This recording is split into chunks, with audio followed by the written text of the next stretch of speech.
Sound test here, check. Yeah, check. Is it okay? I know what I did. We'll try again.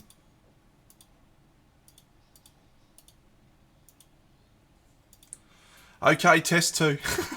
That's my fault. I forgot to turn my microphone on. Hello, everyone. Welcome to the stream. We have with me Christoph and Audrey from the Lanterns Rain Hello. Discord. This is my incorrect named yesterday. I incorrectly named it, something wrong, but it's Lanterns Rain, and we're here for the intermediate judging stream. I'm going to hand straight over to Audrey Millennia on the Discord, who has done all of the hard work in this, and Christoph and I just get to be the poster boys for how amazing her effort is. So over to you, Millennia.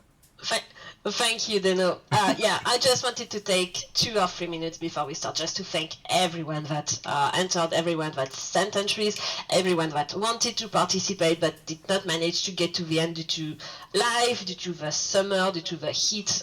We had an incredibly hot summer and some people had trouble to paint due to that. I was one of them.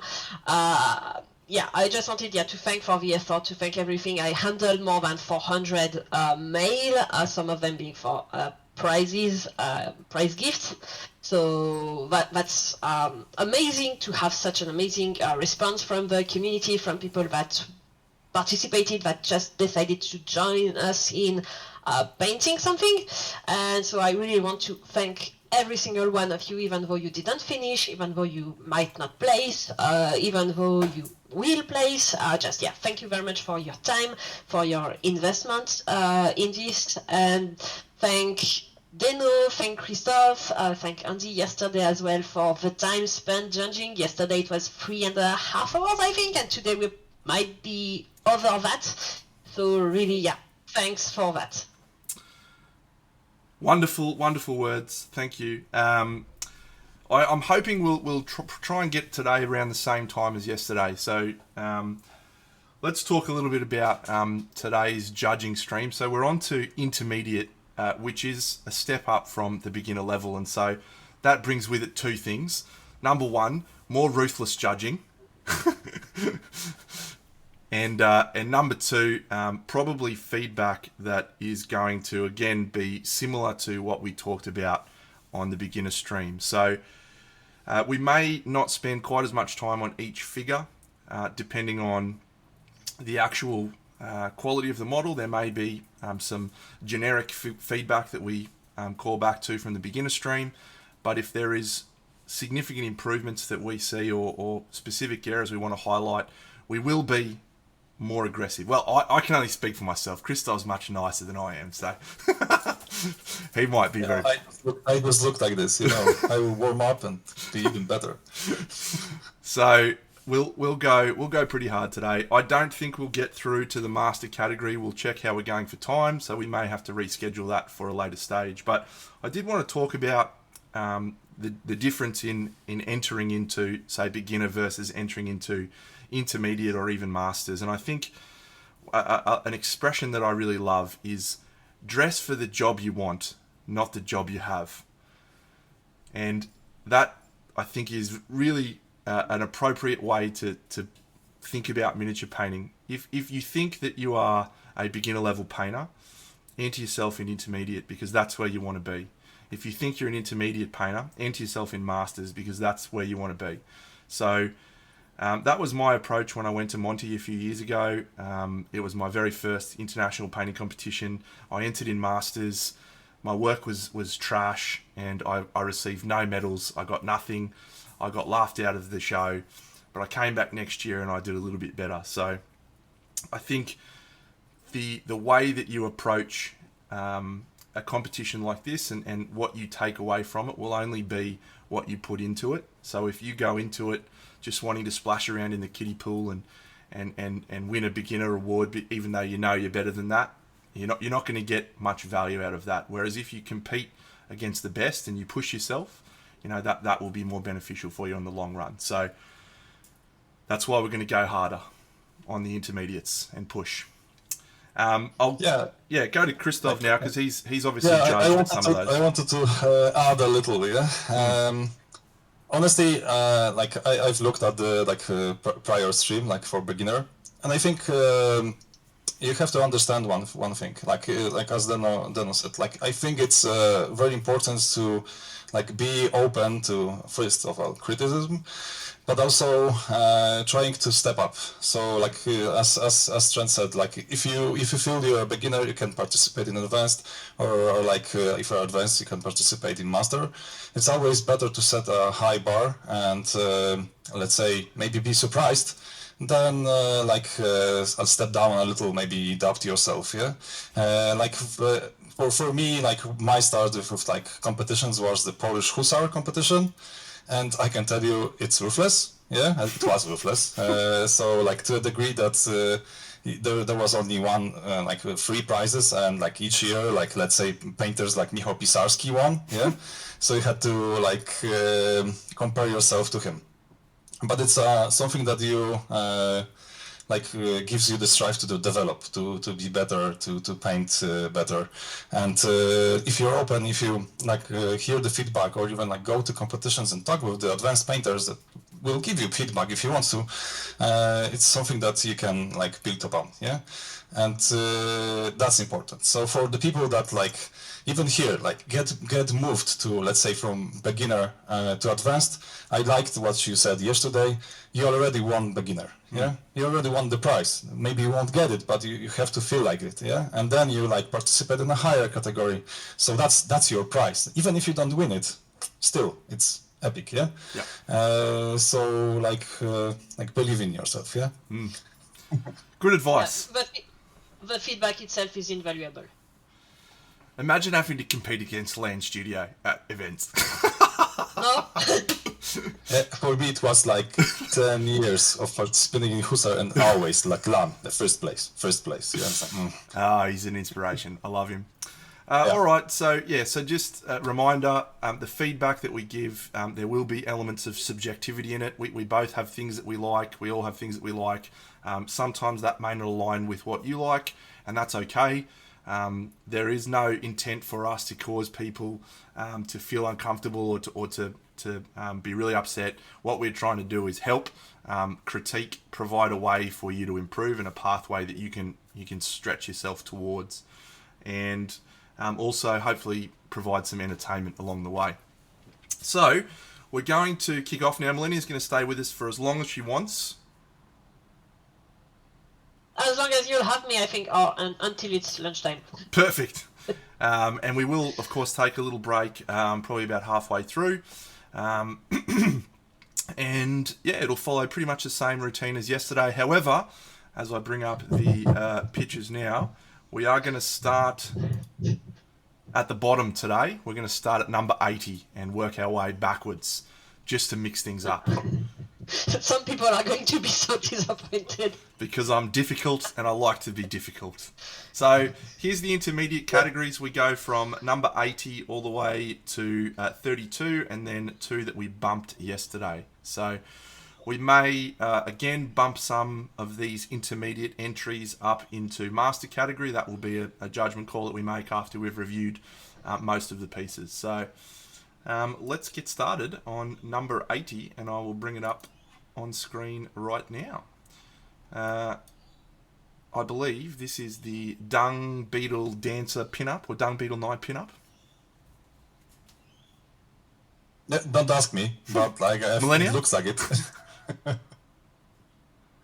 You are the specialist here, when it comes to Kingdom. Well, Millennia knows just as much as I do, but it's a Dung Beetle Knight. So my first, the photos were probably a little underexposed here.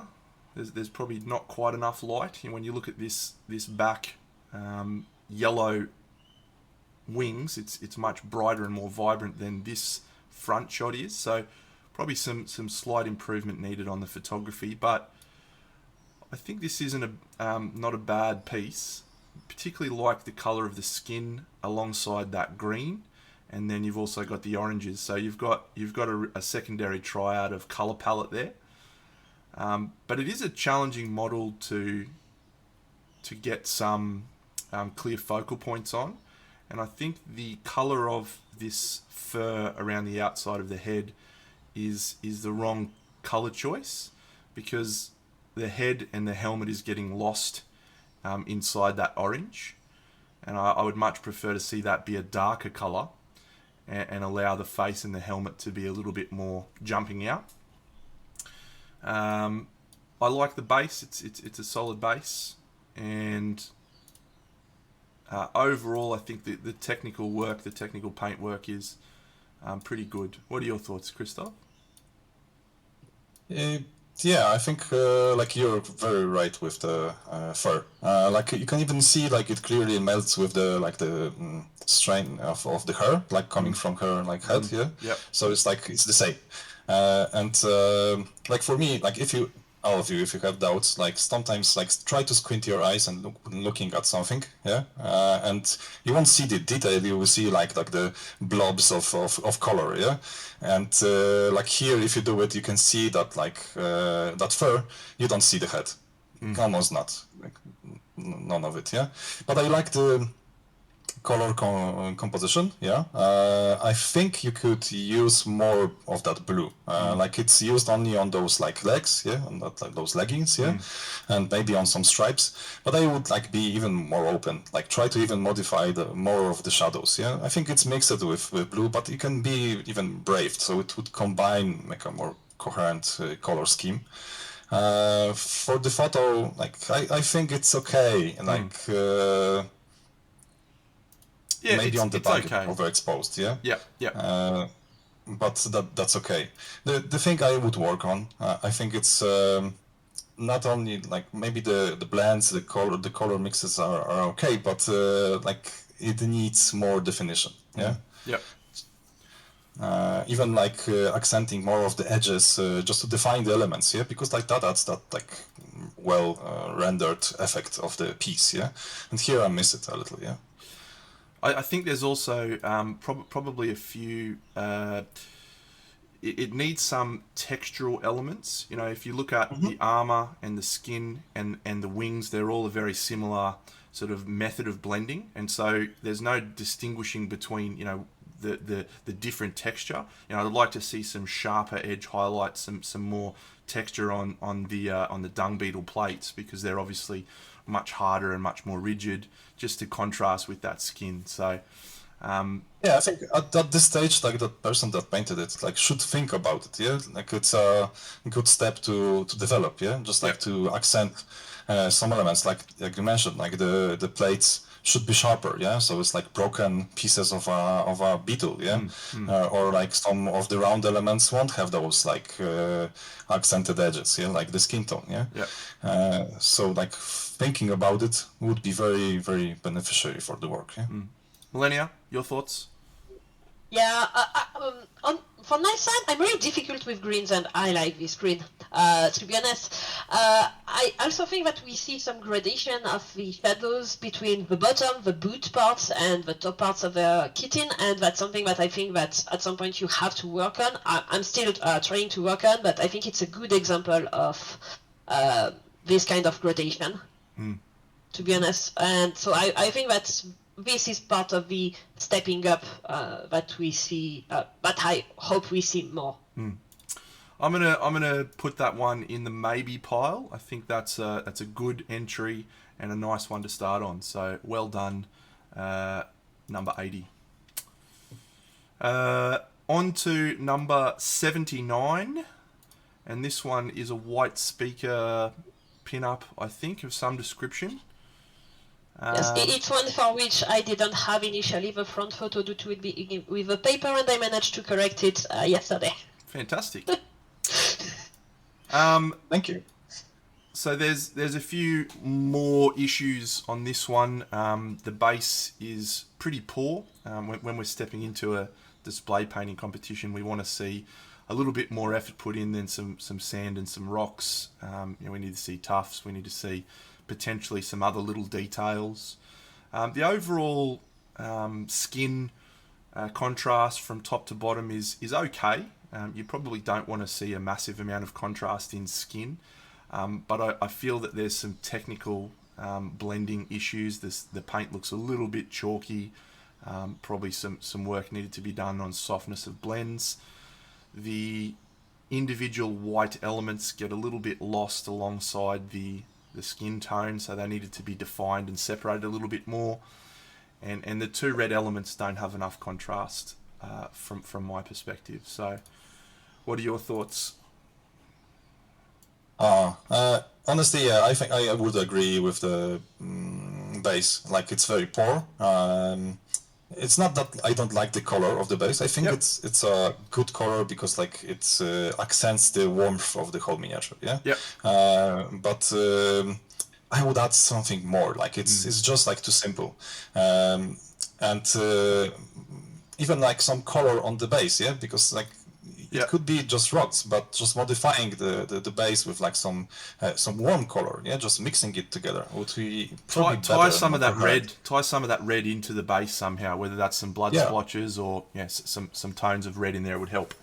Yeah, so, something like this. But also you should do the other thing, just like to switch it up. So you have like a cold base that accents the warm character, but would be better even to add some cold bluish color to the shadows on the skin tone, on the white parts, on the red, and it would accent it even better. Yeah. And next thing is like when painting like next new miniatures, just like for that person, if you think of like doing it better, try to shade the skin tone with blue, just a little, but also like making the legs a little darker. Would help to expose the head or chest, make it more visible. That's something I would like. And for that composition, you have red, you have orange, you have yellow, and that's a blue. It's a complementary color, so it would be perfect. Yeah. Yep. And the next thing is that, like, I think you mentioned it, like the problem with blending. It is a little of it, yeah. And for me, it's not even the blending because, like, you will see probably like today, like we will judge the other works, and there's some problems with blending for people. But like, I think this work would be better if you would be more brave with separating the elements. Sometimes, like the stripes on her hip, let's say the white,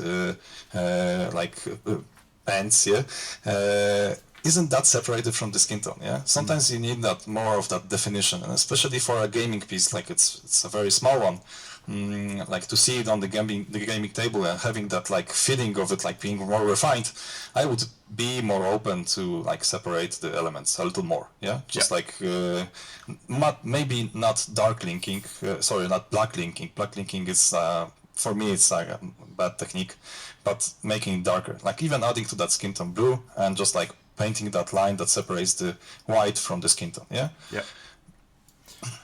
Audrey? Yeah, I agree with the color separation as well. I think that the red from the hair and the red from the spell effect are a bit too close. Maybe differentiating them more would have been cool. And as well, something that you mentioned previously, Dano, when you said squinting to see how much you see still the details of the miniatures, I was presented it in another way, which is take your miniature and put it under the table and see how much you can still discern the shape, see if it's a human, if you can see where the nose is, if you can see where the cheeks is. And I think that on this one, the mask and the face don't have features defined enough to still shine that way. Yep. Potato photography on show here. Some pretty ordinary photography. So, unfortunately, number 79 is not going to make the medals, but there's some good groundwork there to build from. So, keep chipping away, number 79. 78. This one, what is this pinup? I am not familiar with this pinup. It's Pinup from Pinups of Death 2, which is an older kit, and I think it's the Architect. Okay. I like this model a lot. It's very cool. Just a quick plug for Christoph's Patreon there.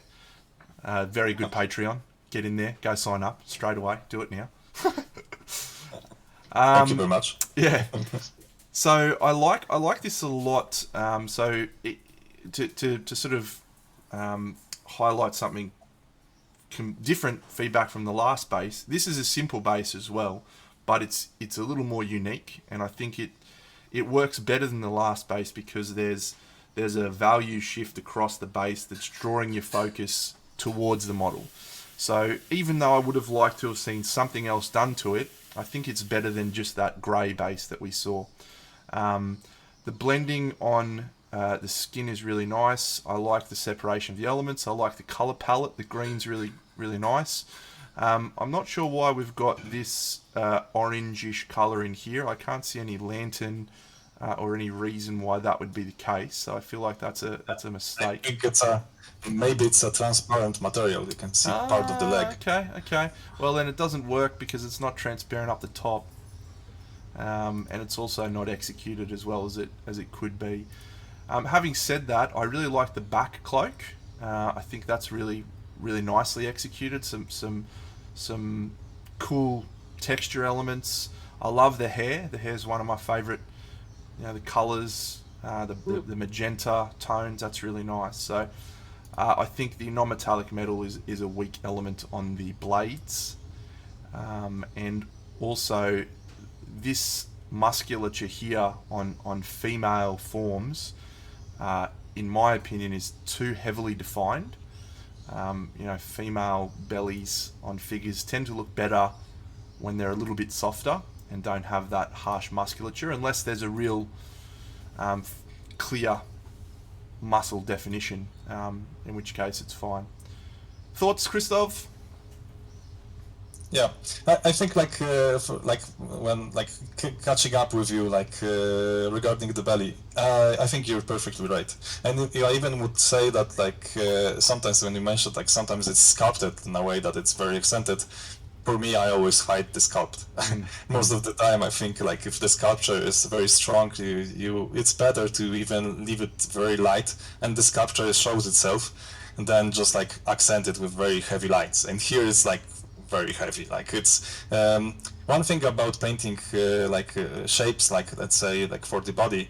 It's better to think about the general shape. Yeah. So here, if you look at the legs, you have a straight line of highlight in each leg. That's okay. Yeah. For the chest, it also works because each of those breasts doesn't disturb. They aren't that accented that round piece here, and you can see more of the chest. And for the belly, you see the separation of the muscles, and it looks like you would attach the top part of the figure to the bottom part of the figure and separate it by a line, yeah? And it should be a straight line, it's a cylinder shape, the whole belly, yeah? The whole torso, yeah? So I think it would be better to keep it light, and next time just try to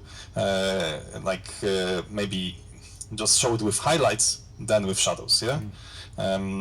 I like the atmosphere, you've mentioned it, but for me, here it's a perfect example, to the prior piece. Yeah, we had some rocks and stuff, but it was one color, and here you have nothing. It's just a flat piece, but still it works. Yeah, you have that round part of the light in the middle, so it accents the character, and then it's going slowly into maybe darkness or something. I like this piece because of the atmosphere. The color composition is very good, so you have green, yellow, and purple, violet here. And it works very, very well. Yeah, it's a very good combo, especially in that amount of green and those parts of the material. The green isn't that strong, so it's more toned down, so it makes it more interesting. I think you focus more on the hair, on the chest, and yeah, I think the metals are okay except of the blades. Maybe not all the parts. On the back, I think one blade it's okay. Or the other. I think on back looks better on the back photo, but from the front it looks a little weird. But believe me, I have the same problems with painting blades, so. But still, I like it. I think the whole piece is very good. Maybe, as Trent mentioned, the transparent part of the material, it's a little weird. I would keep it green. I think painting something transparent to show, say, the skin tone from, being visible from the different material, you would have to use a piece that doesn't have that like part of the material just like floating, because it's further from the skin tone, so you wouldn't see it like this, and it's even harder to make it believable this way. It would be better to, let's say, in that example, maybe show a part of transparency of on her shoulder, because it's just like lying on the shoulder, so it would be better. But here it's a little weird, Mill. Yeah, I like the color combination a lot, as you do, but I'm a sucker for purple, magenta, violet, so I think that the elements are very well separated compared to some of the things that we saw previously. I would say, but as well, I know that these models aren't very easy. We can see some more line rests, especially on the legs, and it's very obvious. It's a bit more obvious on the backside, but I'm guilty of that as well, to be honest. And one thing that I really love is all the way the hair is constructed with the darker space at the back of the head, which really brings the attention forward to the front of the head, where it's that very almost platinum blonde with still a hint of purple shadow in it. I really love the way that the hair is constructed. Good. I feel this is potentially in the discussion for medals. Any disagreement? Yeah, I agree. It's Great. a good piece. Why don't you start off with your feedback on this one, Christoph? So this is number 77. It's the Ringtail Vixen Halloween pinup. Let me open. Okay, so again, like probably it will continue through the judging, because like some of the bases are like too simple. Here is just like black, then you have those like pumpkins, I would like define those pieces of the like the base a little more, also her boots, and also like the baseball bat, it's just kept in almost one color. I don't know, if I look at the photos, it's either it's like a perfect reflection painted, or like it's just a lamp,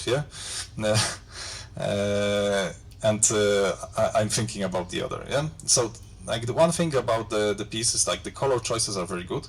The orange parts and yellow parts compared to the violet, it's very good.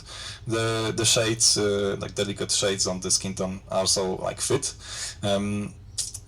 I would be more open also to like define the volume, so for hair you have those reflections on the hair, on the top of the hair, but like for violet, it's a little too flat. The skin tone could be a little darker in some parts, maybe not brighter, because like it would be too bright. Skin tone shouldn't be white, and like as I mentioned, for the black, for the boots, you could do more, maybe just like a slight highlight. You can even see it like on the photo, that reflection of the lamp. Like you could place the highlight in that place and it would be perfect, but it should be painted, and I think that's it. Like the paints, like the elements are well defined. Like it's the placement of the color is like accurate. The only thing I need is like more highlight, more shadow, like to accent it all. Yeah. Mill. Yes, I would say same thing overall. I feel that the pumpkins have more value contrast than the skin of the purple jackets, and I think that the skin would benefit mostly from more shadows, the purple jacket and the purple thighs from more highlights maybe. On that part I'm a bit less sure, but I think that would help bring them more to attention, which right now the skin is brought to attention mostly because it's light, and it would also, I think, help sell out the OSL more on the other side if you have more shadows on the skin on the opposite side of the OSL, for instance. Yeah, good feedback on it. I agree with all points there. The we did a review on a beginner version of this piece, and the pumpkins were really muddy, and I think you can see the difference versus that one to this one, the value of having those pumpkins be bright and intense. Unfortunately, I think the pumpkins are the best component. They're the best element on this piece.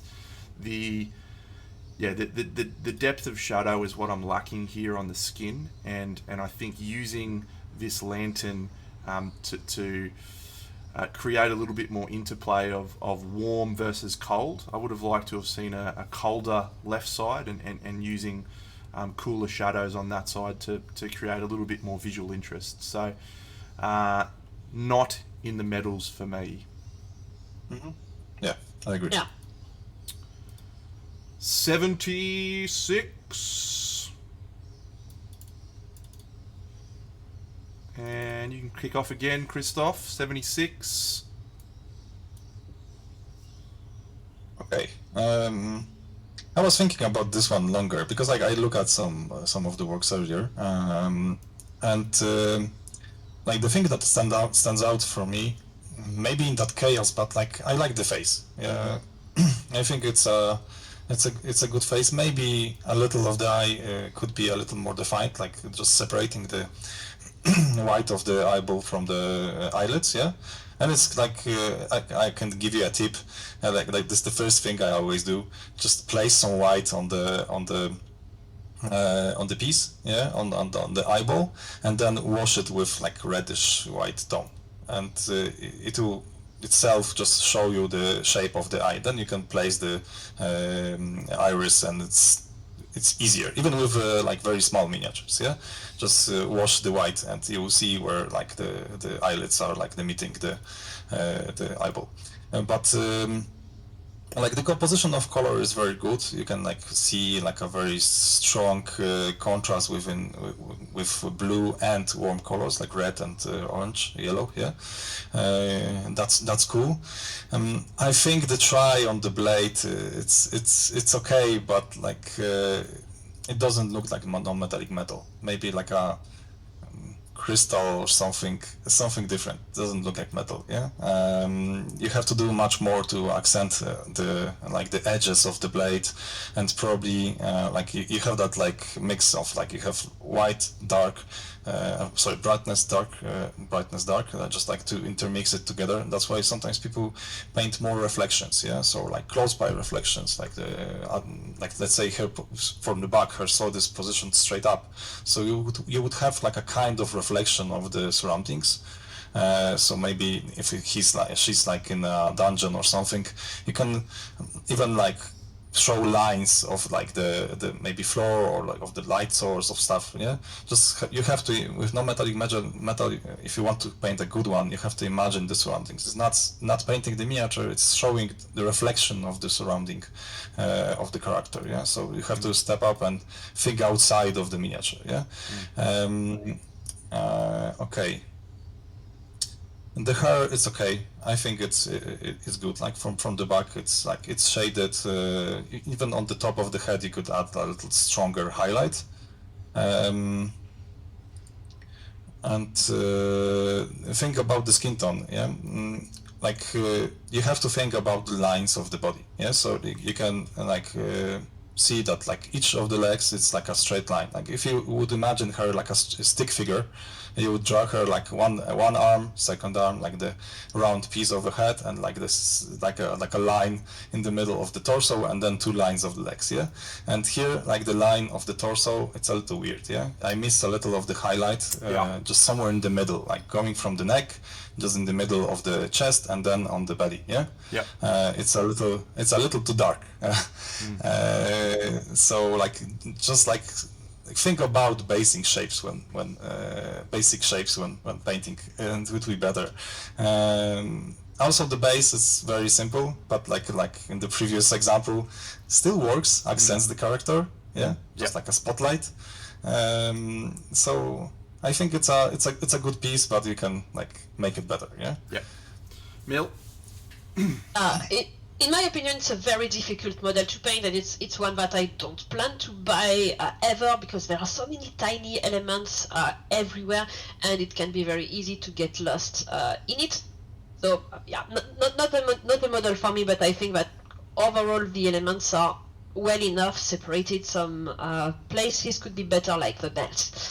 One thing that I really like on the sword, maybe it doesn't look like NMM, or maybe it's more like crystal, but there is this highlight just on the front side, just next to the head, and it helps bring attention to the face of the model by this highlight here. So I think that is a really good choice to place that highlight here and bring attention to that, and it's something that often when you have characters with swords, placing the highlights, the main highlight properly to bring attention to the figure is something that is often missed. Agree. My biggest issue with this piece is the skin tone, and I always ask myself, the first question I ask is, where's the light source? Because that should inform pretty much every placement of your highlights, and I can't answer that question on this piece because the chesticles are highlighted as if the light is at the front, but it's in a different position for both. And then the stomach, it looks like the light's coming from the groinal region. The thighs, it's in different spots. The shoulders different. So I feel like that's where this piece is let down by a lack of a consistent lighting, and that's enough for it to drop out of the medals for me. There's also the old shithouse photo issue, so 76 misses out, unlucky. On to 75, and you can kick us off this one, Millennia. This is this is a little diorama of Percival. Who is this? Who's this? I would like to say before anything that the person that is featured on that front picture gave all his agreement to be featured in the judging and in the entry. So that's totally a Discord meta. Is that thing. Mumford? Is it Mumford from the Discord? It's Mumford, yes. It's text_red on Instagram, and he gave his accord to be featured here completely. Yeah. Yeah, it's completely hilarious. Nice. So 2 days in a row we are seeing Percival with completely constructed and silly concepts, and yeah, I love it. I love it. First because it makes me laugh, and second because I think that the background with the picture is well constructed, because the way that the red is made with a fade out, it brings the attention to the character. It talks with the orangish color of the head and really complements it. The NMM elements are I think, nicely contrasted. I think there could be a bit more blending on the NMM, but I'm not even there yet for the contrast, so I'm not going to talk too much about it. I like the leather of the sword. I think it could have maybe just a little bit more texture on the scabbard of the sword. The puppy is fun. I like the skin tone as well, because there are, in my opinion, there is a good contrast. Yeah, I personally love this piece, and even more because it makes me laugh and because of the meta joke. I'm going to go relatively hard here. So I think the composition is a problem, and I'll talk about why in a second. I think the hair is a really weak element, and it's such a crucial element because it's the highest value, it's the most vibrant and saturated colour. It really needed to land better, and I don't think that this highlighting is done well or consistent enough.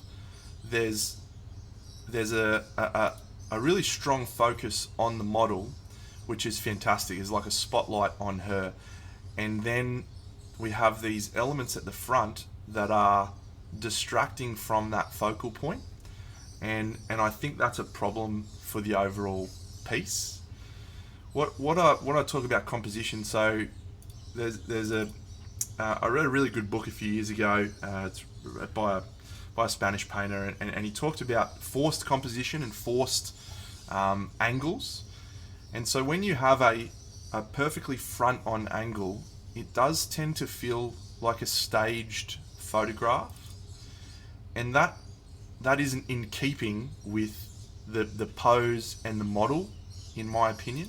The model feels much more like she's been caught in a moment of surprise and shock, and so I think what would have been more interesting and created a more dynamic looking composition is angling the back of the diorama at an angle and having the bed on an angle as well, which also would have allowed you to have her face be central and front on and allow you to really see that what ultimately is the key element, which is the model and her face. Instead, we get a poorly executed hair area and a hilarious picture, which is great, and I also love it. So I actually think the composition here is what drags this down. That the paintwork's pretty well executed.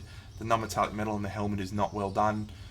It's done better probably than some of the other ones, but it doesn't look like metal yet. The gauntlet is a little bit better. So, and I think there could have been more texture in say, the wood grain. So, interested to hear your thoughts, Christoph. Well, after this, I don't know. Yeah, but that's where it's subjective. Like we said about like one voice like that it was positive, the one is like roasting here.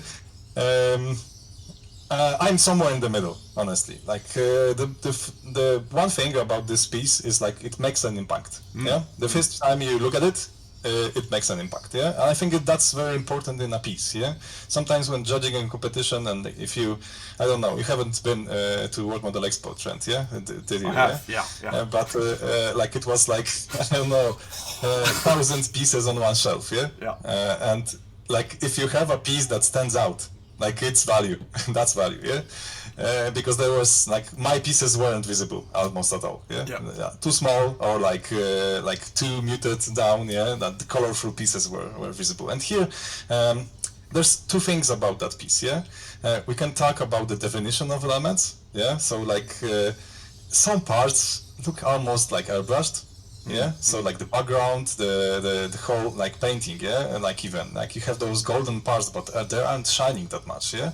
The rug on the front, it's just dark, yeah, and it generates like a focus to the middle, but I still think it's too much of a difference with like it being finished and not finished, yeah. So I would like. Let's say, for example, you have a very, very strong contrast between the gauntlet or the helmet and the rug just underneath. The rug is like flat, almost, yeah, and those two parts are very shiny. But I would like define the rug a little more. Maybe not highlight it very strong, but like you should work just a little bit on it. Yeah, and the same on the back, just like adding that detail. It's a cool concept that like you have that focus in the middle. So if you draw to the middle to her, everything gets like brighter, more highlighted. Yeah, you have that spotlight, but still like the pieces in the back should be just a little bit defined. Yeah, it's for me it's a little too not. It should be a little more, yeah. Also, like in painter terms, the photo of the background is epic, yeah. But still, yeah, you would have to also like if the wall is darker, the photo will be also darker, yeah. Or paint a spotlight on the photo on the back. Those make a secondary like focus point. But then you would have to like highlight a little of the red on the just close to the painting, then make the frame a little more defined, and then go to elements, and then the photo could be like this, yeah, because it's lit like better, yeah.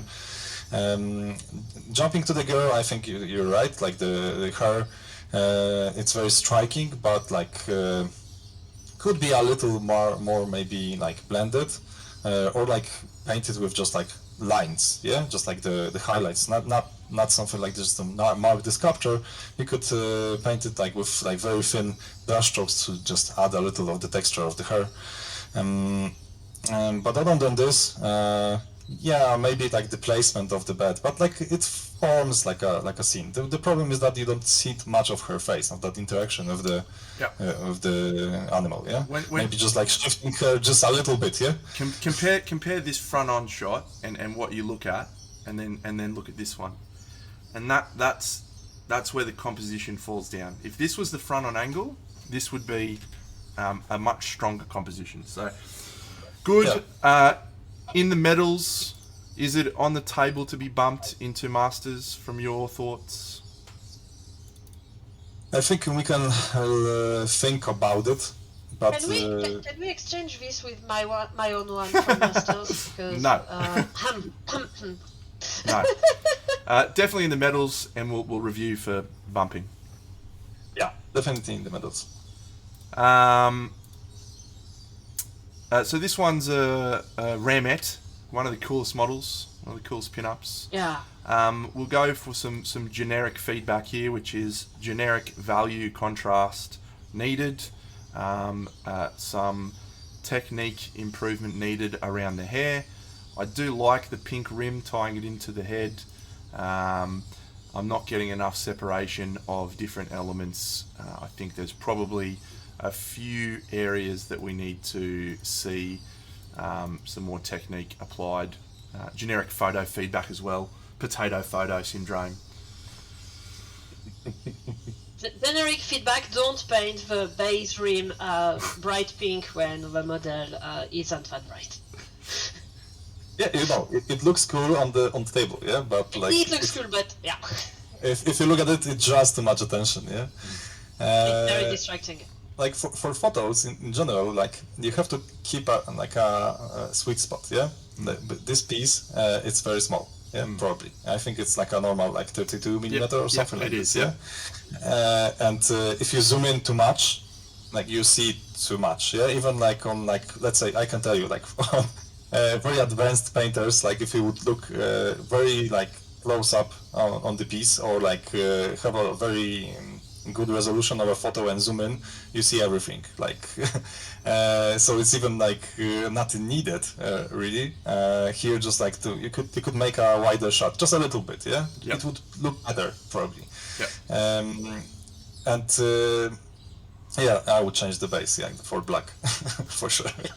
And when Dino zoomed it, I could see some violet on the nose. A bit more cleanliness would be appreciated. Unfortunately, not in the Metals 74, but continue painting, continue chipping away. This is number 73. What's this one, Melania? I don't know this model. It's Winter Solstice Lucy. Cool. It's a seasonal model. Yeah, it's a nice composition actually of the figure. I like the flow. Let's continue with a theme of generic photo feedback. We have this out of focus shot with a wooden background, followed by a black background with also out of focus, followed by something, I don't know what this photo is of, other than those two pert little butt cheeks right there. It's really hard to draw too much when your photos aren't allowing us to see the quality of your paintwork, and there's a lot of light influencing what's happening with the paint here. You know, the shadows are much more difficult to determine what's painted and what's not. So I do like the overall colour palette. I think we need to see a little bit more value contrast, a little bit more separation of elements. Overall, not in the metals, but good to see this one in intermediate and not beginner, because I feel like if we get a better photo of this, you will see some stronger brush control, some stronger blending skill. You can even see like a little of that like highlight shadow, yeah, on the skin tone right now. Maybe with a better photo you could see it. Yeah. Like there are some parts that I would define, like as you mentioned, like sometimes just like the basic thing you can do, like even if you're scared about like making it too strong, it's better sometimes to go like stronger, and then like with time like having that control over it. But it's like separating the elements. Even like I have like friends that just do it with black and it works. People do it with washes, also works. Yeah, then you can like have the control of just like doing it manually. But still, it's better. Like it shows all the elements. Like here, if you look at the, let's say the green parts on the legs and those stars, it's starting to melt a little too much. Yeah. So like just like defining it with like the darker lines would show those elements, and it would be a better work for sure. For the photos, I can give you one tip, because I probably will have this all over again, like with many other photos. But like just to mark it now, like the first photos I've made was like on my balcony, and I have a tripod from like cassettes from my like for my Walkman, yeah.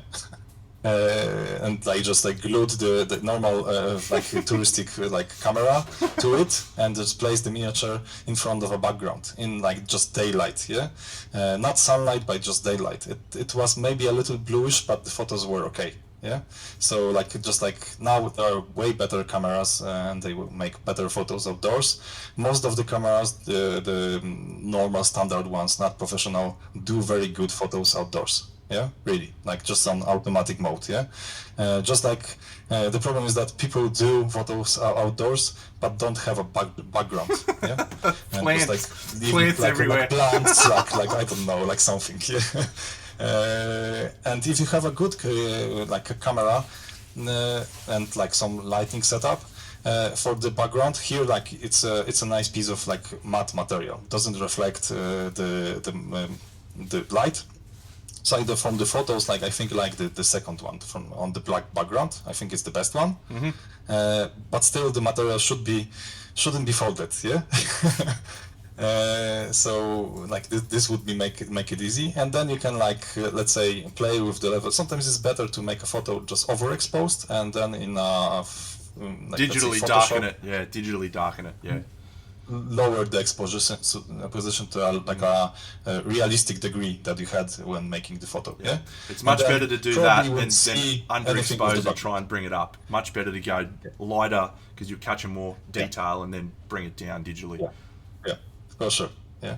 So that's the general tips from my side. Yeah, good. So that'll fall under generic photo feedback from Red Av there. Mil, Yes. anything from you? Yeah, from this model I have two things to say. The first one is that I love that the cape is really dark at the underside because it brings the model and its body skin up front. And the second thing is about color composition. You said you like this color composition. This is exactly the art work of the model color composition. Exactly. The green is a bit slightly turquoise, but except that it's the same. And that's always a good idea if you don't know which color to use. Follow the box art, follow the art.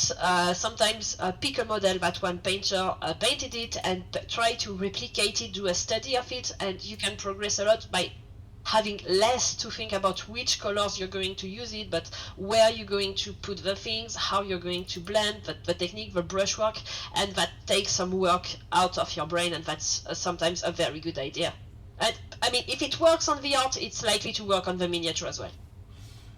Good feedback. Not in the medals, number 70, whatever it was. I forget this is Death Knight armor. We'll throw in the generic photo feedback here. Some pretty glaring issues with the photo. It's much of the same issues as before. General value issues as well. I think we need to see a little bit more of a value shift in the skin, particularly the hair and the skin are too similar in value to actually differentiate between them. The non-metallic metal is going in the right direction.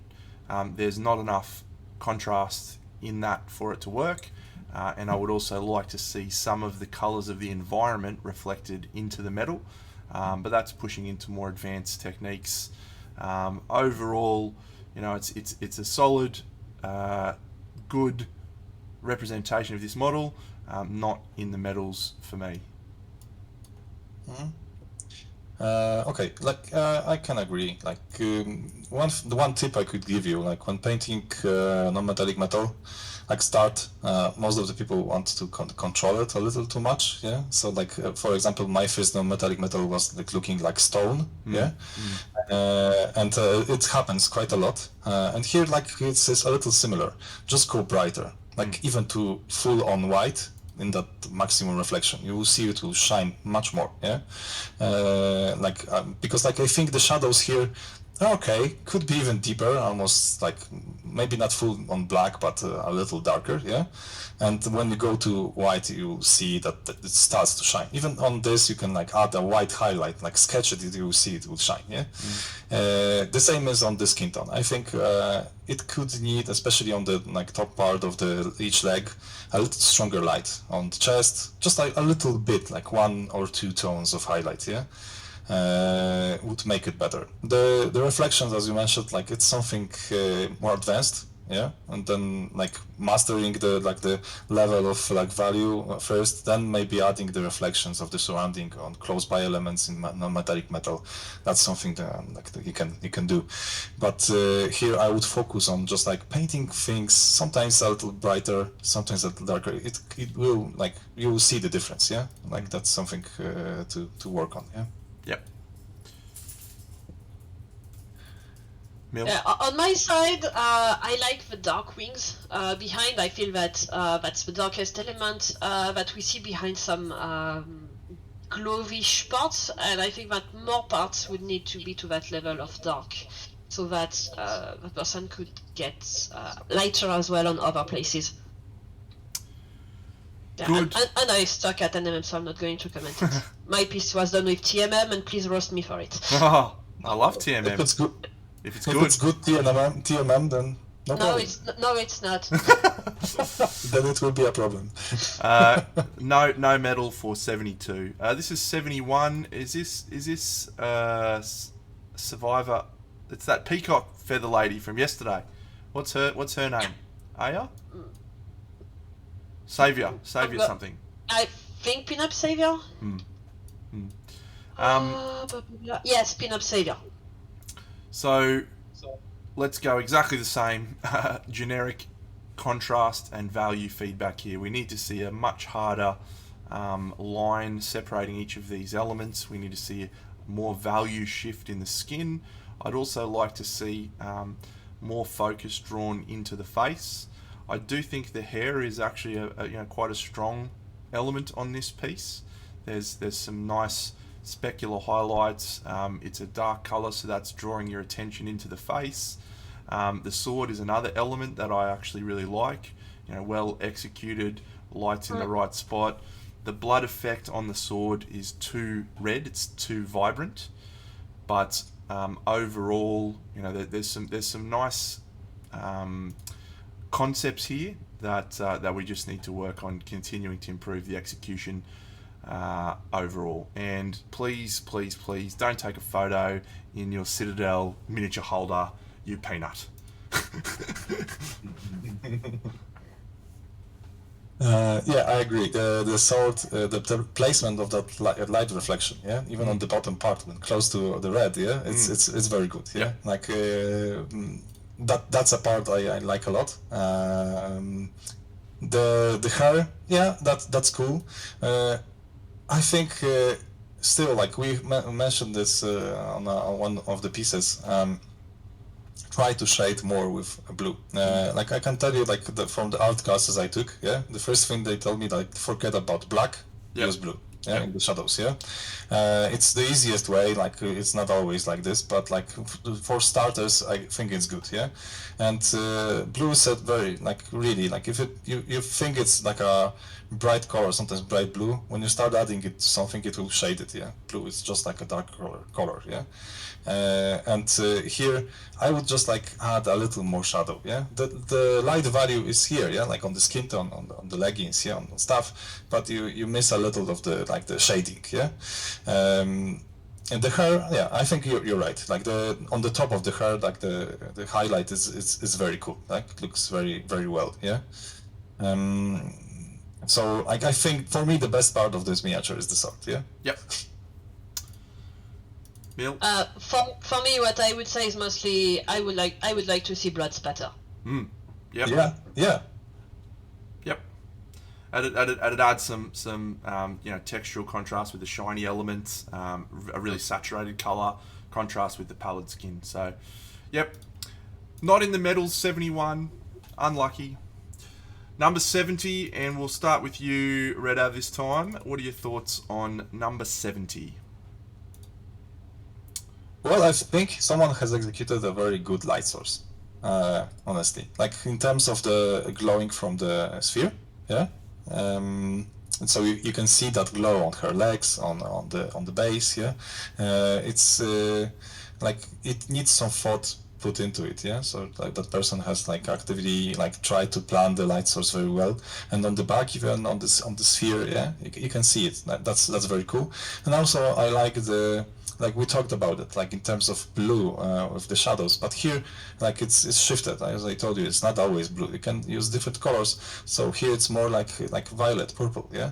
And this you can see this through the most of the shape on the mostly upper part of the miniature, yeah. But that's something that adds that like contrast of warmth and coldness, yeah, a little more, and makes it more atmospheric. I like this piece in terms of the atmosphere, yeah, the glow from the eyes. The one thing is that like maybe the face is a little too dark. When you look at the front, I think you see the eyes of the sphere on which she's sitting, but I don't see the face that much. Yeah, I would need more light on the upper part. Like the shoulder is okay, maybe the chest a little brighter and the face a little brighter. Then you would have that like those two focus points. It would like play a little better. Yeah. But I like the light source here, I think, and also the shadows, the temperature game, yeah. Mil? Yes, I really like the ambience. I'm a sucker for magenta, so I love the hat part and the skirt part, even though I'm not sure we can call that a skirt. Two things that could be improved for me are one, the straps on the leg that's on the left to the picture, so that's her right leg, so because they don't look the same color as the straps on the other leg. They look like skin, so I'm unsure about what happened there. And the gloves, in my opinion, they convey the idea of latex with that very strong, sharp white highlight on the length, and I think they could be just a bit more blended to have that finish on the mid-tones to the shadows. But yeah, overall, I think it's a very great atmosphere piece. Yep. This one, it's in the conversation for the medals for me, so I think I'm going to go brutal on feedback because of that. So, giant gap line here on the sphere is a real letdown. Such a wonderful component and really easy to fix that. So that just feels like a pretty big mistake. Love the light sources being so vibrant and bright. It genuinely is a well executed OSL. However, the non-metallic metals are not executed well at all, and I don't like this white edge to the hat. I think it's making that look like it's supposed to be metal as well. It's probably intended to be a glossy magenta hat, but this feels sloppily executed to me.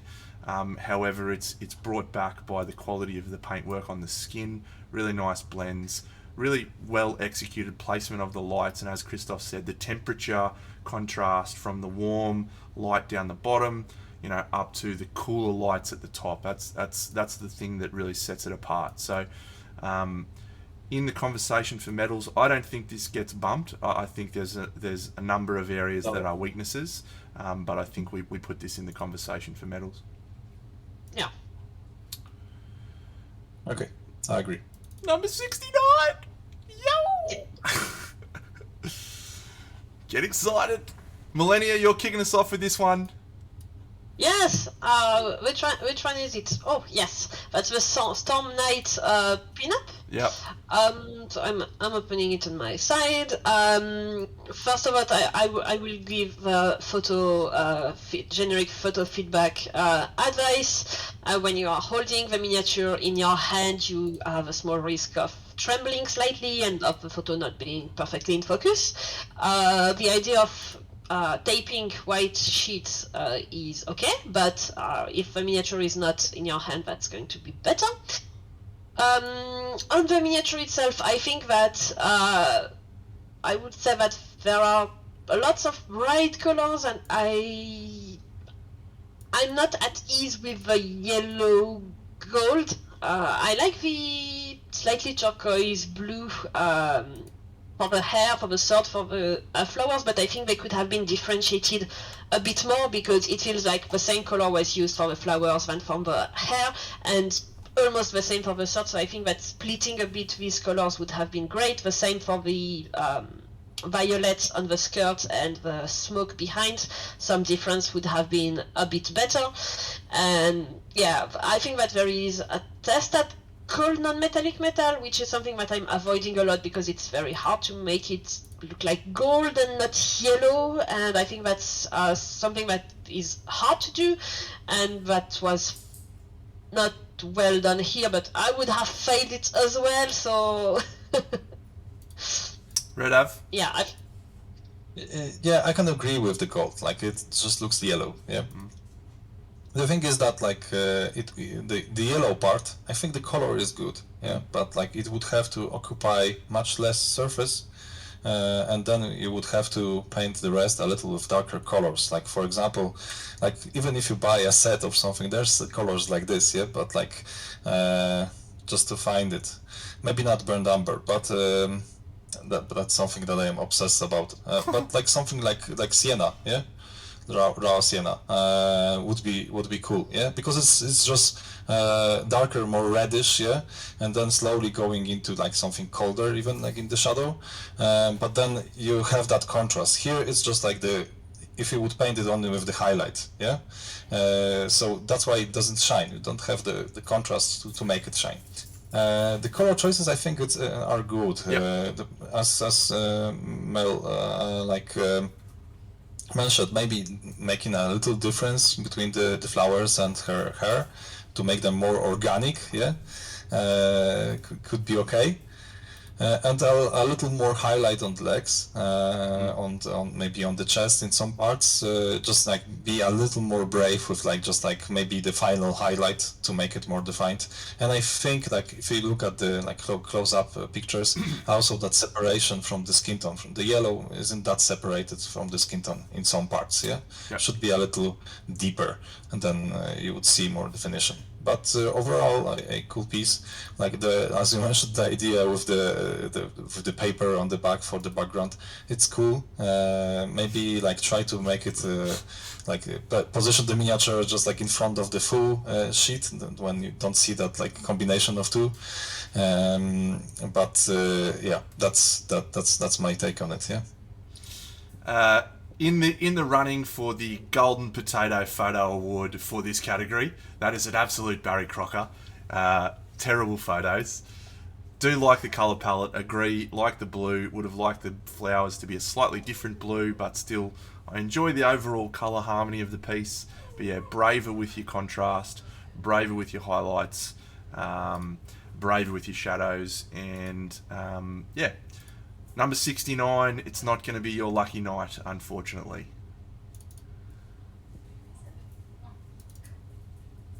All right, this is number 68. Redav, why don't you kick us off here? Okay, like first off, just like looking at it, I love the cape. I think it's the best part of the whole miniature. Mm-hmm. Yeah, like even on the back, the level of like let's say the soft highlight, like it's perfect, and the shadows like going slightly into like blue, like cold violet, yeah, something like this, and it works very, very well. I just miss a little of that violet everywhere on the rest of the miniature. If you decide for something like this or like violet blue, you can like stretch it on the rest, like on the skin tone and everything, yeah. Maybe you can see it on her like on the scarf on the middle, on that those violet parts, but try to be coherent, yeah. Just like when you do one thing, then try to fill that same color in the ambience, yeah? Because like you have like an ambience on the cape, but it doesn't match the ambience on the base. And on the base it's more like turquoise, yeah? Something like greenish blue, yeah? So it's that shift, like the piece, like it's like separated into two like surroundings, yeah? I like the highlights on the legs, especially on the back, like that's a nice executed like a line highlight on the boots. It shows the line of the leg. That's something that like that's very important, just to show, even if you have a busy piece like here, like the boots are like maybe armored or something like this, yeah, but it shows the line. If you would like paint each part separately, it would look weird, but here we have that line of the leg, and I think that's very good. I like the sword. I like the highlights on the like the gloves and everything. Could be a little even more like shiny, maybe making it just a bit darker would boost the highlight. But I think it's a good piece in general. The skin tone is nicely blended. Maybe going a little darker in some parts of the skin tone would be even better, because like some of the shadows on the rest are a little darker. The skin tone is like quite bright compared to it. Like if you could look at it, and the face, I don't know if it was your intention to leave the eyeballs black. Just to achieve something like that you envisioned, or is it just like a problematic part? Because like now it looks like her face looks like I don't know, Possessed. empty look. Yeah. Yeah. This model has very deep set and tiny eyes, so it's not a really easy one to paint the eyes. Maybe that's the reason. Yeah. Yeah. Yeah, to go on from them, I personally like the golden MM. I think it's one step over the steel NMM. And compared to the previous one that we saw, we had the discussion about midtones, shadow, and highlights, and it's a perfect example to go on with.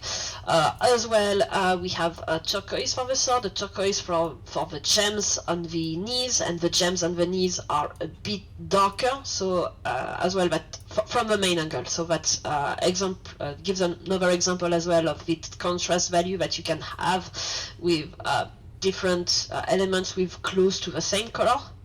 And yeah, again, I'm a sucker for purple, but yeah, I think that the main thing to work on this model is the steel and MM, but there is a ton of it, so yeah, that's not an easy one for that. Yeah, so I'll be a little more critical. I agree with your perspectives on the cloak. That's a wonderfully executed element, and I particularly love this purple highlight on the steel NMM, and that's sort of what I was talking about in couple of pieces ago with bringing your environment into your steel. Now this is a convincing steel, and the gold is also much more convincing than some of the other elements we've seen. I lose the face, and that's because of the eyes, and we talked in the beginner stream a lot about how important getting eyes right is, and we talked about maybe just an impression of eyes is better than doing them poorly, but black is probably not quite enough. And I'm losing a sensation of being drawn into this model because I don't have any connection with the face. I also think the teal is just a little bit too removed from the environment. I think Christoph's point on the green base is completely different to the purple and magenta cloak, which is then completely different to the teal. I think there needs to be some way of tying all of those things together in whether that's using purple shadows in the teal or purple shadows in the base, or both would have helped to harmonise. This wasn't in my initial pick for in the medals, but what are your thoughts? What number is it? 68. I thought about it like a runner-up, honestly. Yeah. So we can think about it, Okay. see the rest, and try to think, because we have a limited part of the places. That's the specific part about this competition. Yeah. Normally, probably we could be less restrictive, but here we have to pick. Yeah. Exactly. I think it's. Eight pieces, yeah? Eight total, yes. It depends on how many prizes were given, and again, thanks to the community for all this. Yeah, so that's really cool, because normally it's sometimes free. Yep. Yeah. So it would be even more brutal. I've added it to the list, and we'll have a conversation towards the end on whether it makes the cut. This is number 67, and this is another contender for the Golden Potato Award for shithouseest photo. That's awful. For me, it wins. I think we'll talk to the Dung Beetle Knight, because it's a little bit more out there and a little bit more interesting than the Survivor. I love the Lady Beetle palette. I love the base being on a pedal that looks like it's been maybe 3D printed. I like overall the colours. We've got some difficulty with the photo making out some of those elements. Love to see more value contrast. Love to see a little bit more focus on the face, and overall some work to be done, but some nice ideas there that you could build on.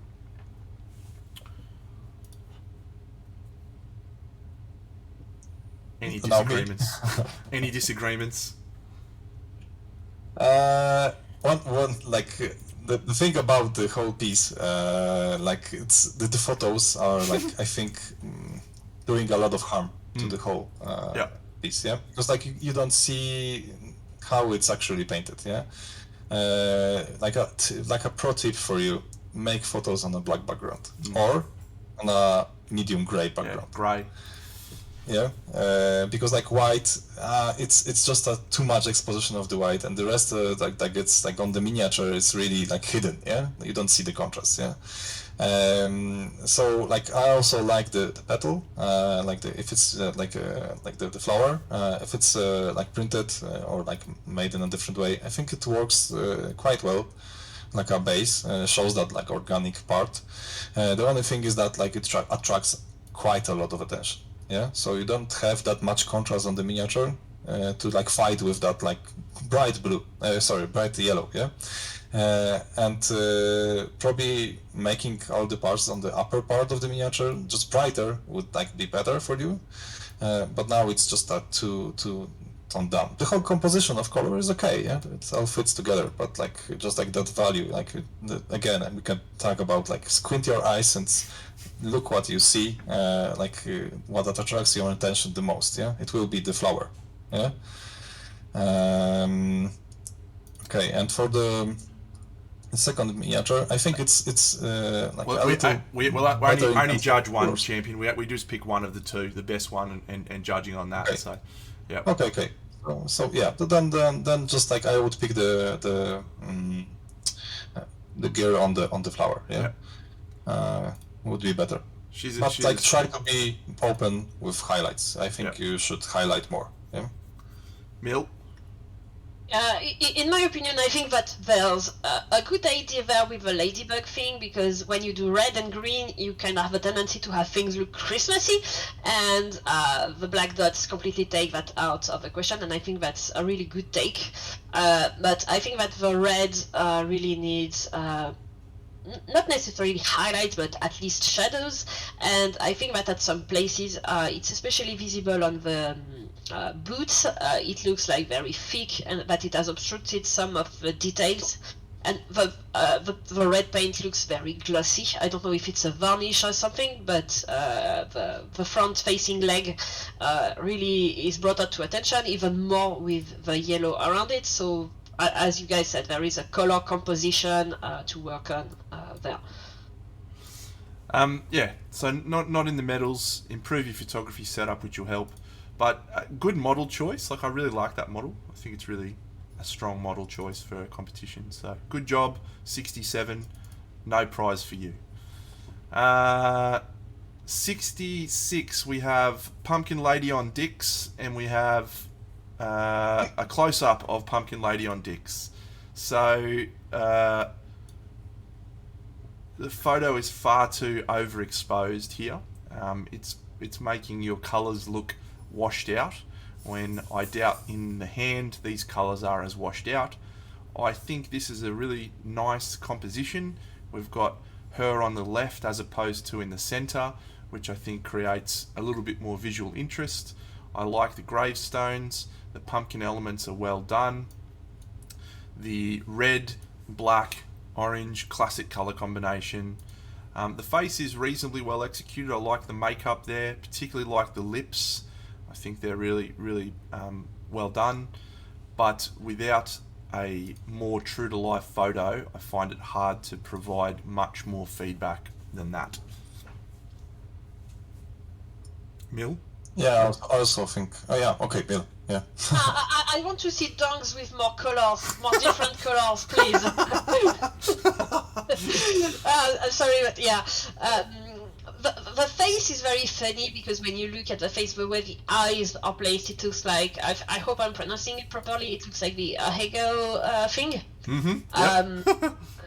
So it's very funny with the whole setup. I think that when we look at the face, we can see that there seems to be some inconsistent lighting because the shoulder and the breast seems to be lit from one side and the face from another. I am not sure about it, to be honest, but it looks a bit slightly confusing maybe. But I love the red. I love how it works. It's not too contrasted, so it looks like some soft fabric, and I think it works well to look like a Halloween costume, which is what it is. And I like the pumpkins a lot. Yep. Red out. Yeah. I think that the dicks should like have a little more red in them. Yeah? But on the other hand, like.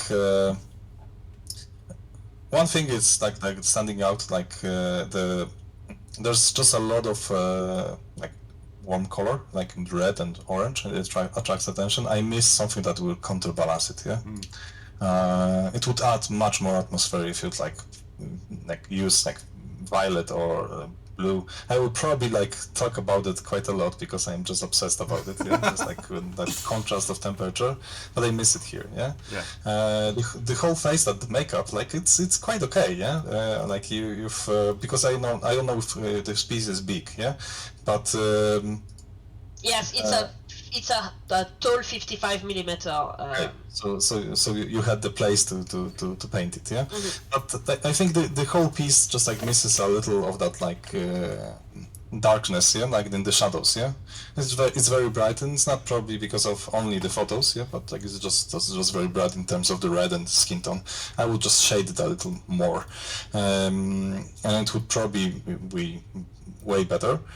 And in some places, like the definition of the, like, let's say the places where the skin tone combines with the like the stockings, yeah, with the even the parts on the chest, it's a little too rough, yeah. Even on a bigger miniature, you could like make it a little more defined, yeah. But I think it's a quite okay piece, yeah. Just the photos probably like butcher it a little, yeah. Yep. You probably drop out of the medals 66 because you've taken an overexposed photo. Unlucky. 65. You can kick this one off, a Red Av. 65. Continuing the tentacle topics, yeah. The base is like very crazy, honestly. Yeah, I think it's the most like crazy base like we've seen here. Yeah. Yep. Right now, of course, it's fully in the spirit of Kingdom Death. Yeah. So like, I won't judge. I think the best painted part of the whole piece, it's the flame on the torch, and like. It attracts quite a lot of attention, yeah, like just from the start. And I think the eyes are very good. If you look at them, they are very, I would say, very well painted. Yeah. I just miss a little more of that, like the shadows, like let's say on her breast, like just to separating those two breasts, like could be a little more, like they melt together too much. Yeah. I think that's true metallic metal, so like looks like it, so like it's okay. The smoke, the touch of the photo, quite nice. It's a good presentation, honestly. It's awesome. Yeah. Have to check. I like in terms of the base, I think it's the most crazy project. Yeah. Yep. So maybe just like a little of the like shading on the skin tone, like because it's like it looks a little flat. The hair is even more like contrasted than the skin tone. Yeah. That would be my take here. Yeah. Mel. Yeah, I think that this one probably has too wide of a base compared to the requirements. I did not ask people to show me the base with a ruler, so I'm going to give A for respecting the rules. I'm not sure about that, but yeah, I think that this is the perfect model to make it running far from tentacles. I like that there is something out of texture on the gloves, but as you guys said, it brings some contrast on the gloves, and as you said, it misses at other places. The base probably looks too dry brush to my taste, I would say, but I mean that's how you do the thing, and I can't help but be scared at the thought of the time that this model was being glued on the base and the person was holding it and praying not to breath and not to stop holding it too early. What a fantastic story this is telling. I think that's sometimes we focus too much on technical and not enough on story, and there's definitely a story here. The technical does let it down though, and with focal points, this is a fine example of the focus of the model not really being clear. As Christoph said, the most interesting part for me is the flame, and I'm constantly drawn towards the flame as opposed to the model's face with her eyes, which are well painted, but this should be a story about how petrified she is, running away, trying to get away from this giant swirly red dick monster. So it's not going to make the medals for me, and I think probably that having reviewed the other pieces, there's another piece that I actually like the base of more. This one's obviously a really impressive, exciting base. Dry brushing rocks is one of my most hated basing techniques. Rocks are so much more interesting than dry brushing. Come on, get in there and paint them. Don't just give me a grey rock. That's no good. So great. Well done on story, execution on story, well done. Some more technical execution needed. Not quite in the medals, maybe in a conversation for basing. Yeah, but mostly for like the story and basing, yeah. Yep. Number 64, and we are getting close to the halfway mark. Close-ish. We still have a bit, roughly 10 to do for the middle mark. So Mill, but we're getting a bit faster. Indeed, and we will continue to try and provide fair and respectful feedback to everyone. But there will be a lot of us repeating the same things, so you'll probably hear generic notes a little bit more frequently. So Millennia, why don't you kick us off on this one? Another dung beetle pinup. Yes, I really like the contrast that there is between the base, which is quite desaturated, but we still see the different colors with a reddish, stones, bricks, I'm not sure, earth, the green leaves which are desaturated as well, and we have that purple violet here in the middle, which is like saying, look at me, and with the skin tone next to it. I think it's really lovely.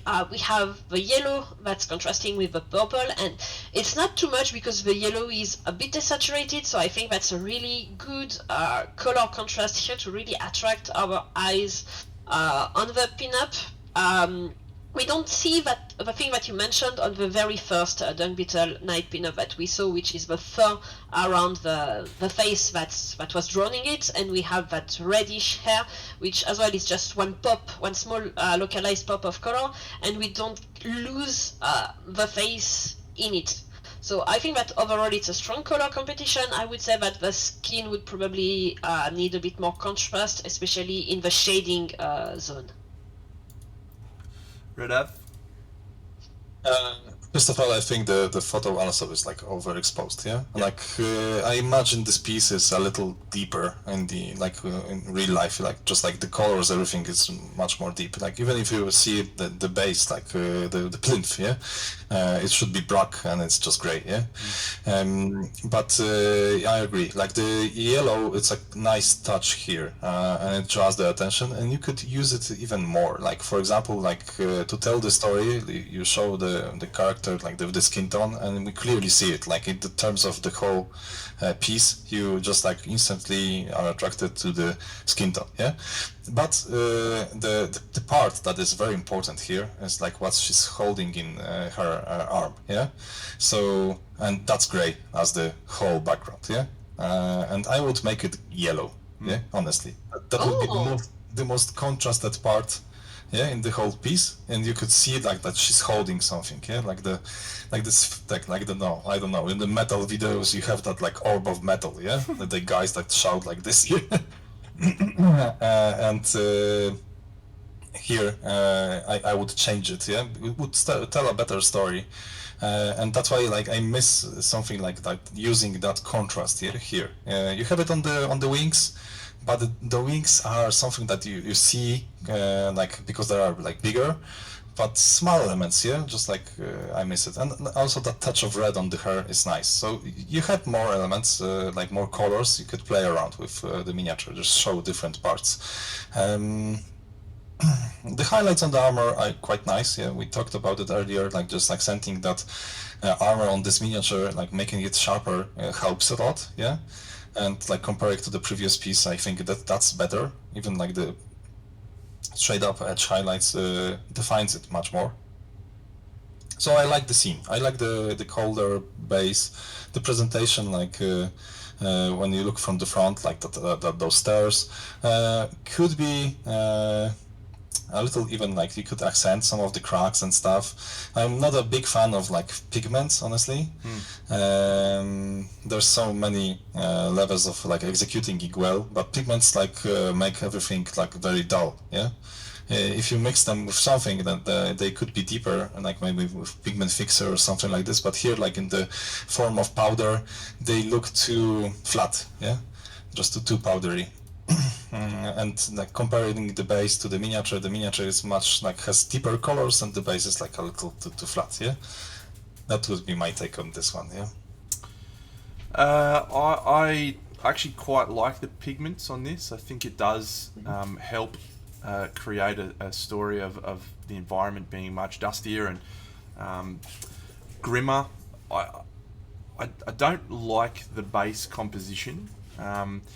It's okay, and I like the idea of it, you know, the steps and the columns.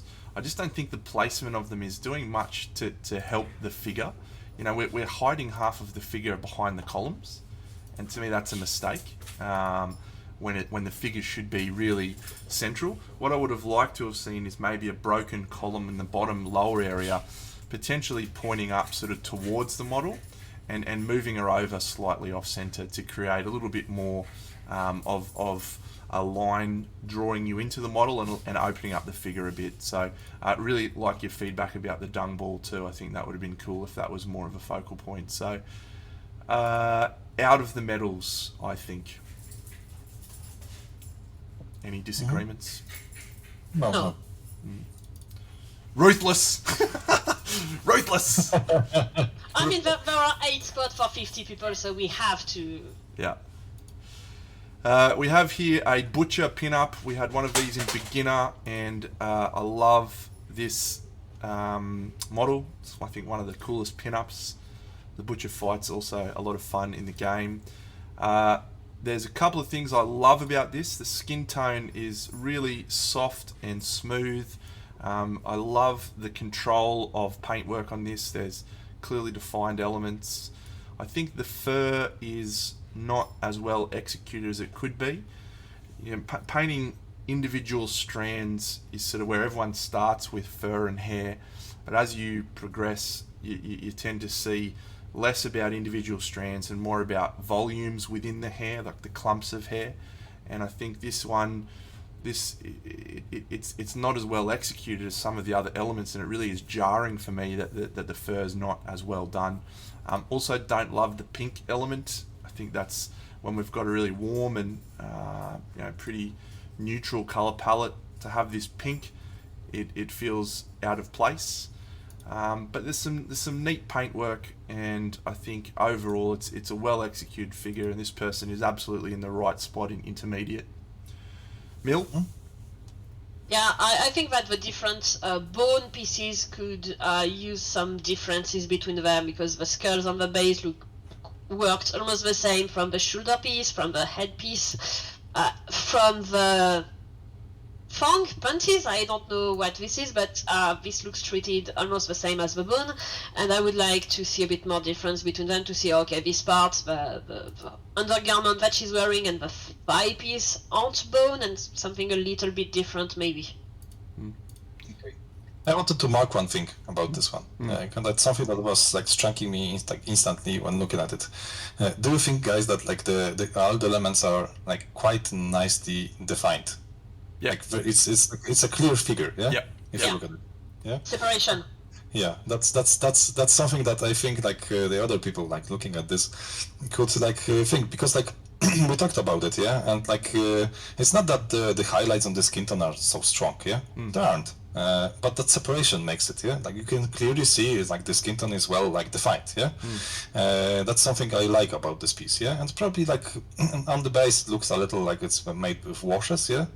Maybe on the rest just a little bit, but that helps. Like it's a very clear figure. I agree with Trent that like the pink and red are probably too saturated and close to each other. It's just like too much like the color combination is a little too much. Yeah, I would just like leave only red on everything or only like pink. Yeah. Just like you would have to choose one of them, not both, yeah, because it's too much, or like lower the saturation of one of them, yeah, to make it like a secondary color in that composition, yeah. I like the non-metallic metal parts. I think they are okay, especially on the on the boob, yeah, that boob armor, Yeah. The boob's actually really good. Yep. yeah, yeah. Yep. Even on the legs, you can see those like reflections are quite nice. Maybe on that arm that she's holding, yeah, also cool. I agree with the fur. Fur most of the time isn't something like easy to paint. Also, most of the time it's sculpted in a wrong way, and probably you try to know it, yeah, because you've painted a lot of it, and sometimes it's a nightmare to paint, yeah. Sometimes you want to paint it with the side of the brush, and here I think it's painted like this, yeah, just to mark the parts. It's an easy way, but it not always doesn't. It doesn't work always, yeah. So like you have to think about it, yeah, honestly. Maybe just like more with the tip of the brush and showing the bigger parts of the fur, not just like separate like strands, yeah, would be better. But I like this piece. I think it's well defined in the metallic metal. It's quite nice, and like it's clear. It's a very very good place for this piece in intermediate, yeah. Yep. I have not got that on my list. Should I add it? I have it like a runner-up, yeah, like Alright. like something that we could consider. I noted it's like separately, yeah. Yep. Okay. I'll put it on the list and then we can come back. Yeah. Mill, you can kick this one off for us. This is 62. Yes, 62, already gave some feedback to the person that painted it on the Discord. I think it's very flat. The model is very three-dimensional. I think it was assembled fully before painting, and I think on this model it's very complicated. We can see a bit of blue on the lantern's chains under the cape. It's under the cape, so it's not too big of a problem, but it shows some brush control issues. The undergarment, the limitation between it and the skin is just very how to say, I will say sloppy for lack of a better word, Yeah. because Say sloppy. Sketchy. Sloppy. Sketchy. yeah. Shithouse. And we see as well that all the ivory scarf, there is some yellow bleed on it. So yeah, I'm sorry because I see the person answering to me on Discord, but yeah, in my opinion, this piece really you struggled with it, and it shows that you struggled with it. Yeah. I'll back that up there, and I'll go a little nicer than probably I would. There's just some very rudimentary areas that we need to improve. The first being, this pale colour. There needs to be several layers of this pale colour to get a full and even coverage, and that's standing out as really jarring that it's not evenly coating that area. I do like the choices around the colours. The blue, the white, and the skin tone. I think all of those would be a good colour palette if the painting were executed a little more proficiently. The highlight on this butt cheek is actually pretty what I want to see, and there's some elements around where the light's been placed that shows there's some understanding of where things should be going. The face lacking any real focus, any real detail is a problem, and a general piece of feedback for literally everyone is dry brushing on cloaks is just a straight up hard no. Never do it. Never do it. It's the wrong approach to fabric. On a cloak, you need smooth lines to reinforce that flow, unless you are like Bohun, who uses dry brushing for everything. So some fundamental areas to improve on for me. Any thoughts, Christoph? Yeah, like you mentioning Bohun, like was like this something that I imagined when you like thought about dry brushing the cape. Yeah. Yeah. It's like, okay, unless you're Bohun. Yeah? Because like he's crazy about it. Yeah. You can do a very good dry brush, honestly, but you have to do it very like specifically with smaller brushes, like soft brushes, like that leave like a very little to none of the like marks of that like dry brush. Yeah. Yeah. But I think it's a little more advanced. Like here at this level, like maybe I wouldn't like, I want, because like you guys like told like some things that are wrong, yeah? I would just give you like the person like some tips, because like it looks like you're struggling with like some basic concepts about miniature painting, and in my opinion, it's like comparing it to the previous piece that was like well defined. I always imagine like a perfect world in which all the people like starting painting miniatures start for something like this when placing the colors in a like smooth even like layer, like let's say like a base color, yeah, and just like filling all the elements without like just like let's say going over other elements, just like making it like mismatch, and then shading it. Even you can do it with a wash, something like this, and then that it adds that definition, and then you can like fix a little after that wash and just like do slight highlights, and it would be a very good gaming piece. Really, yeah. Yep. That's something like a basic concept that if you master it, like it's like a basic technique, you believe me, the works will be very good. Like it's something that like companies like Games Workshop promote, yeah, just like that those layers, shades and stuff. But it works. It's a very easy technique, and then you can go further from it and just advance during the with the process and having even more fun.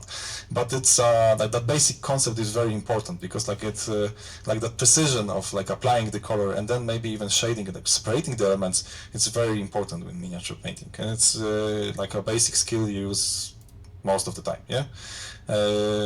The color composition, as Trent mentioned, like I think it's a good composition. Yeah. Because you have those elements of warmth on that like bone color. Yeah. And the blue, I like it. Yeah.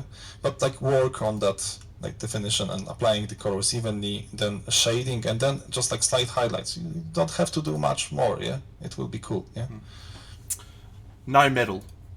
62. No. No. 61.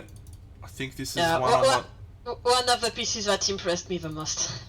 Yes, I think I have this on my list for strong conversation. Here we go. It is a dragon sacrifice pinup.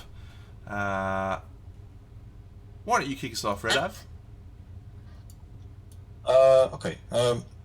First off, I like the contrast on this piece. Yeah, like if you look at the miniature itself, yeah, it has like a very good level of contrast. The highlights are stronger, yeah, the shadows are stronger, and like you see the light falling on her face, on her body. Yeah, this works, and also like that the idea of like her standing in the lava, the reflection of the lava on her in her feet. Yeah, that's something that is very cool. And also like even composition-wise, it's very cool that you like the parts of her legs are black, and the surrounding of the lava is also black. So you see that glow, you see that contrast, and that's something that I think it's very important when painting something that it's like glowing. You have to build up the space around it to make it darker, for that light to be visible, yeah? So that works here. I think the placement of highlights, especially on the skin, comparing the body to the face, it's not consistent, yeah? So the left part, like when her left part of the face is brighter, and her right part of the body, especially the hip, is brighter. So we have the two light sources, one from this, and it doesn't add up. Yeah. Also the one thing is that, like, I think for a small miniature like this, the base is a little too big. Just a little bit. I would limit her, because like the rest, it's cool, like the lava glows and everything, but it doesn't add that much of the story. Yeah, there's just the lava. Yeah, I would just like limit it a little, just a little bit, and it would be better. Yeah, and the color composition is good. Yeah, the violets, the yellows, it works always very well. If you zoom into the miniature, it's a little sketchy. Yeah, the blending, it's like I don't get me started about blending. I try to hold off on this because I'm obsessed about it. Yeah. Yeah, I want to judge by my measures, but still, like, it's very sketchy. Yeah. Mil? Yeah, I wanted to say something about the blending, which is both in what you're saying, it's a bit sketchy, yes, but if you have contrast, you will still get that wow value and be attracted to a figure, despite the blending being perfectionable. And so I think that's a very interesting piece to see on that front, and to say, okay, the difference between contrast and blending, what do they bring, etc. I think that's fantastic on this front.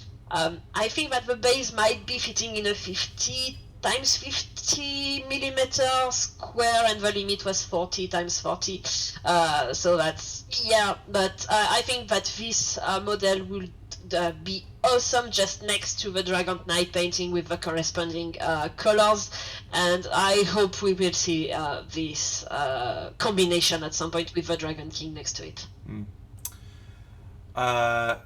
I completely agree with your perspective, Christoph. I think the base is just a little too big, and would have been better served being a bit smaller. I'll tell you another thing that is a pet peeve of mine, and I've painted this model before. She looks like she's falling over to the right, and that's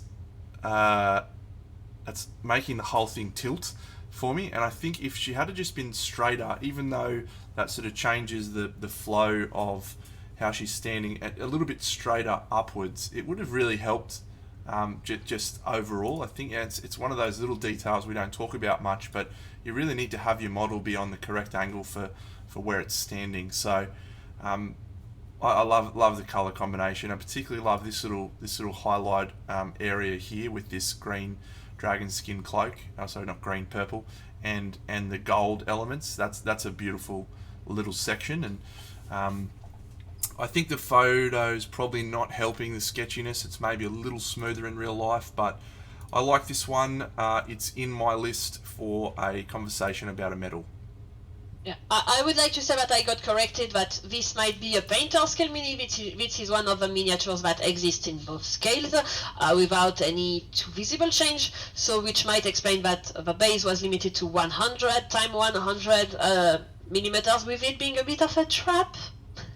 Very good. So probably not disqualifying due to that, but good for feedback. And well, I'm not going to disqualify anyone. That's your job. So yeah, you get to be the bad person. Number 60, another Ramette. With a black rim on the base. With a black rim, not a pink rim. Again, we've got some generic photography issues here.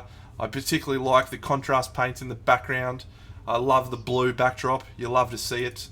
Really makes the model stand out. Yeah. Generic blending feedback. These legs, we need to see probably some smoother transitions. I will say that I do think the placement of the lights and all of those elements is well executed. Everything is where it should be. We've just got a lot of bleed from contrast paints or from other colours sort of stippling over into these areas, and it feels a little bit messy and unfinished from that perspective for me. Mil? Yeah, I don't really have much to add to that. I love the, let's say, the pastel palette. Yeah, even though I tend to do that as well on my gaming minis, the ground looks like I put some texture paint and flux, but I'm guilty of that as well. Yeah, believe me, I'm also guilty about it. Yeah. But Um, for gaming minis, they get a pass. yeah, sure. But for gaming minis, it's cool. Like maybe you could like wash it a little, like on the edges, like with some like additional color to make it a little darker. But that's it. Yeah. Yeah, I think the background is like taking away a lot of this miniature. Yeah. Just like even covering the palette with a black piece of paper would make it better. Just like a workshop photo. But yeah, I like the pastel color choices. It looks like a candy palette, yeah. And there's this one thing. I like maybe if the person is like watching, yeah. Do you have problems with some parts it's visible on the skin tone on the legs, yeah, of some parts of like dust or something like sticking to the paint, yeah, because like sometimes it's visible and I think people have problems with it because if you apply the paint stuff sticks to it, yeah, maybe you clean your brush on a tissue or something and like the fibers like separate from it and you like apply it on the miniature, but it's like on a smaller scale. If you like make a photo, it's quite visible here on the knee, like you have like a part of I don't know something, yeah, like stick to the miniature, yeah. So like it's worth like thinking about it because like I use like a normal tissue, yeah, but like I changed it quite a lot and like it's like it doesn't separate like fibers, yeah. So like you don't leave those marks, yeah, like, and that's important to not to paint in something to the surface. I think the use of contrast, like here, like I don't know, comparing to the previous piece, like the same one, yeah. This one is more defined. You look at the face, you look at the eyes, that's visible, yeah. You have the shadows, everything. That's something we talked about, yeah. That's like the base color and it's shaded, yeah, and it looks quite okay. Yeah. Then like as you mentioned, maybe like cleaning up some parts of it because like there's some spilling of the color, yeah, just like applying again a little of that layer of the normal paint would help, yeah. But I think here like the photo also takes away a lot of it because I see like the heart is like just overburnt, yeah. It's just like too bright, yeah. Even on the second photo, you see a little of that like color of the cap on the hair, yeah. Yeah. So like cleaning up the elements, it's very important. It would be a better defined piece if after the contrast paint you would clean up the surfaces and then apply the highlight, yeah.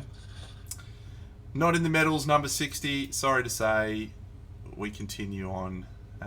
So we're going to take a break very shortly, everyone. We'll probably try and get to 55, and then we'll take probably a 20-minute break, let everyone stretch their legs and get some food in some cases. So, yeah.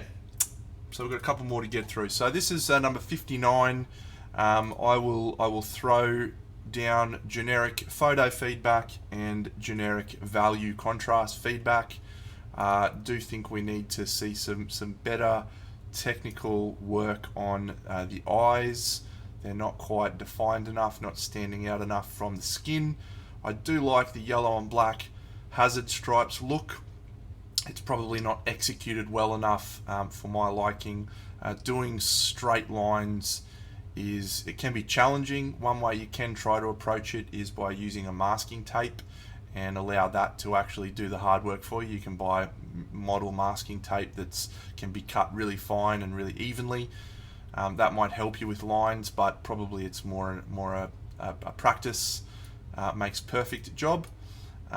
If they are meant to be tiger stripes, which Scaraboss has said in the chat, they don't look like tiger stripes because tiger stripes start narrow and then move wider towards the center, and that is also not effectively working. Also, I haven't seen that many yellow tigers in my time. Over to you, Red Av. No. It I should be haven't more seen orange. many tigers at all. Yeah, but I'm not a specialist in painting those stripes. I tried one like panther pelt and it wasn't good. Yeah, so it was actually very bad. Yeah, yeah. I think the that's something that we like sometimes go back. Like you mentioned the eyes, yeah, like that separation, yeah. Those like small things that make it better, yeah. Because like you have the paint applied in a like a even layer, but like I miss the like separation of elements, like the shading. One thing about the color composition is that like I think the bright blue hair also stand out quite a lot, yeah. And there's nothing other that is like tying into that motif, yeah. So like if you, because like that's a violet composition, yeah, but still like it focuses a lot of attention. So for example, if you would shade the miniature a little with blue tones, it would fit much more, yeah. It's just like too much of the separation from all the elements, yeah. Sometimes like even wacky compositions work, but you have to build up the ambience, build up the shadows, something, yeah, that makes it better, yeah. Shade with blue. Shade with blue. Shade with blue. Yeah, of course. Yeah, that's the like the basic concept. Yeah, Yeah. Like, but it works really. Yeah. Mel? I don't know why there is white under her left knee, over her left knee. It looks like the person wanted to add some more yellow and forgot it. I'm not sure. It's very unclear to me. One positive note that I will say is that the yellow is clean. The yellow itself, even though we could question that tigers are not yellow, the yellow is clean, and I think that's a great thing to have. I don't know why the blade at the end of her the shaft is purple, and it looks like it's been base coated, and that's it. Maybe just an edge highlight, but the shape isn't really easy, and it depends on the orientation. So I think that's lacking, and yeah, the skin is a bit flat. Cool. Good job, number 59, but no medals for you. Number 58. Let's have a look. What have we got here? Ah, yes, a Pinup Warrior of the Sun from the Sunstalker set. Well, not actually from the set, but from that mythology. So the Sunstalker has a lot to do with light and light refraction, which is why there is a sort of a Technicolor vibe going on here.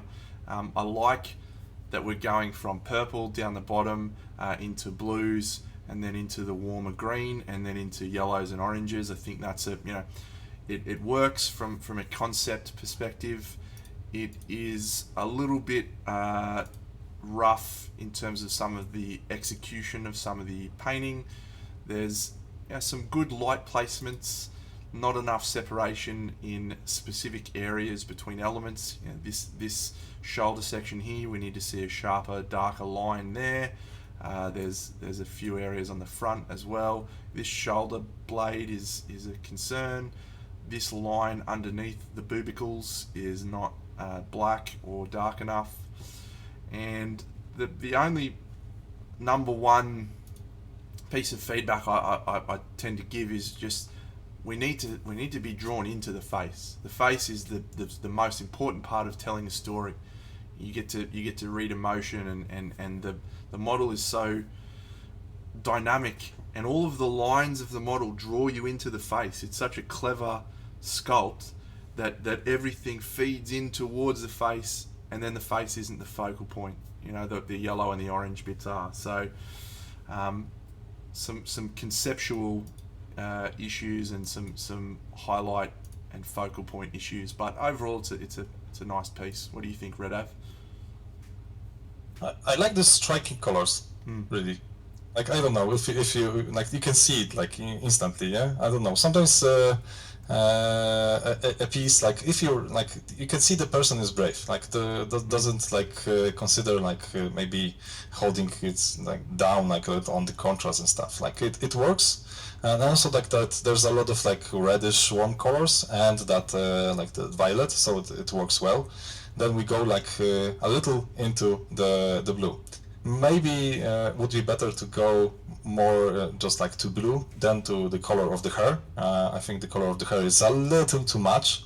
And as we mentioned, like some parts, like if you like even look at the sides, and the skin tone isn't that separated from all the some elements. Yeah, you showed it. Yeah, and it should be a little more, in my opinion. But like let's say like there's a quite nice brave highlight on the upper part of the like tentacle. Yeah, Yep. that's cool. But on the lower part, like on the back, there's one thing that I don't like. You see it line where the elements combine. Yeah, like it's not like filled with like putty or something. It's just glued. Yeah. Yep. And like in the shadows, you could be even like more brave and just like add that like bluish cyan color. Yeah. Just like to show the water to modify the shadow. Here it's a little too flat, yeah. Just like adding to your remarks. But I like the brave approach to colors. Like it makes a nice striking piece. Like probably it looks very cool on a table, yeah. Yeah. Mill. I don't really like the yellow part on her leg, to be honest. I think it looks a bit out of place where a brown would probably have been better on that place. But yeah, I really love that orange, red, orange to yellow blend. I think that the blade that she's holding up looks to have a highlight that's behind the model, which I think could have been more shifted to the front of the blade. But other than that, I really like the colors, and it works a lot for such a model. That it's not an easy model to paint because there are so many places that end up hard of access. I painted her in 2018, I think, and yeah, she's not an easy one to paint. Yep. So yeah, congratulations for doing this. It's not going to come into the medals for me because of a few technical issues, but I also got to call out, clean your fucking wall, champion. What's going on in the back there? Jeepers. You're killing me. Alright, 58. We move on. We move on to 57. This is another ringtail vixen on pumpkins. No dicks on this one. Kick us off, Milt.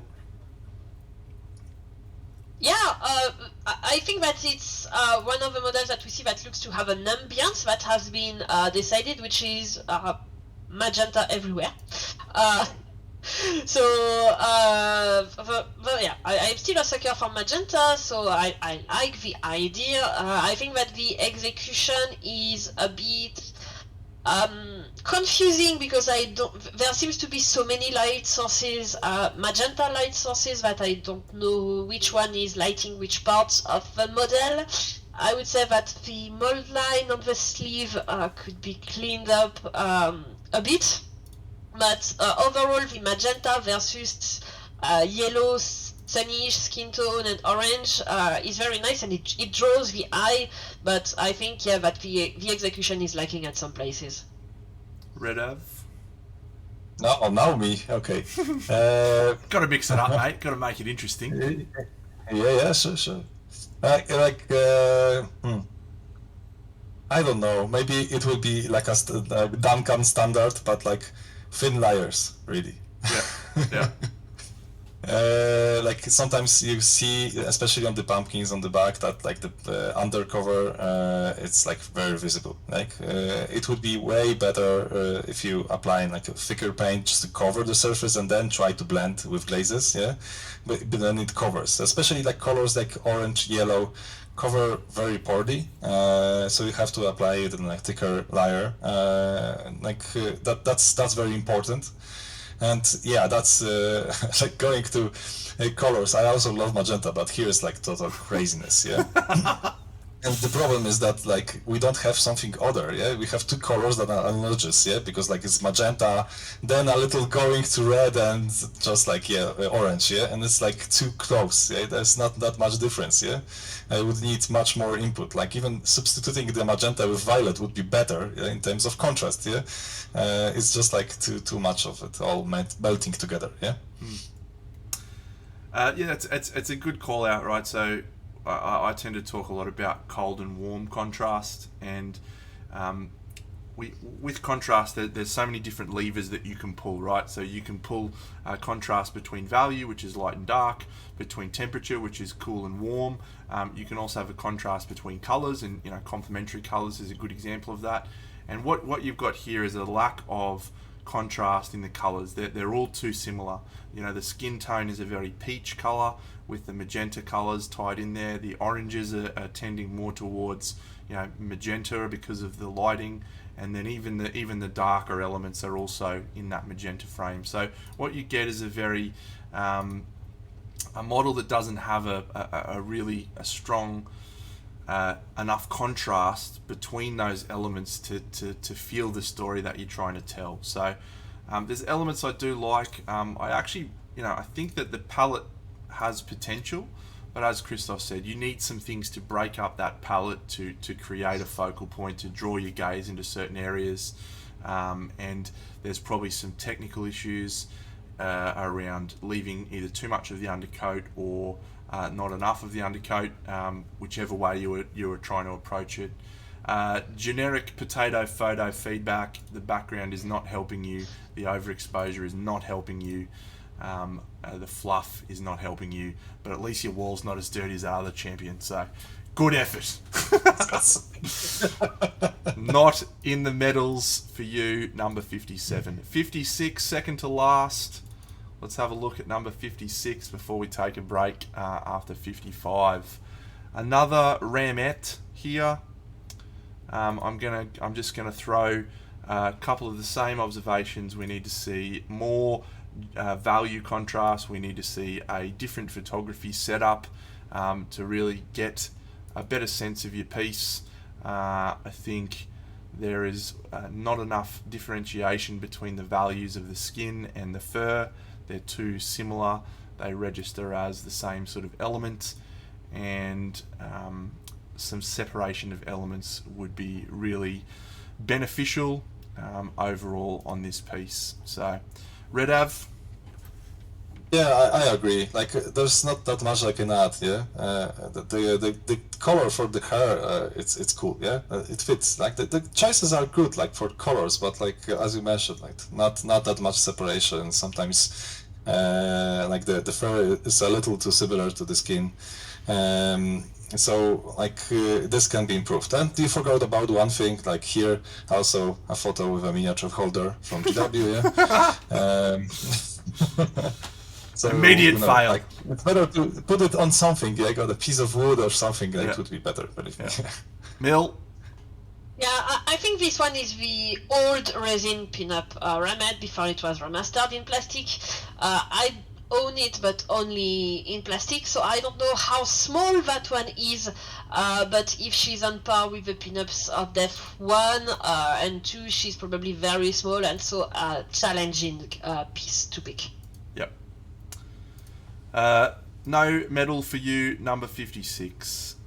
Number 55, let's have a look at number 55 before we take a break. This is a Poots. We have an Adam Poots holding a pencil. The pencil isn't down, that's a meme. What is this person doing? Pootsy. Yeah, the joke is because Adam Poots said that pencils would be down on the Gambler's chest at some point, and now there are still some editing and corrections being done, and to some people that means that pencils aren't done or are, so we don't know if the pencils are done or not anyway. I lost track of what you're telling. Actually. Yeah, so there's a running gag at the moment. The Gambler's Chest is the next big release for Kingdom Death, and it's been in development for 7 years. And it was supposed to ship a long time ago. It hasn't even been finished and sent to printers yet. And one of the comments in the Kickstarter that Adam Poots, the designer of the game, said was that pencils would definitely be down on the game, on the development. The pencils would be done, no more developing, at the end of last year. And he still hasn't finished it. Damn. So, look, I mean, there's the same feedback. We've got some contrast issues. We've got some technical issues here. I love the concept. I love the story. And I think if you look at the shirt, there's actually some technical capability here, right? That's not easy to do. That sort of freehand at that scale, and so there's probably a lot more that this person's capable of than what we're seeing here on the rest of the piece. So it's a no from me, but it's a cool story. Maybe we toss it up for a medal of some description. We'll see what we've got left over at the end of it. So, Pooty. Well, probably it's more about like the story and the humor, yeah. Like the painting, it's you can improve, really, as Trent mentioned, but like the whole idea, like if it's based on it, it's pretty cool, Anything for you? I would say that the pencil could use some shading. I like the jean colors that were picked. I think that it really conveys jean, but it could use some texture. I think that the OSL, you could have swapped the color on the lantern and the color on the base to make it more convincing that the lantern is the light source. I think that the shadow made by the leg for the OSL is well done, and from this angle I can't see if there is light on the leg, but not on around the knee. So I think that swapping the colors of the OSL and pushing it on the leg would have helped it a lot. Yep. I still suck at OSL. Fun piece to take a break on. So. Awesome work, Millennia. Awesome work, Red Av. Great work. We'll have a little break now and just refresh, grab some water, grab some food. Let's move the stream over to our hold position, and we will be back at some point soon. Thank you very much. Anything you want to add? No. Later. See you soon. Yeah. Good.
We're back.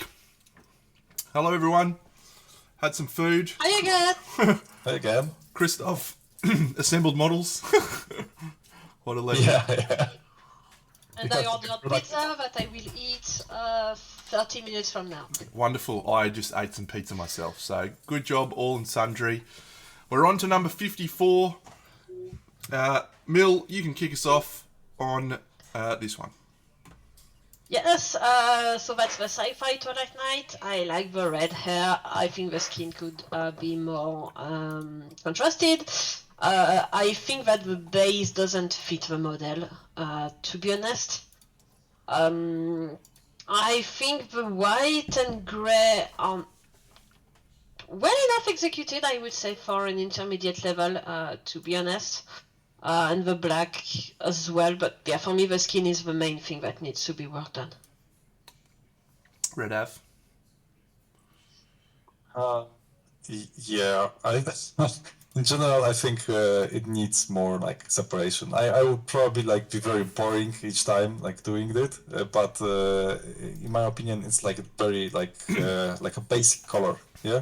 And sometimes some parts should be like a little more defined with shadows and with highlights, and that's something I miss here, yeah. It's a good color composition, but it looks very reminiscent of probably a lot of versions I've seen, but still. You have to do more with contrast, yeah? Yeah. More shading, more highlights. Generic value contrast, generic photo improvements, and yeah, we'd love to see a little bit more separation of the elements, and agree with Mill. The base doesn't feel right for what is a sci-fi Twilight Knight. Why is she walking around in the desert? Doesn't make any sense to me, and thus no medal for number 54. 53, we've got two models in here. Oh, we've got this something, and then faceless. Cool. That we'll definitely pick the faceless for this conversation.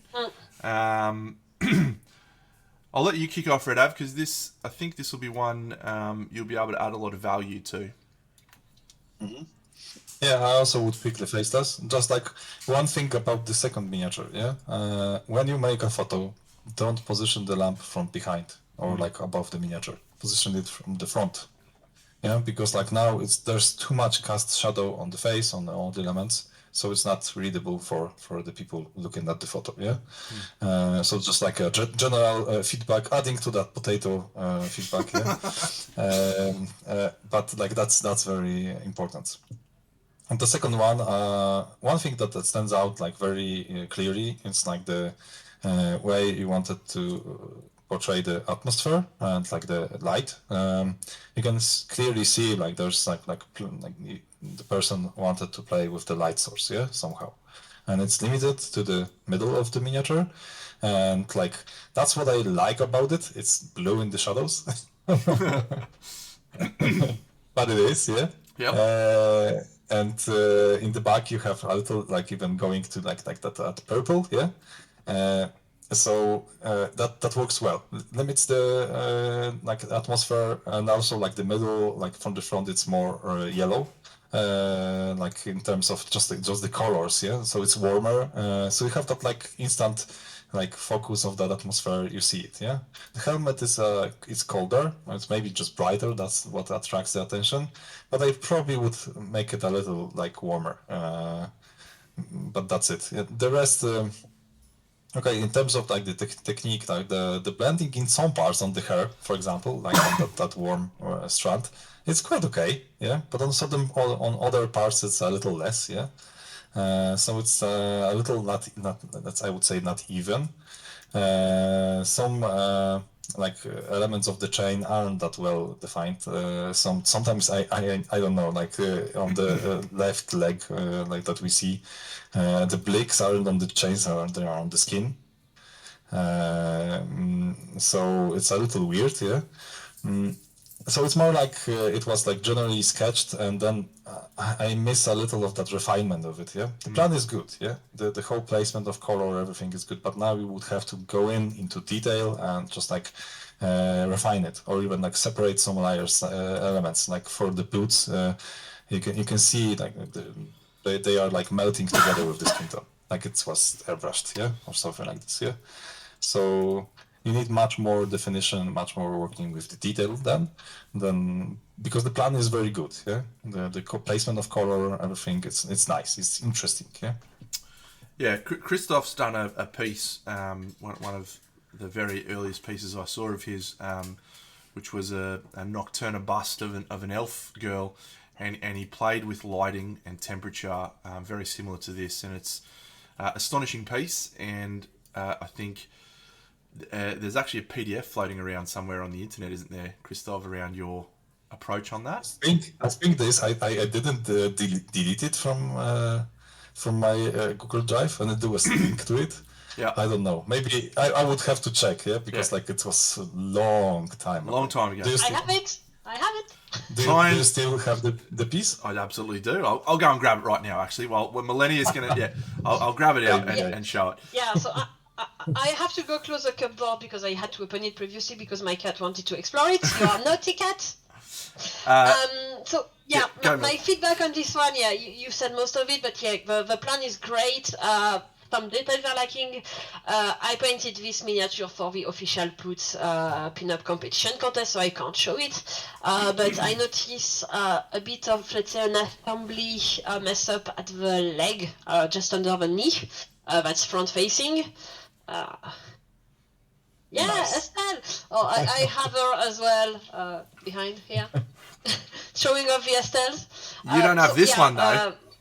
Well, I don't have mine. Ken doesn't have it. I have mine. Yeah. Yeah. So yeah, as I said, so the little bit of the assembly mess up. I am not sure about the basing, to be honest, because I see that there is light, but I don't know exactly what's going on. Is she walking on a shore with rocks? I don't exactly know. I think that some clarity would have been appreciated. I don't think it would need a lot, but just a bit. I think it's one piece that would need 2 hours work and get a medal. Yeah. Maybe even 1 hour, to be honest. Find Christoph's PDF. Read that. Understand light. Because I think when I look at this, I think this is the potential to be a medal-winning entry, but it just feels unfinished. It just feels like we've missed, so many elements. Like the sword hilt is just flesh-colored. The bootstraps, the boots are flesh-colored. There's elements around the wrapping that are just skin-colored. It feels unfinished, and that's a shame because the concept is really cool. So 53, nothing, but yeah. Find some more time to put into your piece because the skills are there.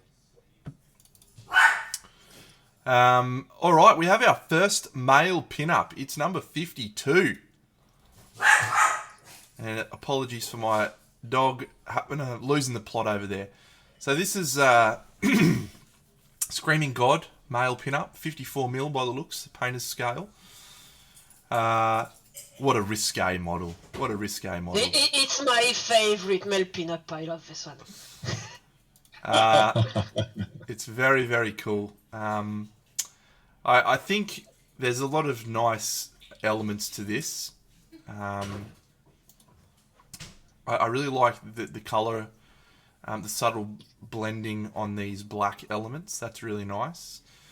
I think the overall value contrast that we have from individual elements is good. We go from a light colour to a dark colour, then to a light colour. Then there's clear separation. We could improve some of the elements of separation. This needs a darker line around these thigh pieces, potentially some of the undersides of the straps. Where I think we can improve is unfortunately the really key areas, which is the skin tone, the hair, and the face. When you're working on a bigger scale, it comes with the unfortunate reality that you just have to be better on the facial details. You have to get the face right because it's so much less forgiving. The eyes are off center. One's looking up, one's looking down. So unless he's in an Ahago face, I don't know what to say. The hair, we've gone strand by strand, and we need to see a band of light across that upper portion of hair. And then the chest, unfortunately the lighting is it's actually the placement of the highlights is done well. The problem is that the overall volume hasn't been considered. And what I mean by that is, if we have a light source from the top, the upper part of the chest will be lighter than the lower part of the belly. That's just how light works. And this, they're all the same value from the top of the chest to the bottom of the chest. It's no difference in terms of value. So that's where I feel this piece is let down. And yeah, I'll leave some other things for Christoph to talk about. Go, buddy. Yeah, I think you mentioned like a very important topic here. Yeah, there are some concepts of light here, like visible. For example, like even on the picture that you were showing, like the last now that angle, the lantern light. Yeah, that's something cool and more, like, probably more advanced. Yeah. But on the other hand, like there's a lot of inconsistency. Yeah? So if you look at the face, yeah, you mentioned that like the eyes are off center, yeah, but it's not even that. Yeah, you look at the blicks. One blick is one side, the one blick is on the other side, and it should be like the same. Yeah, it should be like on the upper part, yeah, where like the glassy surface of the eye just reflects the light. Yeah. And so like you have to be coherent with it, yeah. And as you mentioned, like the upper part of the torso could be a little brighter, the lower part a little darker. The head is a little tilted to the like bottom, but still like the forehead could be brighter, yeah. Even like you could add a little more light under the eyes just to show that like part of that Rembrandt triangle, yeah. So it's better. And when you look at the whole shape, like that's something I mentioned earlier. On the torso, it's quite okay. So we have like a central highlight on the whole torso. Yeah, and then those small muscles. I think the muscles have too much of an edge highlight. Yeah, they look that they are like glued in rocks. Yeah, not something that is like fluid, like a human body. Yeah. So like watch out with accenting surfaces like this. Like it implies something that is a hard edge, yeah. And it should be somewhere. The highlight should be somewhere in the center of the muscle to show it's round, yeah. Like a different interpretation of it. The whole highlight is okay, but like the edge highlight shouldn't be there, yeah. And even looking at the leggings, yeah, like it should be like a reflective material. So, for example, his like bent leg closer to the one closer to the lantern, you have a highlight on the upper part of the leg, yeah, and then darkness on the leggings, yeah, and then the highlights on the leggings, the reflection, are on the sides, and it should be in the middle where the highlight from the leg goes, yeah. So that line would be kept, yeah, and it's not visible there. On the other hand, on the other leg is better because they have that central highlight, so it forms like a line, yeah. So just understanding that coherent light source is very, very important, yeah. Just like even looking at the miniature, like I mentioned earlier, like stick figure, drawing lines, yeah. I even do something like this on workshop that tell people just to think about the main light source and just sketch it like on everything, like just with lines, yeah, and it helps you understand it. You know, we work from a general view to detail, yeah. The next thing about something that I like about this piece is as I mentioned, like it has some atmosphere, yeah. Yeah. You have that like maybe white light from above, but that warmth from the bottom and like that coldness in the elements, it works quite well, yeah. Even the small marks of a little of the texture on the leather belts, it's cool, yeah. Even on the gauntlet, there's like a diagonal line of the highlight on his arm, so it fits. It's in my opinion, it's a good piece. Yeah. Yep. Maybe on the bottom, some parts on closer to the left leg. Yeah. You've painted like bluish reflections on the armor. Yeah, on the leg, and it's very good. Yeah. But why doesn't it continue on the ground? Yep. Yeah, it's just dark ground. Yeah, and then you could highlight from the left all of those faces, just a little blue, like a light coming from outside of the scene. Yeah, just Yep. like being consistent. So the small things. That's of course nitpicking, because we look at this piece. I think it's a good piece. Yeah, because you should consider it. Yeah, Yep. I don't know if you Yeah, in no, this way, guys. it's on my list for medals. Anything further to add to Yeah. that, Mill? That's that. I have my pizza ringing, so I let you go on to the next one. Perfect. Get in the pizza. Yeah, look, that's in the medals for me. Obviously, some pretty critical feedback there, but that's because the piece warrants it. You know, there's technical skill there, there's technique there, and this is someone that should be pushing themselves into master in the near future. Yeah. And I can say something now. good photo as well. A really perfect example of what we look for with photos. The backgrounds, out of focus and not distracting. All of the lighting is even on all three photos. Well cropped, all in focus. So, good job. Go, Mill. I enjoy on this one the fact that the line at the middle of the torso isn't darkened, which is an error that many people tend to do. So I would like to underline that. Spot on. Yep.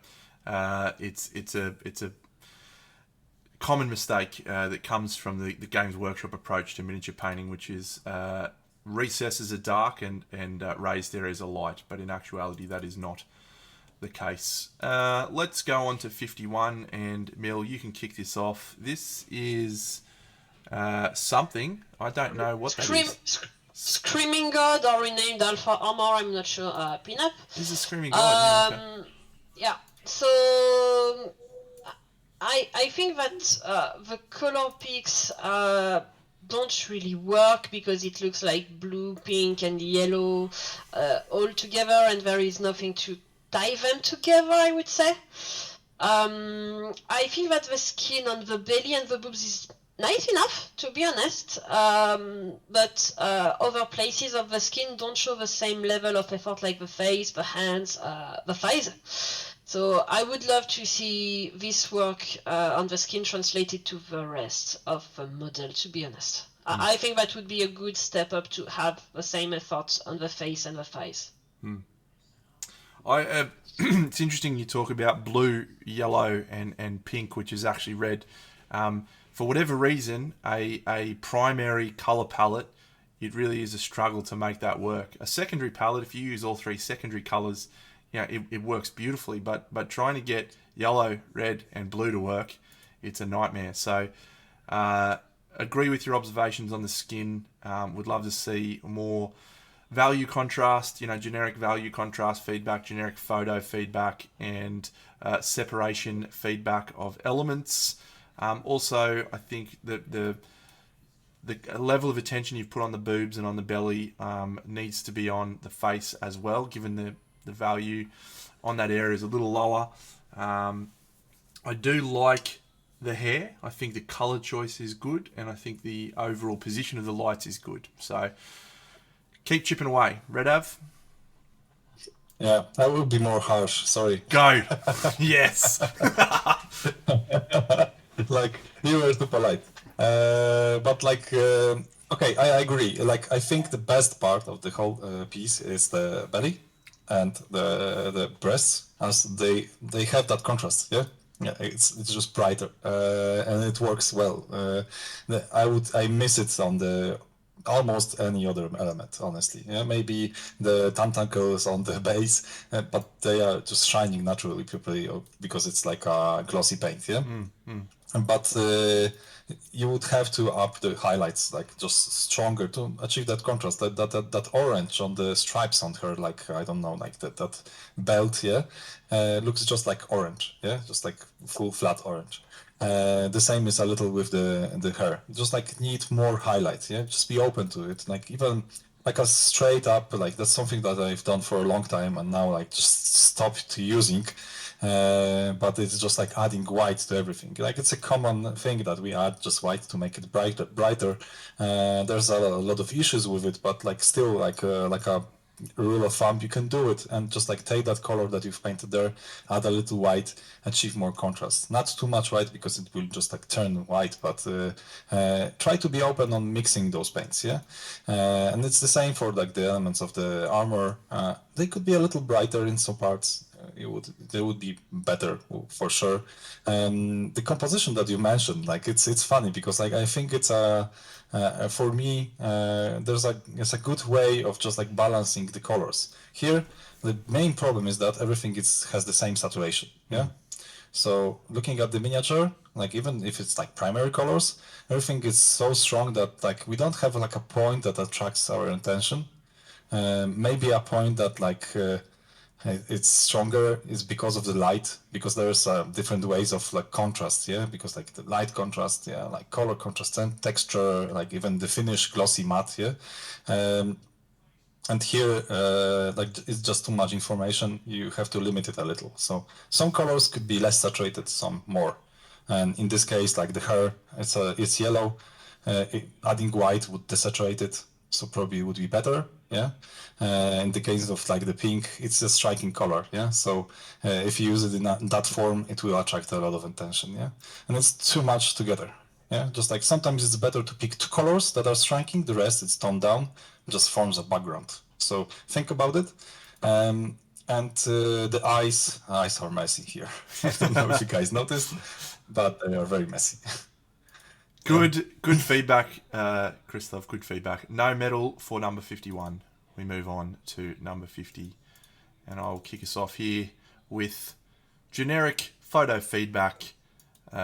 We've got some struggles with the focus. The model is a little out of focus. It is very challenging to photograph small pieces, right? Small things. This one does look pretty small. So I think the problem that we're going to have in critiquing this is the photo is making it really difficult to ascertain how well these shades and colours are executed. But I actually think the value and the shading is exactly what we want to see. There's a depth of shadow in the skin. You know, we can see clearly defined lights and clearly defined shadows. You know, there's a clear, correct placement of those lights in all of these areas. There's maybe a little bit too much dark in some of those areas, but that's again a part of the challenge of painting a small figure. Is you need to have enough separation to define each of those elements. I think the face is really well done.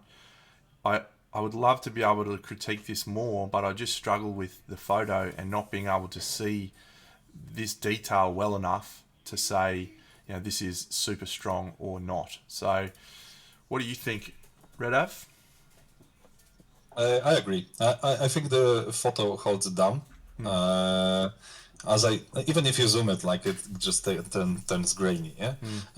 But I think here, like we've talked about it like earlier, that level of contrast is very good, yeah. On the all the elements, yeah, you have that definition of the element, like the highlight is visible, the shadows are deeper. You mentioned that sometimes it's even deep. At first, it's even better to do it like very deep, yeah. Then in the end, you will end up like controlling it a little more, like doing it a little more consciously, and but like it's a good starting point to develop. And I think this is a very good example. And I like the, let's say, placement of shadows and highlights on the scarf. No, like on the snowman. Yeah. Yeah. How it's called? Like, and like that's a good contrast. Yeah.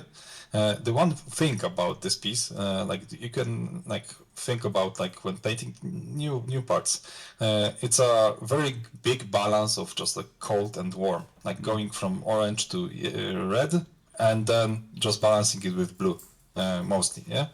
So I know I will repeat it, shade with blue. Yes, so, we should have a counter. Everyone should have to take a shot when Redav says shade with blue. We'll all be pissed. Yeah, something like this, like a meme, yeah. But like if you would add a little blue to the red, or even to the skin closer to the snowman, to the blue elements, it would look even better, like more coherent, like the ambience would work well, much better, and still you would have that contrast. But I think it's a very good piece. The only thing I would like to look at it up close, maybe the blends on the legs aren't that well made. Yeah, it's a little too sketchy. Yeah.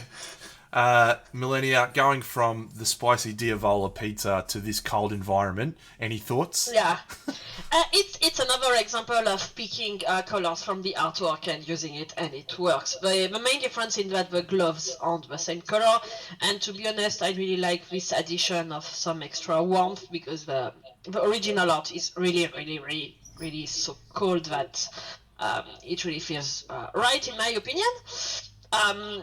Yeah, I would like to see it more zoomed in as well. And one thing I would like to comment is the basing around the snowman. There is just a snow flock, but I mean, due to the size of the snowman, it works. It's not looking to let's say lazy or just slap something, because the snowman takes so much space on the base that it's fine. So basing is not just in itself, but as well with everything around it. Yep. Yeah, but like looking at the flock, yeah, it's not just flock. If you look at it closely, you can see a little bluishness from underneath. Painted yeah? underneath. So probably that person painted the base a little with blue and then added flock or something, which to is mix clever. it together. But it works better this way. Yeah. And it's important that they did that, because the snowman doesn't have the flock. And so you have a blue snowman, and then if you didn't paint the underneath of the snow, you'd have white snow, and that would feel incorrect. So adding that paint has brought that colour tone into it, and it feels a little more correct. So good job, not in the medals. Take better photos, you absolute peanut, please, because your work deserves it. Because you're worth it. Yeah. Redav, have a go on this Twilight Night for us, my friend. 49. I like it a lot. Like comparing to the rest, like I think it's a very good piece. Yeah. And there's much more done on it. If you zoom in, of course, like you see the definition of it, like it could be more blended, but like that's just me. Yep. But there's one thing that I like. So you have that like purple shade on the sword. Yep. Then a little of it somewhere in the blues and stuff. You could even be more open with it and add much more, even on the whites and stuff. Yeah. So that's something like a thing to think about, like just painting atmosphere. But like the sword like gains a lot with it. Yeah. And probably adding this like a complementary color to everything would be even better. I like the placement of the lights on the shoes, on the legs mostly, yeah. Maybe the left leg could need more like a line highlight, like from the hip to the knee, but that's cool. And the whole scene, I think the whole like the base feels the character, like fits the character quite a lot. Yeah, we've talked about them. We had like one of those nights in a normal environment, and here is more like technological. It works. Yeah. The whole like platform, the blood also. There's blood spatter, something that Millennia wanted. Yeah. There's a lot of things like here. Maybe like we've talked about it, like the highlights on the hair a little too thick. Yeah. There's too much separation. The parts where like there should be like a line, like a highlight through the whole hair, not just like separated by those strands. Yeah, that's always tricky. Yeah. But it's in general like a lot of people have this problem. Yeah. And it's even better to just like if you have like one color of hair, just paint that line. Yeah, just like brutally paint that line of that reflection in the hair, and then just like continue maybe adding detail. It's I've read a book it's a good book about painting in general, like summarizes a lot of topics, and so is the Color and Light from James Garney. And he like portrays painting hair like closer to ribbons, like a material ribbon, like that's reflective, and just like adds those like on those raised parts, those like straight reflections. Yeah, just ignoring the texture of the hair. Yeah. So it's a good starting point to understand it. Yeah. The hair looks like spaghetti bolognese to me, right? Because we've got individual strands of spaghetti inside the sauce. So you're missing, for me, one of the best elements and one of the most awesome elements to paint by doing spaghetti bolognese head. So that's an area that we need to improve. Agree with you on the concept of the base. It's very, very cool. It feels futuristic. It feels sci-fi. Your point about the purple is a really interesting one. There's a painter called what's his name? It's not Darren Latham, but there was a guy back in the olden days. You might know him, Red Av. He painted Games Workshop. He won a Slayer sword, and he mixed in a little bit of purple into every colour that he painted on this high elf. I feel like he's Swedish or something. Cujo will probably know. He mixed purple into every single colour across the whole model, and it created this really beautiful, like, no, it wasn't Andy, but yeah, it was a beautiful harmonisation of every colour. We're not talking about, the purple was in everything, like you didn't have purple skin. It just was skin that had a slight tint towards purple and maybe some more purple shadows. So Andy might be able to tell me who it is who did that. But I think this is a piece that would benefit from something like that. Thinking about the overall aesthetic and how you could push more colour into all of those different elements. So I like this for a medal. I like this a lot. Yeah. But this it's is like there are some places that the blending is like very, very, very good. Yeah. Yeah. So that's also important. Like even on the base, you can see. Yeah. But also like on the base, you can see the differences in texture. Yeah. Yeah. That's cool. I would like to see a slightly more exposure on the photo. The photos feel just a touch dark, but at least they're consistent. The lighting is probably the cause here because you're not getting any of that beautiful booty in the photos. So, Mill, anything on you? I love it. I love the basing. Yeah, you said earlier that I asked for it, that I asked for blood spatter. I have it. I'm happy.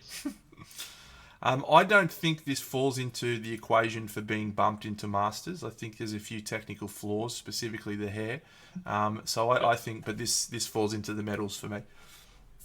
Yeah, one thing like we haven't talked about it, like, but maybe at the end we'll like it's worth sometimes thinking like on competitions. It's quite often like this.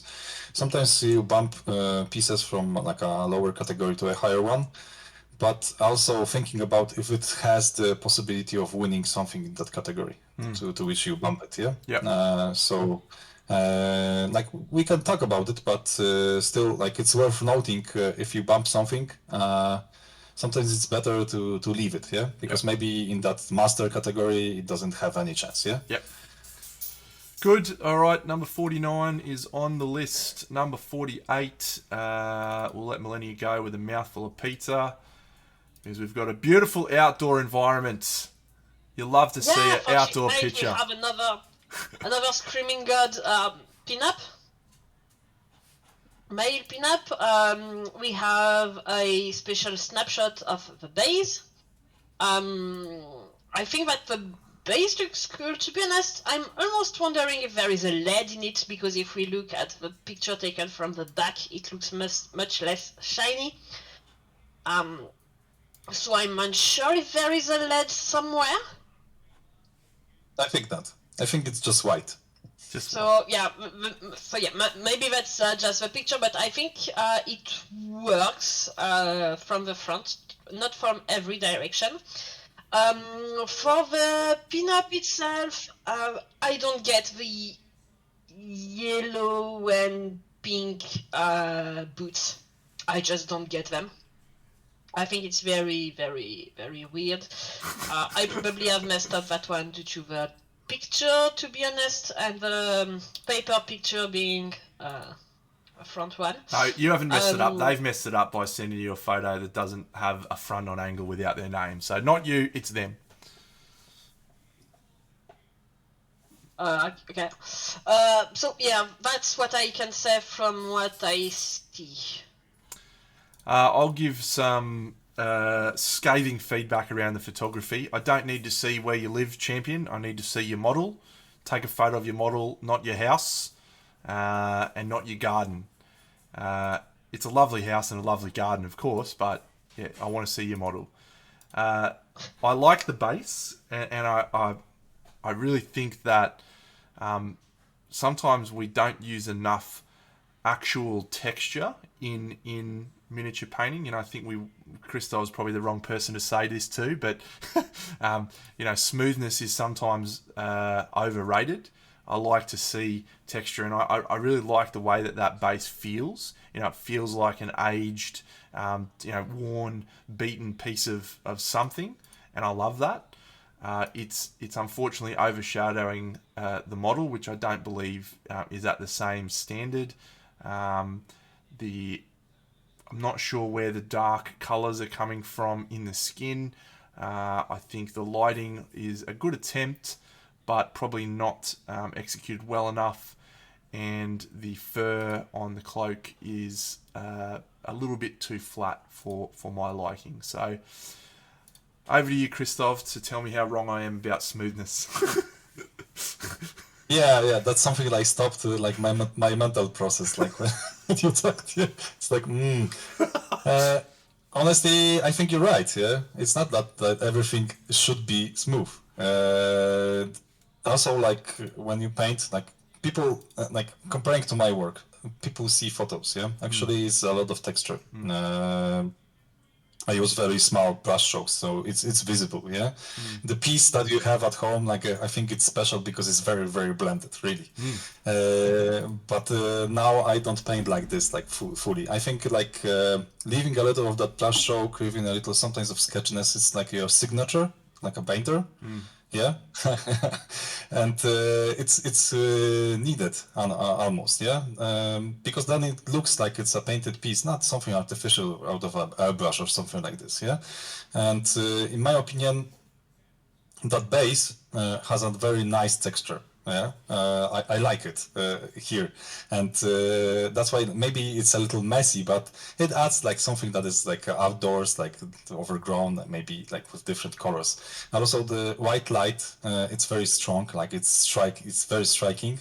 It's a nice attempt. Yeah, you would need to make it more complex and stuff, but like it's a cool thing that that person tried to do it, because like it's not an easy concept like from the start, and like looking at his level of painting, it's something that like probably like it's a good start to explore it. Yeah. I don't like the outdoor photos. Yeah, I almost can't see how the miniature is painted, because like if you look at and also I don't have a photo that is like up front of him, yeah, but like the natural reflection of the outdoor light is just like covering what's painting on it, yeah, painted on it. I also don't get how everything closer to his hips is like violetish dirty, yeah. But I think that's the photos here are a very big problem. Yeah. And yeah, in my opinion, I would substitute the red on the leg guards with violet. Yep, would for be sure. way better. For sure. Good effort. Not going to make the medals. Good try, number 48. Let's move on. 47. We have a wonderful pumpkin dick lady. Pumpkin dick lady, yeah. Yeah. Generic photo feedback here. The problem with these photos is the light, the reflection of the light on the background is more than on the figures. And that's causing the model to get lost in the background, which is, in fact, the opposite of what you want to have happen. So there's a real problem with the photos here. And again, that creates difficulty for us in a photography-only competition to judge the piece. Overall contrast sits in probably the generic feedback as well, although I do think there's some nice separation of elements here. We probably just need to see a little bit better photography and a little bit more value shifts. Anything you want to add to that, Mil? That picture from the back is, in my opinion, the best angle to show of the work that was done. You can really see the light of the lantern on the cape, on the side of the boots, and it should have been also a bit under the shaft of the spear trident thing, which I think is missing. But I think that having this being it's a secondary light source and having another one on the other side would have been cooler to sell the mini from 2 different angles instead of one main. Yep. Red Av?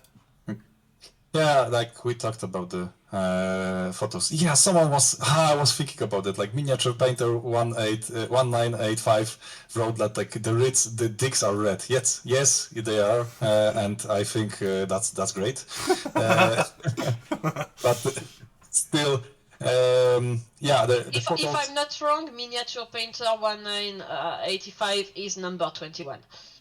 Yeah, okay. I think it's Chris. Okay, yeah, I know it's Chris. But the thing about this piece is like for sure the lights aren't helping at all. Yeah, the how the photo is made, and there's several things about it. Yeah, the first thing, like you mentioned, the background should be matte and wouldn't reflect light. The second thing is that the paint also, if it's matte, it's better. It doesn't reflect the lamps. Even if you put like a little varnish on the miniature at the end, it will just flatten it a little, but it won't reflect that much light. And if you use very strong lamps, sometimes on photos, it's like destroys the photo because you see the reflection of the lamp, not what you painted actually painted. Yeah, that is a problem here, and in my opinion, I don't see the whole view. Yeah, the one thing that I like quite a lot, that's something that Mel mentioned on the back.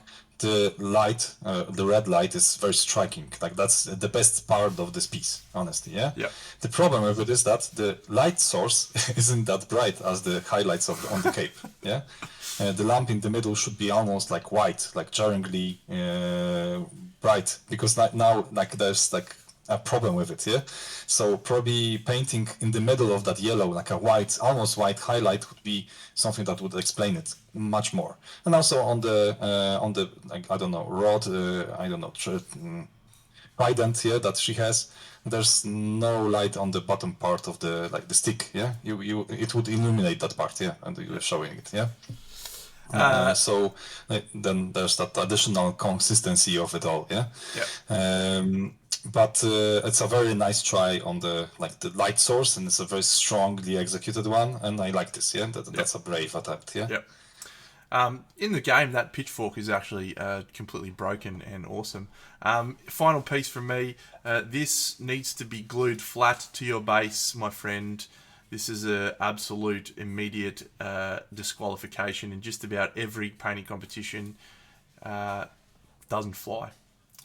No medal for 47, on to 46. I will kick us off here for number 46. This is another Storm Knight pin-up. I really love this model in general. I think it's a dynamic model. I've got a number of the generic pieces of feedback here. We've got some crinkly background paper, which is detracting from the model. We've got a non-matte surface that's making it hard to take the full model in focus. We've got some generic value contrast issues here. There's probably not enough value shift in the model.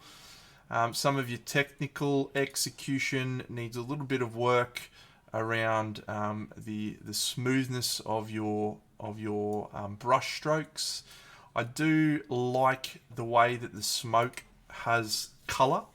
I think that's a nice touch, and I further to that, I like that those colors are also incorporated in the other elements on the model, from the base to the little armor elements as well. So some good things there, but we probably need to get back to the fundamentals on the value shifts and photography to continue to improve. Millennia?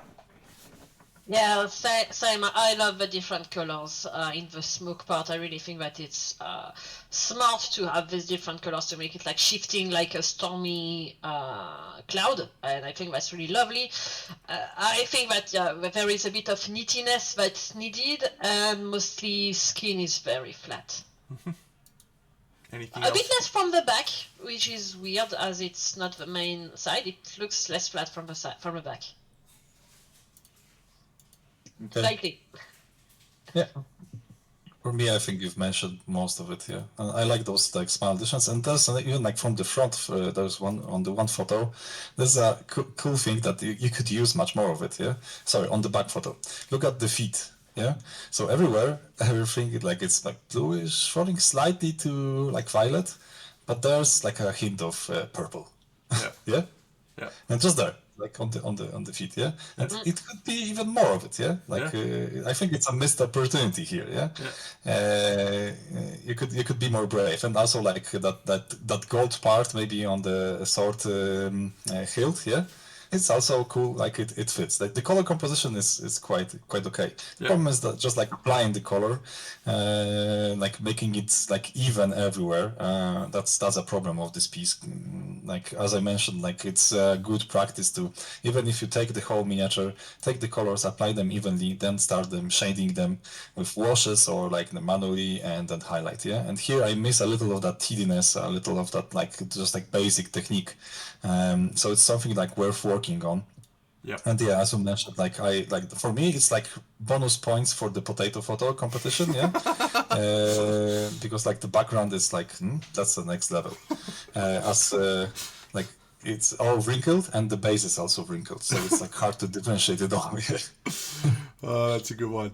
I just want to comment. I love the mindset that you take into painting, which is paint bravely, because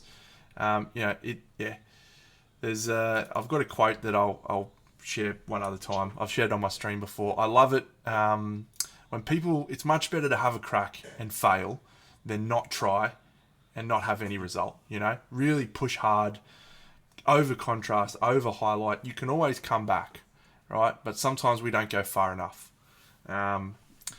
I think that it's just like breaking the mold, yeah? Just like, okay, you have like one way of thinking, but just stepping outside and just like trying to do even something that is like hardcore, yeah? But in time you will see, okay, this is maybe too much, I will tone it down, but then you get that control. But at the end, it's like better to do something very striking, very strong, and then try to control it than just like being, I don't know, too cautious to try, yeah? In Australia, we call it being a soft cock. So don't be a soft cock. Oh, nice. Yeah. I have hard. to visit you guys because I like that logic. Yeah. Mill, kick us off on this one. Yeah. Butcher Pinup. I like it. When I compare to the other one that we saw, it looks a bit more sketchy or more, let's say, textured at some places, sometimes verging on sketchy, to be honest.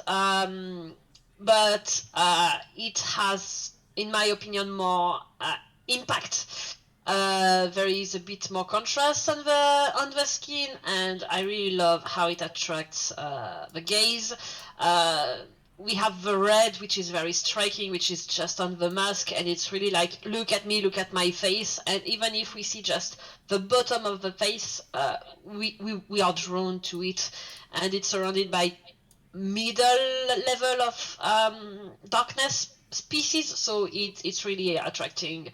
This is the most saturated thing on the miniature. Then next one is the boots, which I think is a bit of a strong weird choice for the boots to be just the second part saturated, but why not? I like the subtle OSL around the lantern. It's not a lot, so it gives more room for mistakes of the exact light direction when it's subtle like that. In my opinion, the only thing that would need a bit, let's say, variance is the base, because it looks like, base coated, dry brushed, and that's it. So I think the base could need some color variation between the faces or something like that. Red Av, go. Yeah, I also think the base should have more variation. There's one thing about the piece. I think the colors are chosen well.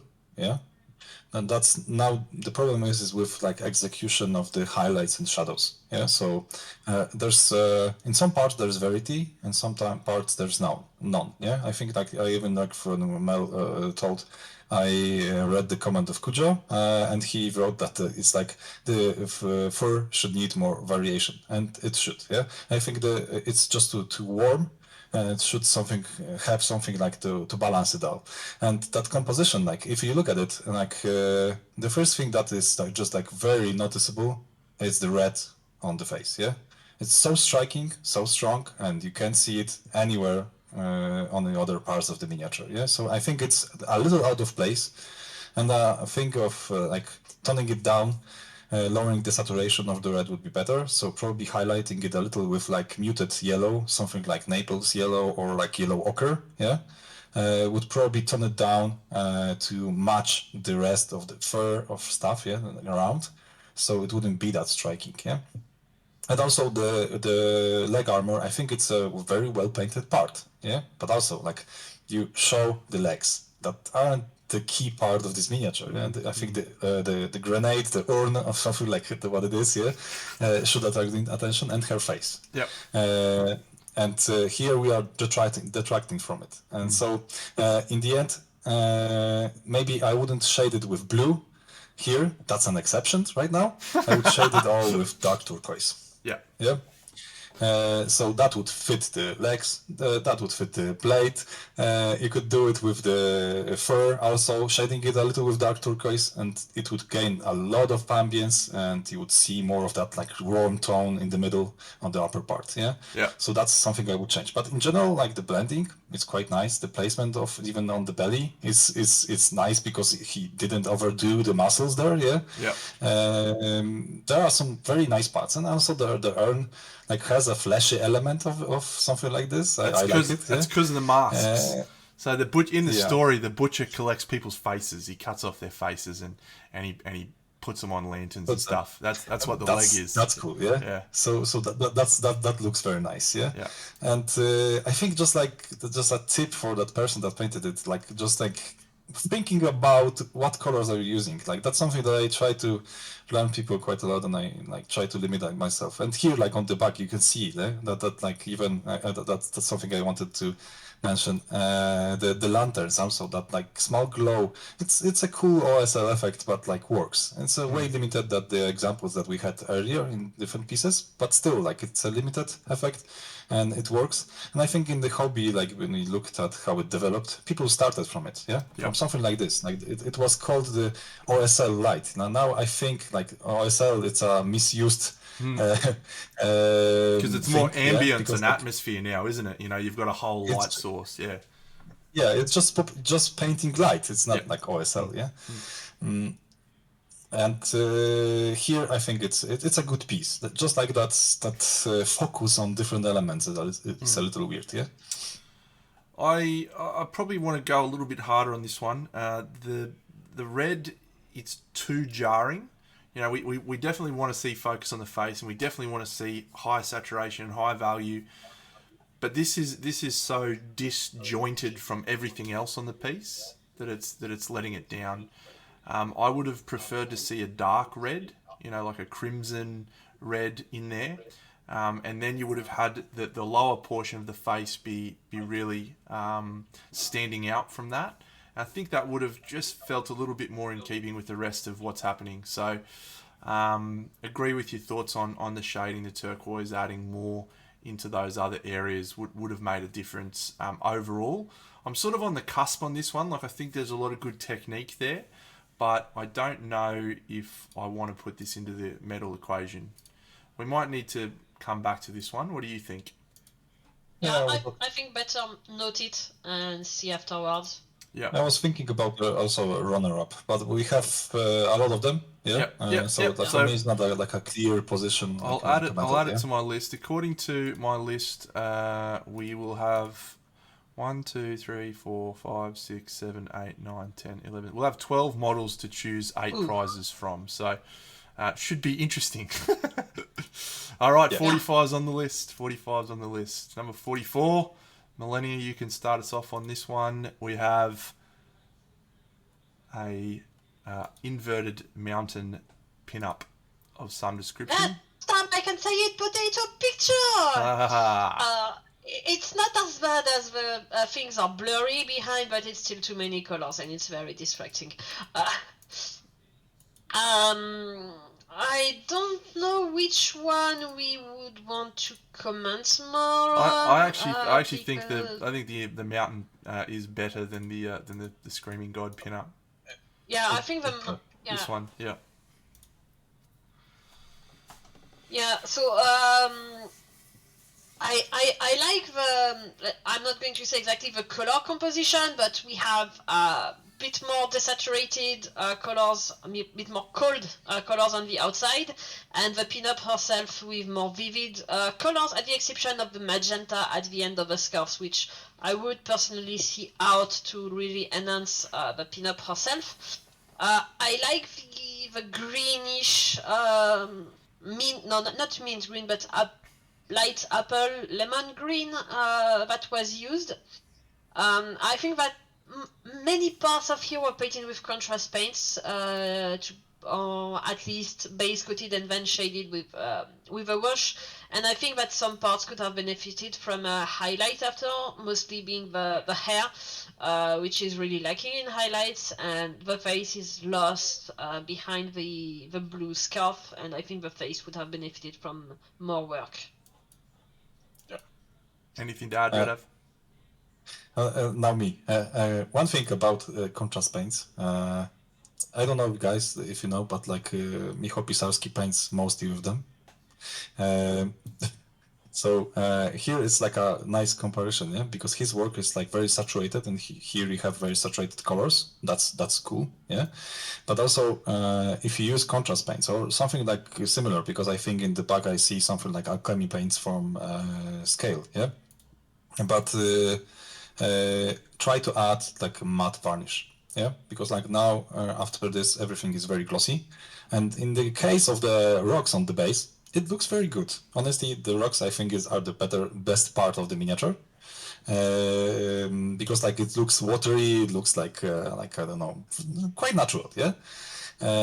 The rest, I think, has too much saturated color. That's something you mentioned. Like the end of the scarf, both of them is just too much. Yeah, but on the other hand, we talked about it. Like here, like after contrast, the separation of elements is quite okay. Yeah, so like all the elements are well defined. You can see them.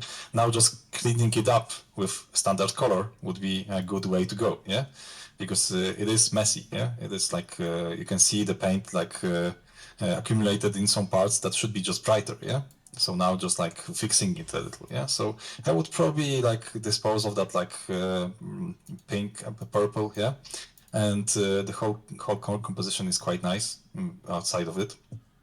But I miss a little of that like further steps, yeah, just like applying like a more even surface and then just highlights, because now I think it's just like a base color with the shading, and for me it's like half done, yeah. Yep. Yeah, matte varnish, take a better photo. Hard to gauge too much. Love the story of this model. If you didn't know, Redav, this mountain you go and face this monster on, it's inverted, it's upside down, and so the survivors have to attach themselves to the roof and fight this guy upside down, which is why if you turn the model upside down, everything would make a little bit more sense. So cool story. But no medal for you, number 44. Get a matte varnish up here. Number 40, whatever. There's a honey. What's that? It's the Oblivion mosquito. No, what is it? The Pinup? Yeah. Yep. What an absolute perfect attempt at recreating honey on this base. That was my first thought. I love the honey effect on this base. It looks like she's literally swimming in honey. I can't get enough of it. This wins a basing award for me. 10 out of 10. Honey base. I just want to lick it. Well done. The butt cheeks are great. It's got honey smeared on it. Oof. I love it. Do you want cat? What do you think? Want a hug? What do you think? Oh, there's a kitty. No, he doesn't want a hug. Yeah, I also like the honey, and also like the small like parts, like her shoes, like in the honey, Yeah. like there's a lot of it. Yeah, Yeah. it covers a lot of the painting, also. Yeah, so like I think the skin tone on, especially on the like the butt cheeks is very good. Yeah. Yeah. But the skin tone is like the better part. Like the materials are a little too sketchy, Yeah. just a little too sketchy. Yeah. Yeah. The eyes I think are cool, but like that sometimes you have to take a little more time for other elements. Yeah. The skin tone took more time probably. The rest is a little more sketchy. It's not that you have to like if you especially with transparent like resin or something, if you cover it all, it will be still visible. Yeah. Yeah. But yeah, the base is crazy. Honestly, I like it a lot. Yeah. Yeah. Mill. Yeah, I really like the concept, and I like the color combinations where we have the larvae being tea turquoise with the slightly sickly yellow highlights. I think I like them because they stand out in the honey while still being integrated in it. I think that's very cool. Yeah, the Pinup herself being still lots of blue, slightly turquoise, and yellow. I'm not sure if yellow was the best choice with all the honey on the Pinup herself, but I might not be the best one to talk about that. But some pieces look to me a bit lost in the honey, like the fur around her neck, maybe. Basing award. I'm giving it right now. Number 43. Congratulations. You are in the medals. Well done. Number 42. Number 42. We have this guy, which is a cool story behind him. And we also have another wonderful ringtail Halloween vixen, and this is the one we'll judge on here. This is actually probably my favourite of the ones of this model we've seen so far. We've got a really neat and well executed different elements. The colour palette is really nice, right? We've got black, we've got orange. We're not deviating from that. There's a good difference between the orange on the stockings versus the orange of the pumpkins. They feel like different textures and different elements, so that's really well done. There's a nice level of contrast in the skin and reasonably smooth blending on it. We've got an issue with some of the photos, although I think this one is probably the best one, the front-on one, which is good to have that be your best one. The face is actually quite nice, and again we've got a reasonable photo here where we can zoom in pretty close and see that there's nice eyes. We've got some makeup. I think overall I would have liked to have seen deeper shadows and a little bit more of a focus on the face, and particularly the hair. The hair is a really big element on this piece, and I think the hair is probably one of the weaker executed elements. So I like this. Happy to hear your thoughts. Go, Mill. Or go. I don't care. One of yous go. Well, do you want to? Yeah, sure. It's being commented on the Discord, but yeah, the wood texture on the bat being done is quite good. It's there. It's not too attracting, so I think it's a very good element to mention.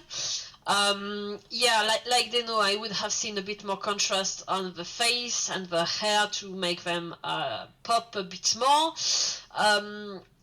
As well, there is on the leg, which is a bit upper, we can see some, I think it's a light reflection around the knee, or it's a sheer highlight. I am not sure exactly. Yes, I don't know exactly about that, but I would like to be more sure about what it is. But now Deno has zoomed in, it looks like more of a highlight, so it looks more like sheer highlight, so I'm going to say, yeah, well done. I think that if I wanted to nitpick on something, that would be the hands. I think that the hands could be a bit more interesting. There seems to be varnish on the nails, which is good, but the shapes look a bit like some Sausages. wash between the fingers and the fingers, maybe, but that's nitpicking. Pork sausage fingers. The problem also with like I think with the photos for a competition is that we can zoom in quite strongly. Yeah? Probably the person that painted it maybe didn't see it all like clearly. Yeah. So it's always like a big problem when like judging something like this. And we can sometimes zoom too much. Yeah. Like normally, if you would look at this miniature, you wouldn't see parts of it. Yeah. I think like when zooming in,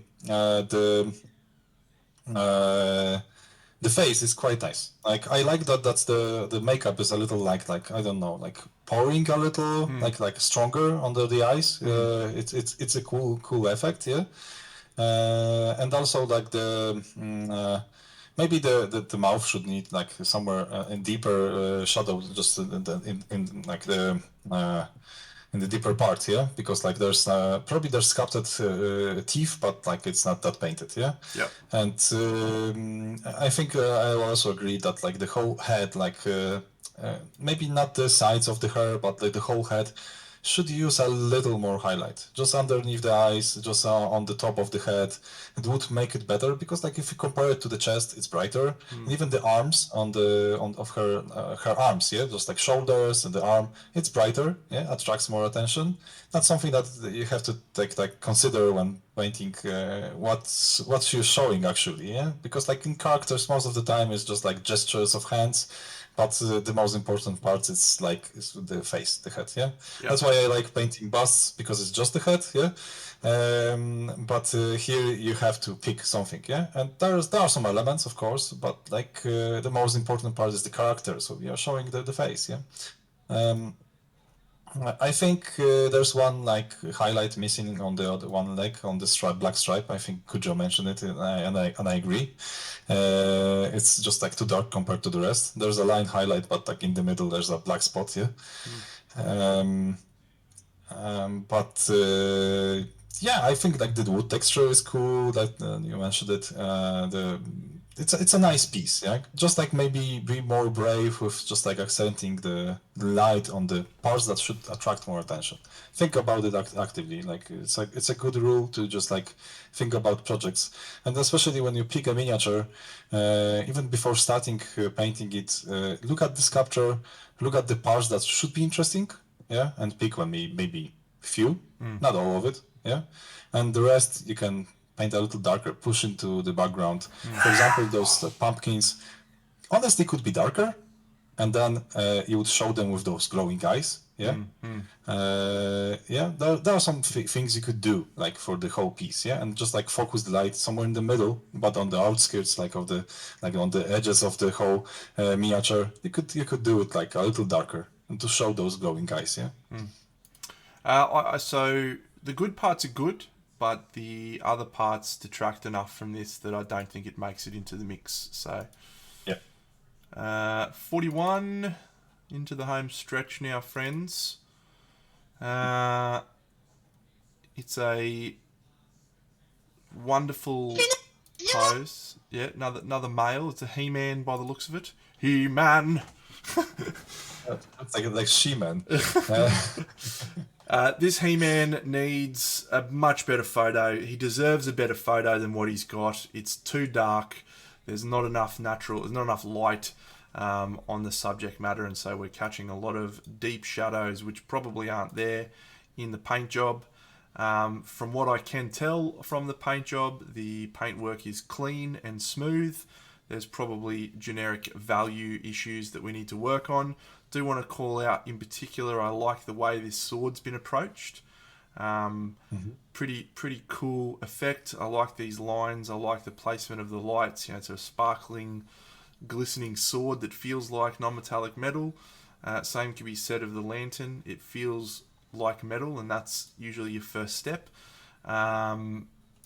I think there's a few other technical elements that need improving, but overall, similar generic feedback in value and photos. Anything to add? Yeah, for me, I think the sword is the best part. really. Like the even like it's mostly dark, but those scratches and those 2 highlights makes it, yeah. And like it's interesting because you don't have to do that much, honestly. Yeah? It's just like edges, scratches, and like few highlights, and it makes it shine, yeah. Yeah. That's very cool. It's very hard to judge this one. I think the light is like Killing so interrupting the cast shadows, everything. Like I can't see clearly if a lot of shadow was painted or not. Like I know the cast shadow is from the lamp, but and the skin right now looks maybe flat, maybe could be a little more shaded, but it's hard to judge. Yeah. If it's painted on cast shadows, fuck, it's a good job. Yeah, the best one. Yeah, the NMM elements, even the sword hilt or the little decorations on the boots are really a strong element. Yeah. Good job, that person. Take better photos, you chump. Are we missing a 40 over here, Mill? 39 to 41? Yeah, because I had one folder twice and I had to erase 40. Okay, very I mean, good. when you handle 400 mail, at some point you have to back up at some place.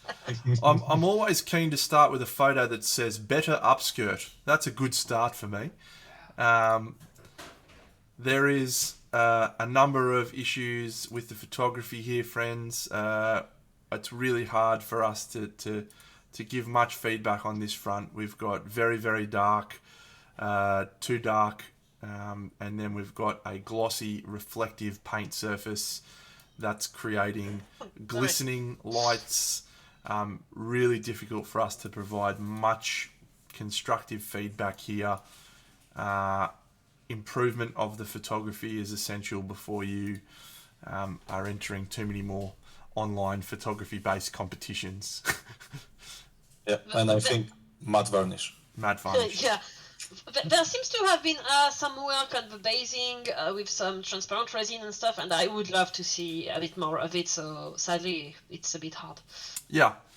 It is a shame because I'm one of my really core values around doing it this way is I want to be able to provide concrete and positive feedback for anyone to know what their next steps are to improve, and it's just really hard to do that for this piece.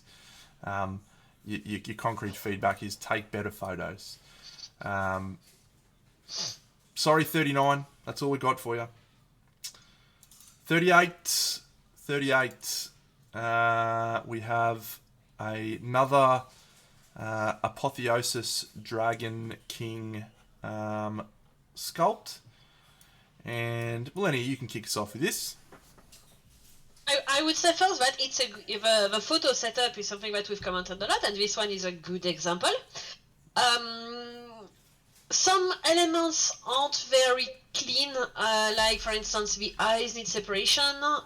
We can see some bleed from the dark violet blackish of the shoulder beads on the arm. It's not very neat. Or the gold bleeding a bit on the hand, so I would say that working a bit more on separating the parts, and I think that's Reda that said it earlier, that sometimes you can apply some directed wash in the recesses and it helps you see the miniature, or some zenithal highlight priming that helps you see the shapes more. And I haven't had painted this model yet, so I don't know how much confusing the parts are, which sometimes they are. So I think that this would benefit. I like that there has been some other colors introduction in the white fabric, like under the scepter holding arm we can see some transition from a cold white to a warmer white, which I think is interesting, but I'm not sure it's placed correctly, and it's too close from the hair color in my opinion. So I think that there's a bit of color composition to work on and overall neatness. Redav? Yeah, I can agree. Honestly, like that, this will be short, but I can agree. And here you can even because you have that green base, you can even play a little more with the green in the shadows, yeah. So Yep. like you have like a strong green ambience, and you could like mix it up, and like yellow green works very well, yeah. So like even shading the yellow with green could be cool, yeah. Adding some like tones of it to the white, yeah, that could be cool. Yeah. But it's a place to like experiment, and also like you mentioned, like there's a lot of like color splitting from one element to the other. For example, on the scepter, the arm that is the hand that is holding it, like the gold is like mixing with the skin tone, yeah. So that separation that we talked about is very very important here. It builds up contrast, and then like, you can like have a more defined piece. Yeah, here I miss it. Yeah. Yep. Just a technique to potentially try out if you have access to an airbrush. You can do this level of work, and then you can grab a contrast paint, a transparent paint, and airbrush a green from underneath. And you'll keep most of your shading and most of your value contrast, but you'll all of a sudden you'll have a green tinge added to a lot of these elements, which would help tie it into the base. And I think that's the most jarring thing for me, is we've got this incredibly vibrant green, and it's nowhere else. It's nowhere else on the model. So, good piece, not in the metals, but continue chipping away, because there's some good foundations to build upon there. What number was that? 43, was it? No, I'm way beyond that. We were in the 30-ish. Probably next one is 47. 37. All right, what do we got here? Okay. That's a tough one for me, honestly. The Golden Potato Award. Have we got a new winner? Yeah, we have a new winner. And especially because the paint job is very good. If you are going to take a photo of your model, don't hold the fucking model in your hand. Please. Look at this paint job here. It is very, very, very good. And yet, it's out of focus and it's blurry. And then we have this photo alongside it, which the light colour, it's way too warm. It's been blown out of proportion there. And then we've got this absolute Barry Crocker of a photo. Son. It looks painted. I mean, you look at the finger, there's paint on it.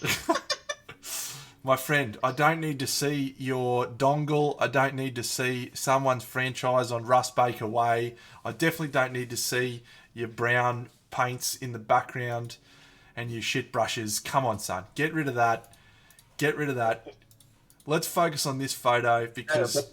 But listen, like it's a big kudos for painting with such a large flat brush. Yeah. Really, no. Honestly, I think it's like good paint job. Yeah. Like this one, like that is like with white light. Yeah, because the rest, I think the gear with the sword is, I in my opinion, probably better. But I can't judge because it's just the light bulb is like just yellow, yeah? Everything is yellow, and also the miniature is painted in like brownish yellow colors, yeah. So like too much, yeah. But this piece, I think the level of painting, if it would be kept on the whole piece, it would be very good. I missed, unfortunately, something on the base. It's very flat and almost just not painted, yeah? Yeah. But the blending on the skin, the placement of the highlights, even on the chest and stuff, on the face, it's very good. Yep. Really. Very good piece. And also, like, the fur is nice. Maybe misses a little of highlights, but that's it. Just, like, made better photos, really. Like, whoever this is, if you took better photos of your model, we would be putting you into medal contention. The quality of the painting is good enough that you should be in medal contention. Your photography is keeping you out of it. I can't, in good conscience, give a medal to someone who has a photo of their finger in it. Come on, mate. Millennia, anything. Yeah, I love the abs. They look defined but still soft. I love the abs. Yep. For me, it's like the problem is like the photo one, even if it's not blurry, the miniature is just like a little not finished. Yeah, Yeah. like the base stuff, it would need a little more. But like other than this, like if it would be like, I don't know if it's like from that perspective that painter is finished or not. But for it needs a little more work on the base and on some elements like the skulls and stuff. But let's say even like the cool element, like look at the boob armor. Yeah, Yeah. it's a nicely rendered, like maybe hidden, but like nicely rendered. You can see the texture there. It's a nice piece, yeah, really. That person knows how to paint, but like, yeah, the photos and like just like the miniature looks a little not finished. I don't know even how is the back of it, yeah. So yeah. If it was an attempted product placement of that business card, kudos for the attempt. But intermediate number 37, or the tag, yeah. you are absolutely cracking jokes. 36. All right. Before I open this one up, I've got this one noted on my list to bump.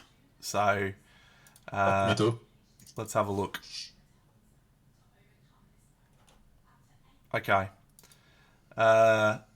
Without going into too much detail, we bump this one. I say yes. It's better than mine, so yes. You think it should be bumped? I think so. Yep. Huh. I thought about it, like because I didn't want it to pump it.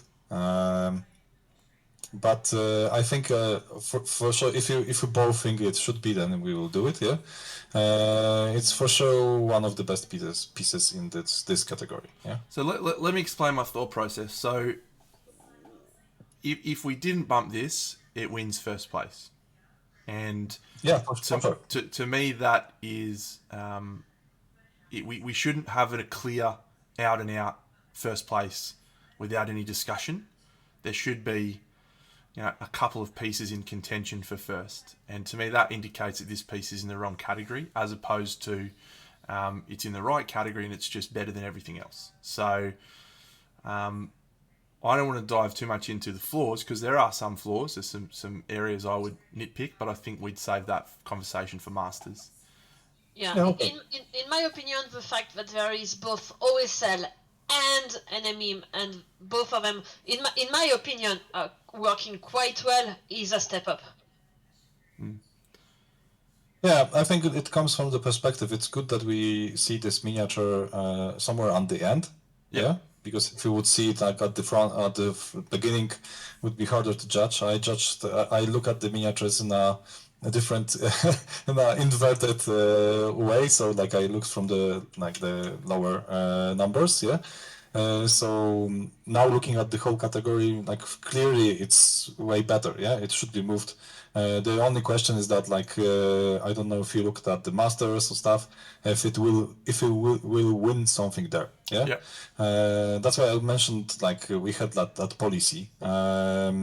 Like let's say on the contrast show, like we move works when someone really has a possibility to win something. Yeah. But here I think it's clear, it's way better for sure if you would leave it. Like if that person is listening to us now, I would give it probably gold, with an easy hand, looking at the works. Yeah. And even if you move this work, I mentioned it earlier, think about it just winning this part and competing with the master category. Yeah. This piece has won this category. We're going to move it forward to give other people an opportunity to get feedback and be commended for their work. And this may or may not win a medal in Masters. To me, this is the level that Masters should be at from that perspective. So I've got a number of things I want to nitpick on it and a number of flaws I want to highlight, but let's save that for the Masters stream. So we bump number 36 moves into Masters. Thank you, Mill. You can do that right now if you want. It's not working! It's annoying! Number 35, and feeling alive. I wish I was feeling alive when I looked at your photos, but I feel more dead inside than I feel alive. Great blends in so many areas, and unfortunately we don't get to really get appreciation for it because of how dark the lighting is. Like the sword, like the color palette.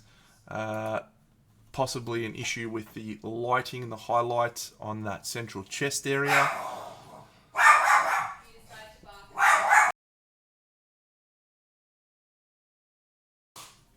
My dog's just going off at the TV. He's having a go.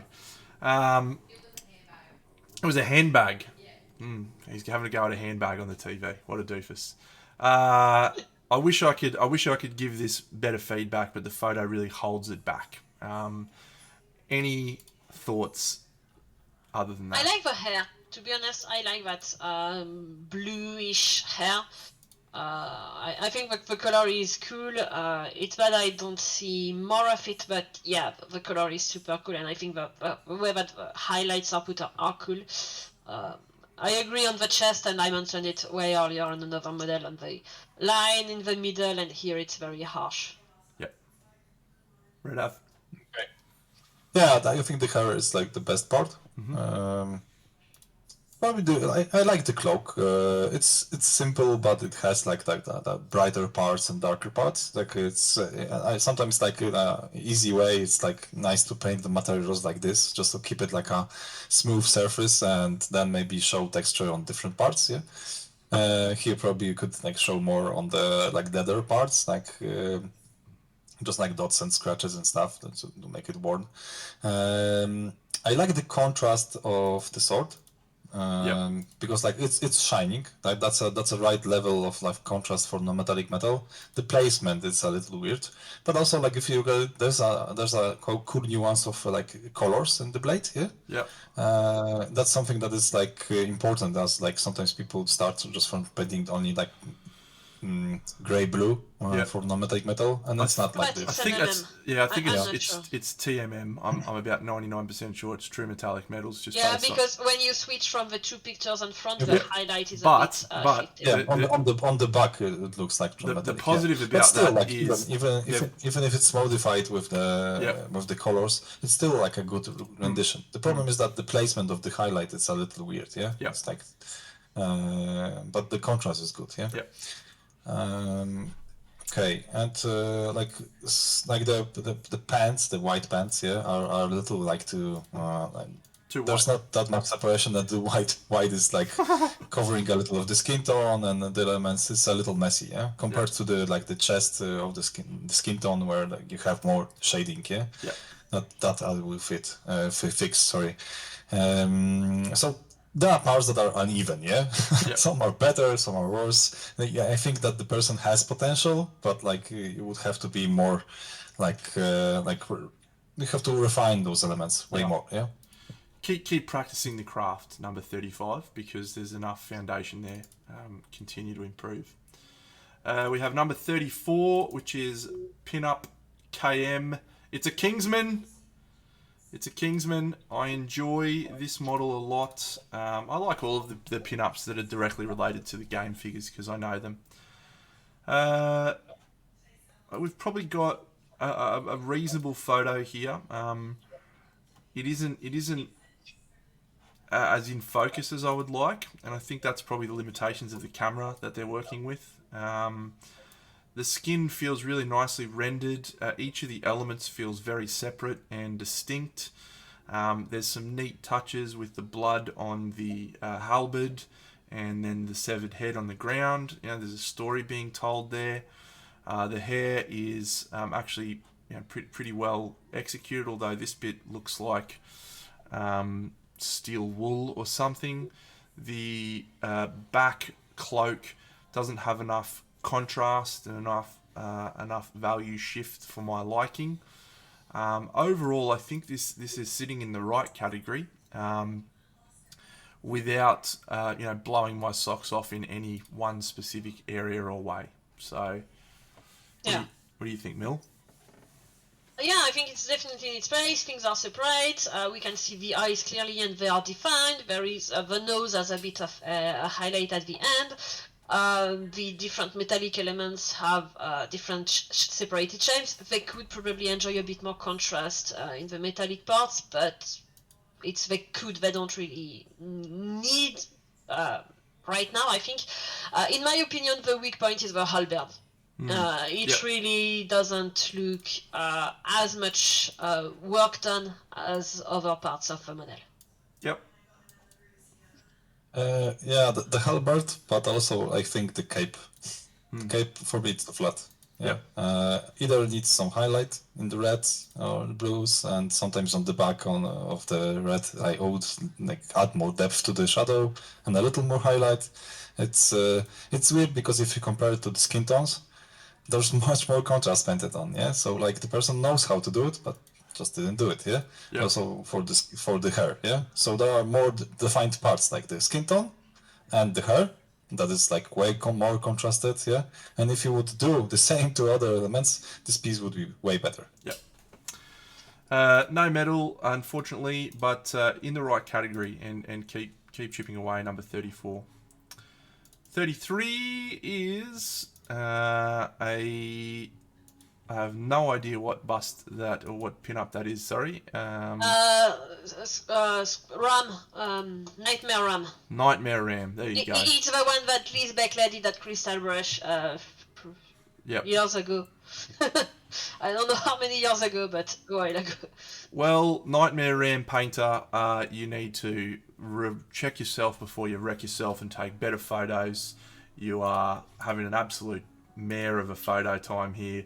We've got textured, shiny black with different lighting. We've got yellow light. We've got blue light. We've got just a real challenge to see much of what's going on. From what I can observe, there needs to be more focus on the separation of the elements. I'm getting a lot of similar value sections with the bone elements and the face elements on the ground, and then also the skin tone, all feeling a little bit too similar. I would much rather see some deeper shadows. I also think conceptually your color choices of the blue and the red don't work. We've got blue, red, green eyes on the ground. It feels a little disjointed, a little scattered, and I would like to see a little bit more focus on the fundamentals we've talked about: lighting, value, separation. Anything to add? Yeah, the black feels very glossy, so I don't think that's a good paint pick. And also I could see quite a few gaps that would need to be filled, especially on the big ram head that is split at the middle. I think that even though I still suck at it, but prep work is also a big part of the painting, so this gap could have been dealt with it. And about the backdrop, many light boxes that you can buy at many miniature shops or on Amazon or whichever retailer you have come with this kind of textured mats, or sometimes it's a woven black with white dots mats. Just don't use them. Or sometimes it's even shiny foam, and often these are terrible. I'm pretty sure I'm going to get roasted for my felt when we get to masters, or when you get to masters. But I'm ready to launch in Masters, I'm shadow boxing already. I'm like, boom, boom, here we go. This would be epic. All right, Red Av. Anything further to add to that one, champion? One thing doesn't help this work, like the green eyes, like that's something that is completely outside, because it's too much, with this composition. Either green, either blue, like not all of those together, But one thing, I think shading everything with brown, it's and painting also everything with just brown isn't a good decision, because it's just too much of the same color, that's the problem here, and there's a solution. Just shade it with a little blue. Shot. But I personally use violet. I like violet. Yeah, you could use violet. We could use violet. All right, 32, and the last before the two that we bumped. So we have an Easter bunny pinup carrying a carrot, and we have a Christmas pinup. Let's do the Christmas pinup. I'll kick us off. Generic photo feedback, generic value feedback. Color palette's good. Again, it looks like it's just following the color palette of the actual artwork, which is a good approach. I would like to see cleaner separation on the elements. I think the eyes, we probably need to get a little bit more focus on separating the pupils, the irises, and then the little reflective dot of light. Really important to get all three of those things into the eyeball, because that will make it really pop. These eyes are very big on Kingdom Death models. It's one of the best things about them. You can paint good eyes if you have the patience, the brush control. So continue working on that. Over to you, Red Av. Okay. Yeah, the eyes, like I mentioned it earlier, like if it's like a problem, that's the first thing I start with painting. Yeah, it's very common that people just paint the skin tone and then try to paint the eyes, and in my opinion, it's a mistake. As most of the time you just like have like something of the white spilling, and then you have to fix the skin tone, and it's better to work with deeper elements than just like the parts that are more exposed. Yeah, so here like the eye, like the white of the eye is spilling a little on the eyelid. Yeah, so it would be an easy fix, like if you would just like paint the white, then glaze it, wash it with like a darker reddish skin color or something like this, and then just paint the skin tone around, and you would have like a very good shape of the eye. And like it helps because like even if you paint a brutal white dot and then just wash it, you will see the shape. Sometimes, as you mentioned many times, in those miniatures, but there are different brands that also have this problem. The eyeball is very small. Yeah, and also painting the like iris, like a perfect iris, it's even more difficult. So it's even better to just make a darker dot and that's it. Yeah. But here, like I think try to do it like just like painting the eyes at first, and then the other elements. There are some parts that are more rendered defined here. For example, the skin tone has way more highlight and shadow. The rest is maybe some parts of the green, but the rest is very flat. Yeah, so maybe on the hair you have a little of those highlights. Yeah, and also you have that line of the mold line for going through the whole leg. That's a problem. Really, you have to clean the miniature for a competition. Yeah, like we mentioned it earlier, it's something that can disqualify. Yeah, and like. For a gaming piece, sometimes people don't see it. Yeah, of course, you can be lazy. It's not that we like will tell you that you have to drill the holes in bolters in Warhammer 40k. Yeah, but still, you have to do stuff like this. Yeah. Yeah, I think the whole piece needs more like definition, more highlight, especially. Yeah, because like it is on there on the skin. Yeah? On the back, it's even more like it's just like flat color. Yeah, but be more open about it. Yeah, just like use more bright colors. Yeah, highlights. I don't think she's wearing gloves either. Mill? We said most of it. Definition, there are spillages at many places of one color over the other, between the red and the white around the neck, the gold at some places. And yes, this lets me say as well that even when you are doing true metallic metal, you can't just do one coat and say, okay, I'm done. Even if you do true metallic, you have to consider where your light comes from so that you can shade where your light doesn't create a highlight. You have to take lighter metallic shades to highlight these places. And so you can't just do one coat and say, okay, I'm fine. One other thing on that, and it's probably something we'll talk about in Masters if we get any true metallics, Yes! Shading with a matte colour creates a level of contrast within that element to give you a matte through to reflective contrast, which can be really, really nice. Metal. You might get there on mine, but I have some textured places with the metallics, and I used not a contrast, but a Citadel wash, the purple one for gold elements, the Drakenhof, no, not Drakenhof, but the purple one, and yeah, that's dries matte.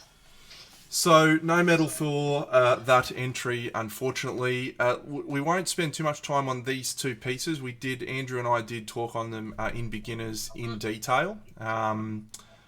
This I'll be a little more critical of in this instance. The photography is blurry, and we're getting the only area that's really in focus is maybe the feet, which is a shame. Maybe this side of the hip as well.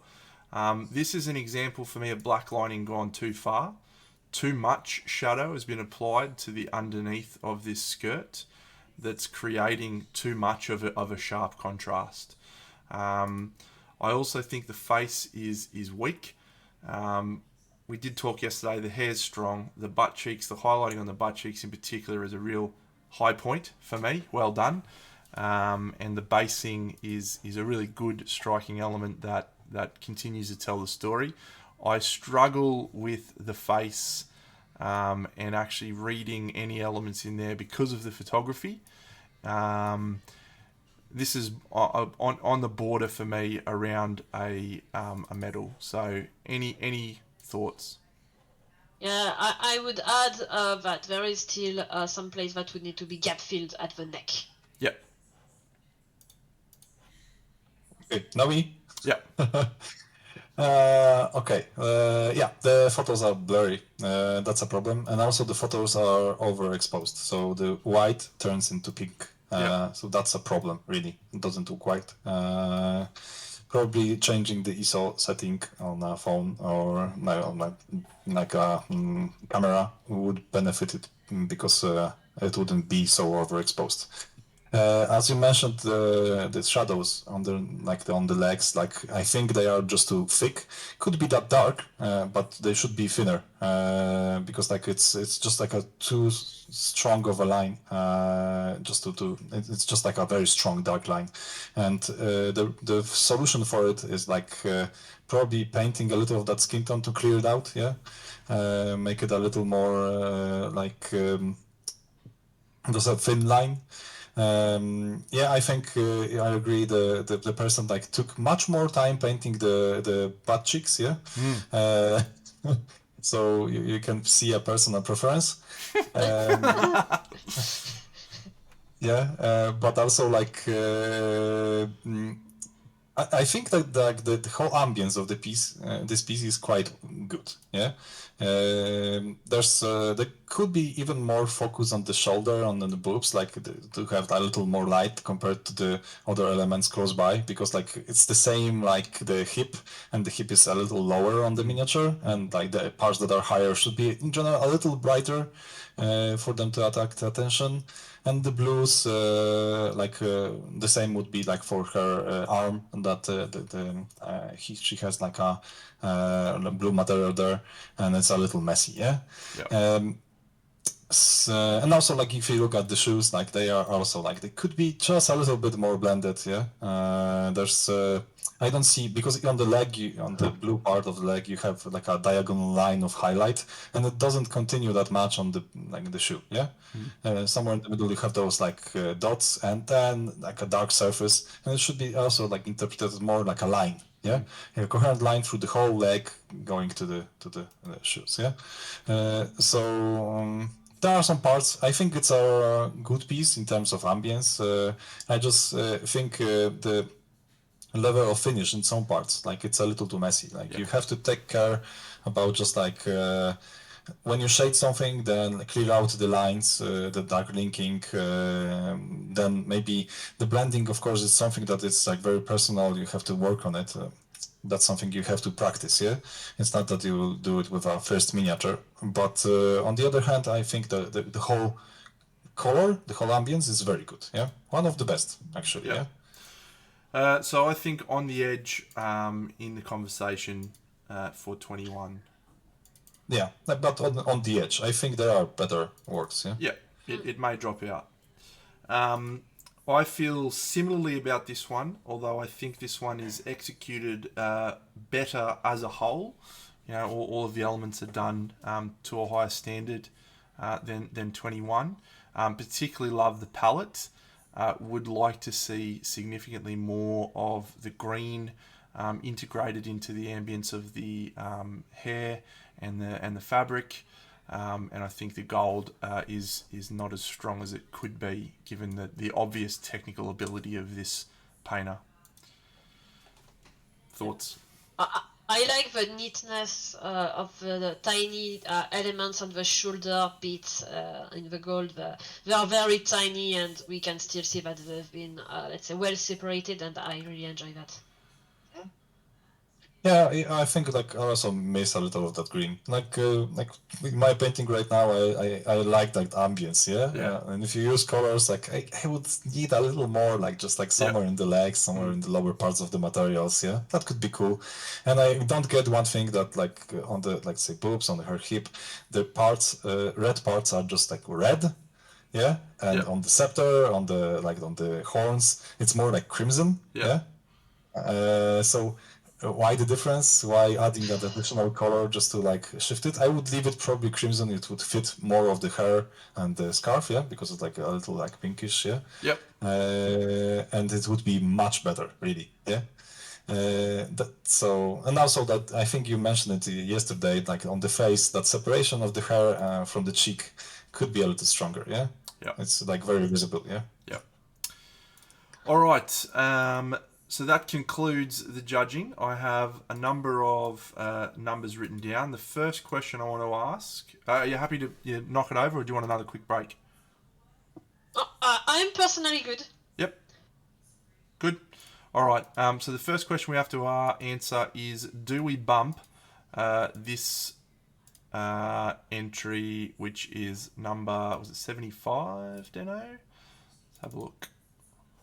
36. 36 and 75 are the two that I think we had in the conversation to bump. Oh, okay. Yeah, I think first. We said yes for 36. We said yes. Yeah, we've bumped 36. Do we also bump this one on the basis of quality of paintwork, etc., or does this stay?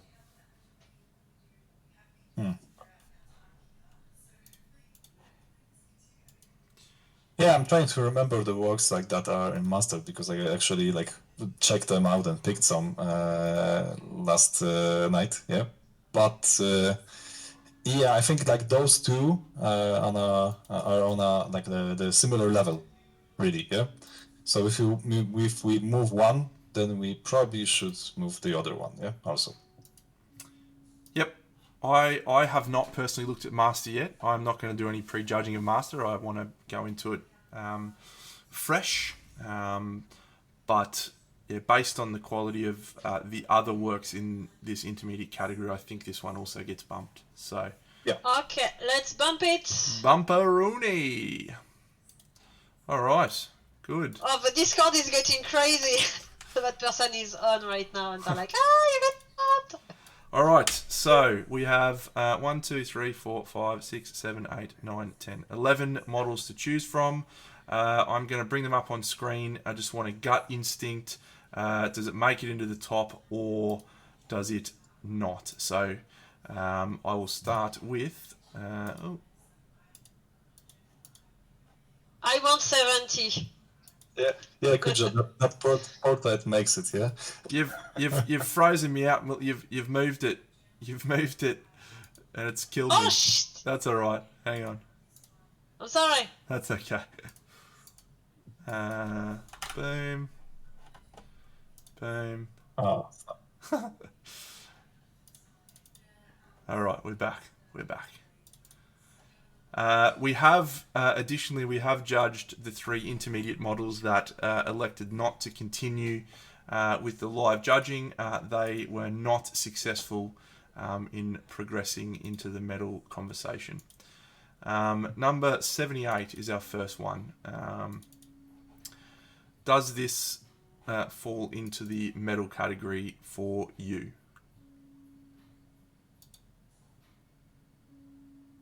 Oh, we've seen others. I'm not sure. Okay. Actually, like, I don't know. I think it's a very coherent, good piece. Honestly, yeah. So maybe not the. We've each I would consider. If not, it's like a mention for sure. We've each got one award to give out for our favourites. So that one is in the conversation for my favourite. So let's consider some of the other ones. This one. Yeah. Oh, yeah. Yes, please. Yeah, but the previous one was better. Agree. Yep. Was better. Is this your vote, Mill, for your selection for an award? It might well be. Okay, cool. I place the other one over this one in terms of the overall effect. So that's number 70. For me, also this one has like a big part that like you can see the elements combining. Yeah, Yep. I know that that's like being a little bit picky. Yeah, because like it's a technical thing, Yep. but still, I think that one Yep. it's a little weaker. Yep. This one probably drops out for me. Doesn't quite make it into the list. Yeah.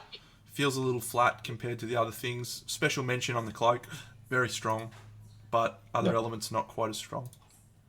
If the rest would be like the cloak, it would be a very good piece. Absolutely. Our next one in conversation is 63.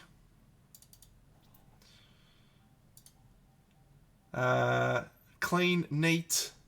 I think both the first two we looked at were better than this. Yeah, but I think we could keep it. Yeah. Yep. Okay. For now. 63. Yeah. Yep. All right. 63. We're keeping 61. Let's have a look at 61. It could win the best separation of elements award. Best separation award from Christoph. This is in the top 3 for me, I think. I love the ambience. Yeah, I think it's a really high one. Yep. Yeah. Yeah, I also agree. What's the number? That was 61. 61, okay. Yeah. 52. Screaming God.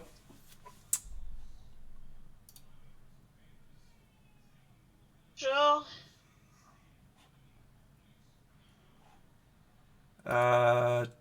Drops out, I think.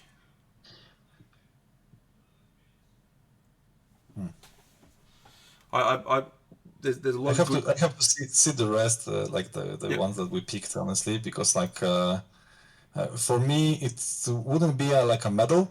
Yep. But it could be like a mention. Yep. Yeah. Yep. Okay. We also have 49.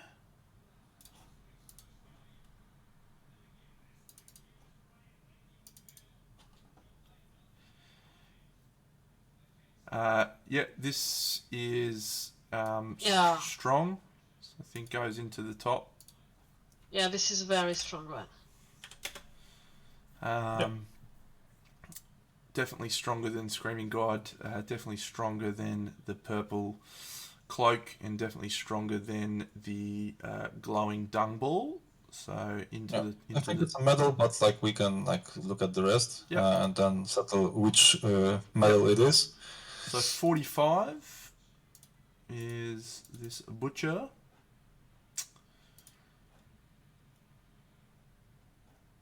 The other butcher that we chose was definitely cleaner overall, but I think this has this more. One is better. Yep, it's better of color. Yep.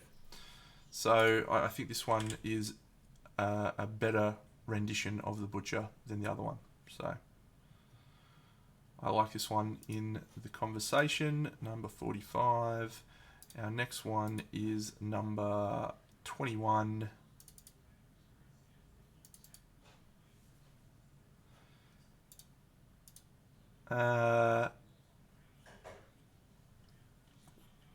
Thoughts?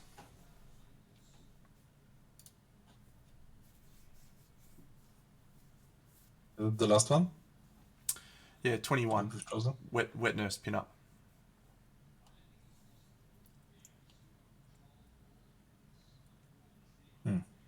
I don't know. I think at that point it's out of my judgment ability.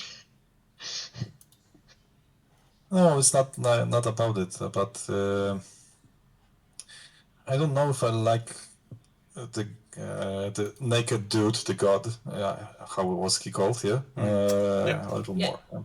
Here on the wetness, I would say that the front side is a bit more disappointing than the back side with the butt, and Yeah, but that's he not agreed in the all chat about that he liked the butt. Yeah, you know. Yeah, yeah, yeah. Yeah, It's but we don't all like butts. yeah, you know. Some of us Personal like preference. Yeah. some of us like chesticles more than butts. So I think so. The final one we have is number 7, and from my perspective, this is stronger than the wet nurse, and this one should be in the mix, whereas wet nurse probably drops out. Yeah, I think it's stronger. Okay. Yeah. Okay, I agree. All right, so we have So it would be 7. 5. Yeah. Yep, so we have 5 remaining, and then we have our own individual awards. So what I'll do now is I will just switch over to bring up all 5 of those photos onto the stream at the one time, so we can look at them side by side. Number 45.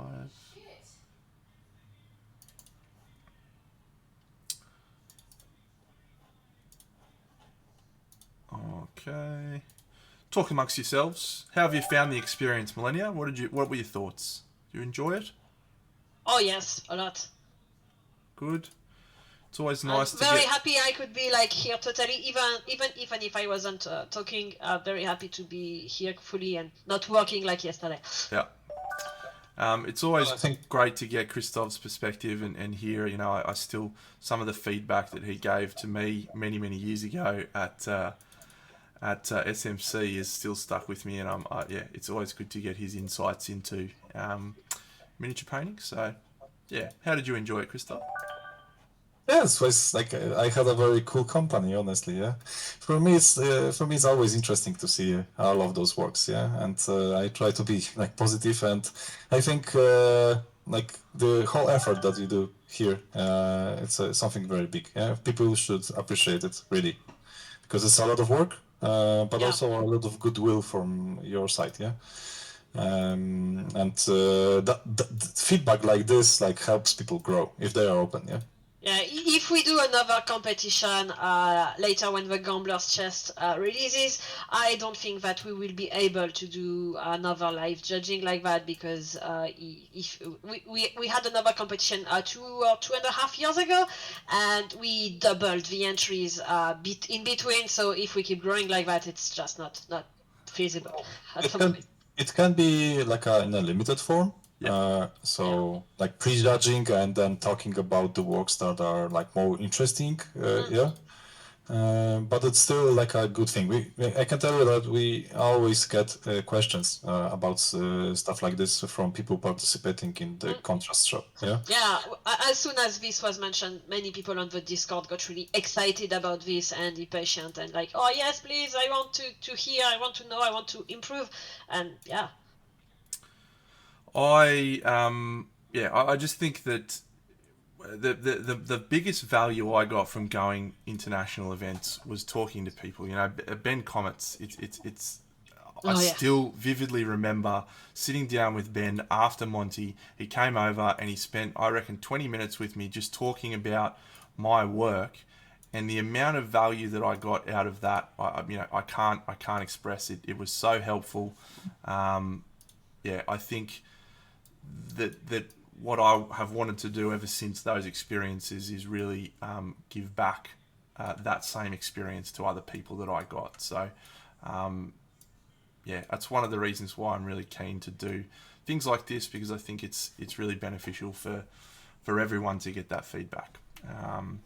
Yeah, sure. Like it's a good thing, honestly. I also have the same feeling. Yeah, like going to Scale Model Challenge, going to Polish competitions. It's always that okay, even if you win something, yeah, you bring the medal, hide it into the shelf, yeah, and just forget about it in the end, yeah. Yep. Because that's something that like it's easy to. It's an object, yeah. You just hide it. Maybe you have a place to expose it. I don't know. I don't have, yeah.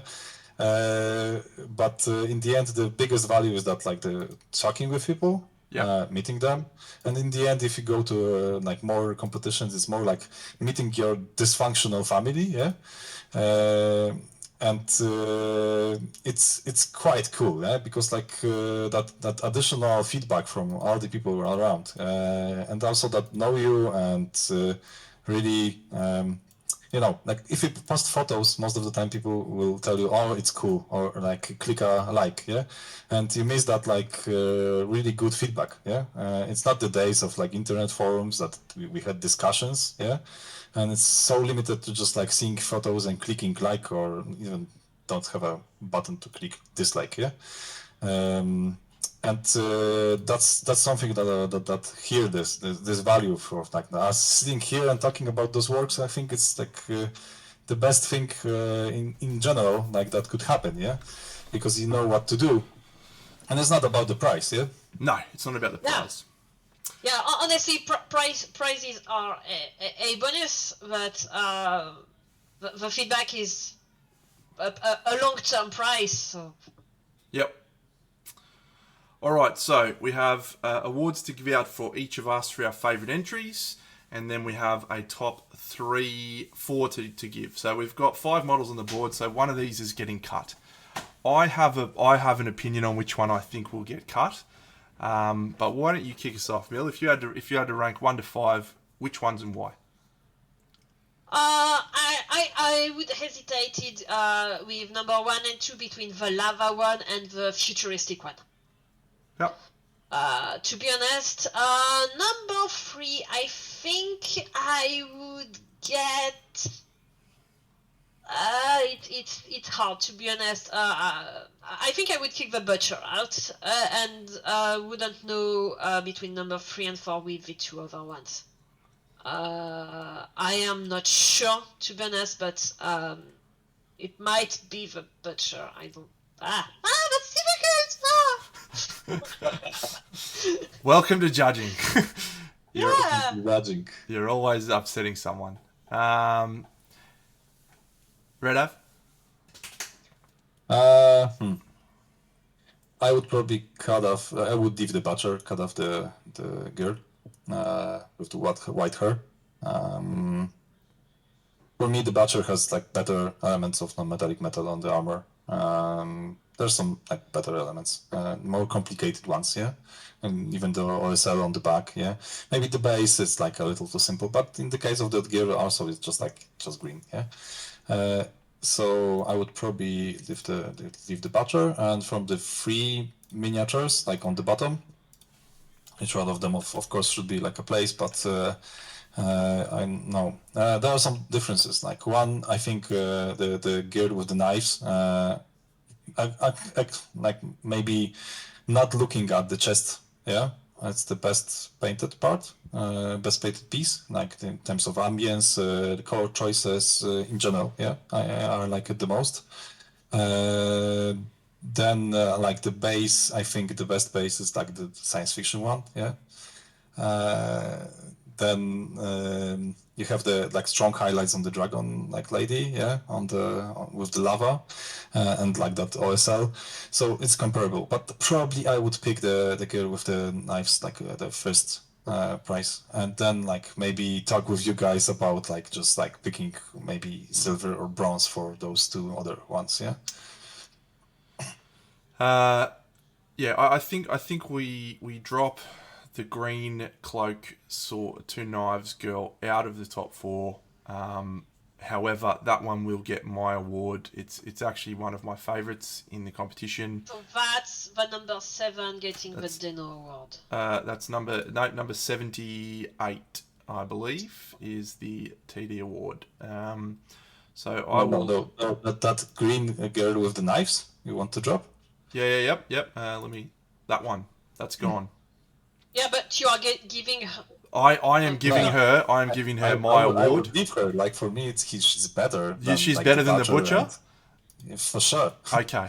Well, I agree because I want to give her my award. So you Oh, win no, my award. I wanted to cut up the girl with the white hair with the green base. Okay, okay. I thought you were talking about. Well, they both got white hair and they both got green. No, yeah, no, I know. All right, I she's just don't gone. remember the names of the miniatures. Yeah, so She's gone. Well, in sorry. that case, she gets my award. Number 7. Number Okay, so 7. then our award to number 7. Number 7. Thank you. Yeah, Okay, I noted mine to number 70. Yep, very good. And I'll bring these all up once we've finalised, and Red Av still has his to pick, which can happen any time. So, first place is the lava, and I say that because I think it's the strongest ambience, it's the strongest base work. The painting is of a high enough quality, and I think it hits really good gold elements. And I think the final piece that I think is a bit more is the photography is better than the sci-fi. Yeah. I agree. it's better than the sci-fi. Yeah. We talked about the sci-fi is more plain.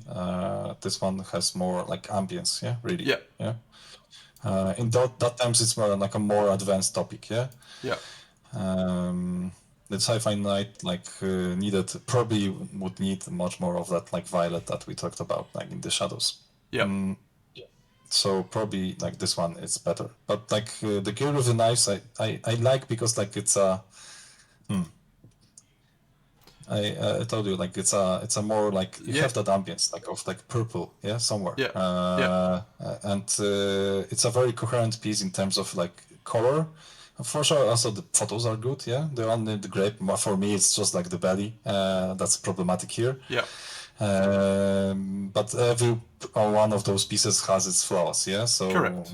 I don't know. I could give like let's say the gold for the Dragon Lady with the lava, for that OSL, for that focus, but like like, there are some like inconsistencies in the light sources. There are some things.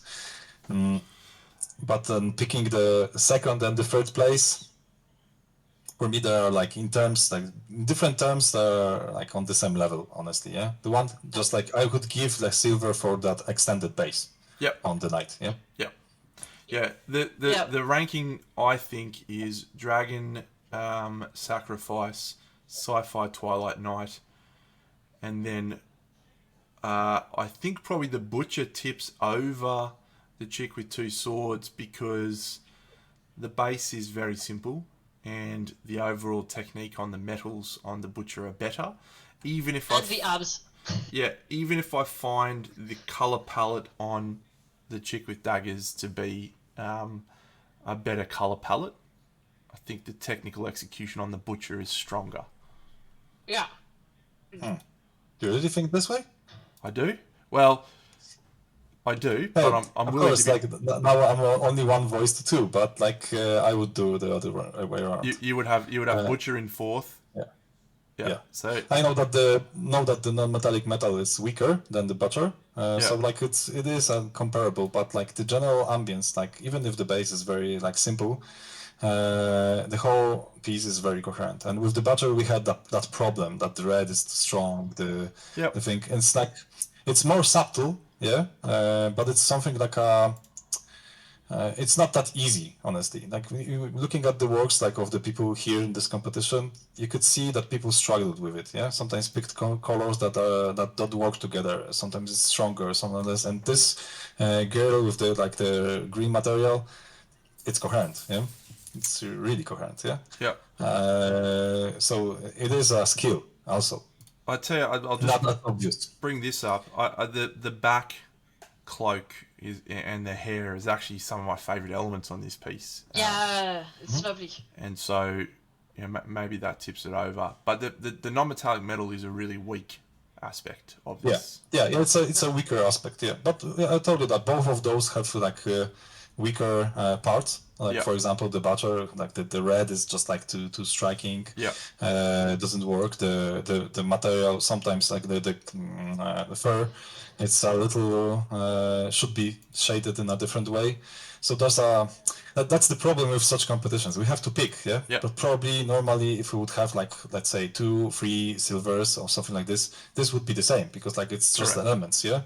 One person is better in this part and the other is in this part, yeah. So you have to like choose. So that's my opinion, but like you also have your votes, and just vote. I don't want to influence you that much, yeah. Yeah. I'm good like that, to be honest, due to the NMM boots on the butcher being, in my opinion, completely color mismatched with the rest, and being more a problem due to their the space that they take compared to the NMM of the other one being weak as well. Yep. So first, Dragon Queen. Second, Twilight Knight. Third, blonde-haired purple light chick. Fourth, Butcher. Yeah, have the numbers? Are you in agreement, Christoph? Yeah, I agree. Yep. I'm fine. It's cool that I managed to convince you guys. Awesome. And also the person that painted the Twilight Knight should repaint that number 3 to number 2. Good shout. All right, so let's go through the entries in prize I order. haven't noted the numbers, so the first one is 61, and then I'm lost. Yep. Christoph's also got to pick his piece. So this is our first place award for the intermediate category. It's number 61, the Dragon Sacrifice. Well done. Very good thematic tie-ins with the story of Kingdom Death as well. Excellent work. Our number 2 is the sci-fi Twilight Knight. I cannot remember for the life of me which one that is. I'm going to take a punt and say 49. And I am correct. Number 49 is our second place. Lovely execution on the base. Some strong elements. We'll forgive the spaghetti bolognese head by virtue of the other strong elements. Well done, number 49. In third place, we have 78. Number 78, yes. which is this lovely piece. We saw it very early on. Great ambience, great eyes. The torso is a weaker element, but you know, this rear view is very, very strong and a lovely little piece. And then in fourth and the chocolate place, we have, I think, number 45, which is this butcher, and the red, very striking element, very strong, well executed non-metallic metals, a very good level of contrast in the skin, and that's our fourth place and chocolate. Our best basing award goes to number 43, which is this one. Boom and boom. This one's glorious. It's the honey. It's honey all over. It's smeared everywhere. It's like a delicious treat for the senses. My selection for my pick is number 7, which was bumped from beginners, which is this apotheosis. I think the blending on the skin is sublime. I love the color palette. There's certainly areas that can improve, but it's a really lovely piece in my opinion. And if we did award that a medal, I would have gone to the other one anyway. Millennia's pick for best Millennia Award for shiniest lights goes to this one. Magenta stuff. Number 70. You've got magenta and you've got OSL. You can't go wrong. Great selection. And all we're waiting on now is Christoph and his final piece. Should I do it now or like? It's up to you, mate. If you'd like to take a bit of time to review them. Yeah, like probably because it was too many of those like numbers and stuff. Yeah. Like I just like completely lost. You get blind at some point. Yeah, you get blind at some point, but like probably out of the top of the just like being fast, because you took some of the works that I also liked. Yeah, so not to double down. I thought about 63. Yeah, for me, it's a very good quintessence of things that we talked about. Yeah. So I like the non-metallic parts. I like the separations. It's a very clear piece. Yeah. And probably for this, like just like for a cool example for also the rest of the people, I could give it like my price. Yeah. Yep. 63. 63. Lock it Is in. this your last word? Yeah. Yep. Sure. Beautiful. And I'll just bring that up so everyone can see. Noted. Awesome. 63. All good. Well done, all and sundry. As I talked about in yesterday's stream, it's really important that you take this as constructive, positive feedback. We're not intending to hurt people's feelings. We're intending to help and provide guidance and support on how you can improve. Oh yeah, I will show the potato photo. It's a fucking classic. There's two absolute... We said that 37 gets the golden potato. Oh, the golden potato. There's about 3 in here that could win the golden potato, but as soon as you've got your finger in it, there are several. But that orange photo, yeah. Oh, it's very good. There were some like outdoor photos of the house home and stuff. Yeah, the that house was also cool. Yeah. The house was classic. Yeah, the guys on the Discord are asking me to say you thanks for all the time. That's no problem. Because we are at almost 5 hours. 4 hours and 49 minutes. We thank you all just like to listening to us all. Yeah, like just like indeed taking the time. So we have the final stream to go, which is Masters. There is only 20 odd entries, so it will be significantly quicker. We will dive into some pretty high level feedback. I doubt we'll need to talk much about photography or value contrast for those elements, and it will be ruthless as fuck, right? So get ready to get smashed if you're in Masters.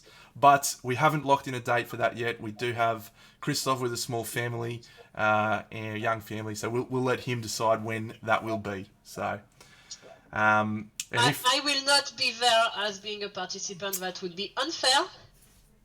Potentially, no, it would be like cool to give you light feedback. Yeah, you know. Yeah. We'll see. If I'm here when you decide I can come, but I will justify myself when we get to my answer. Oh no, I understand it. Yeah.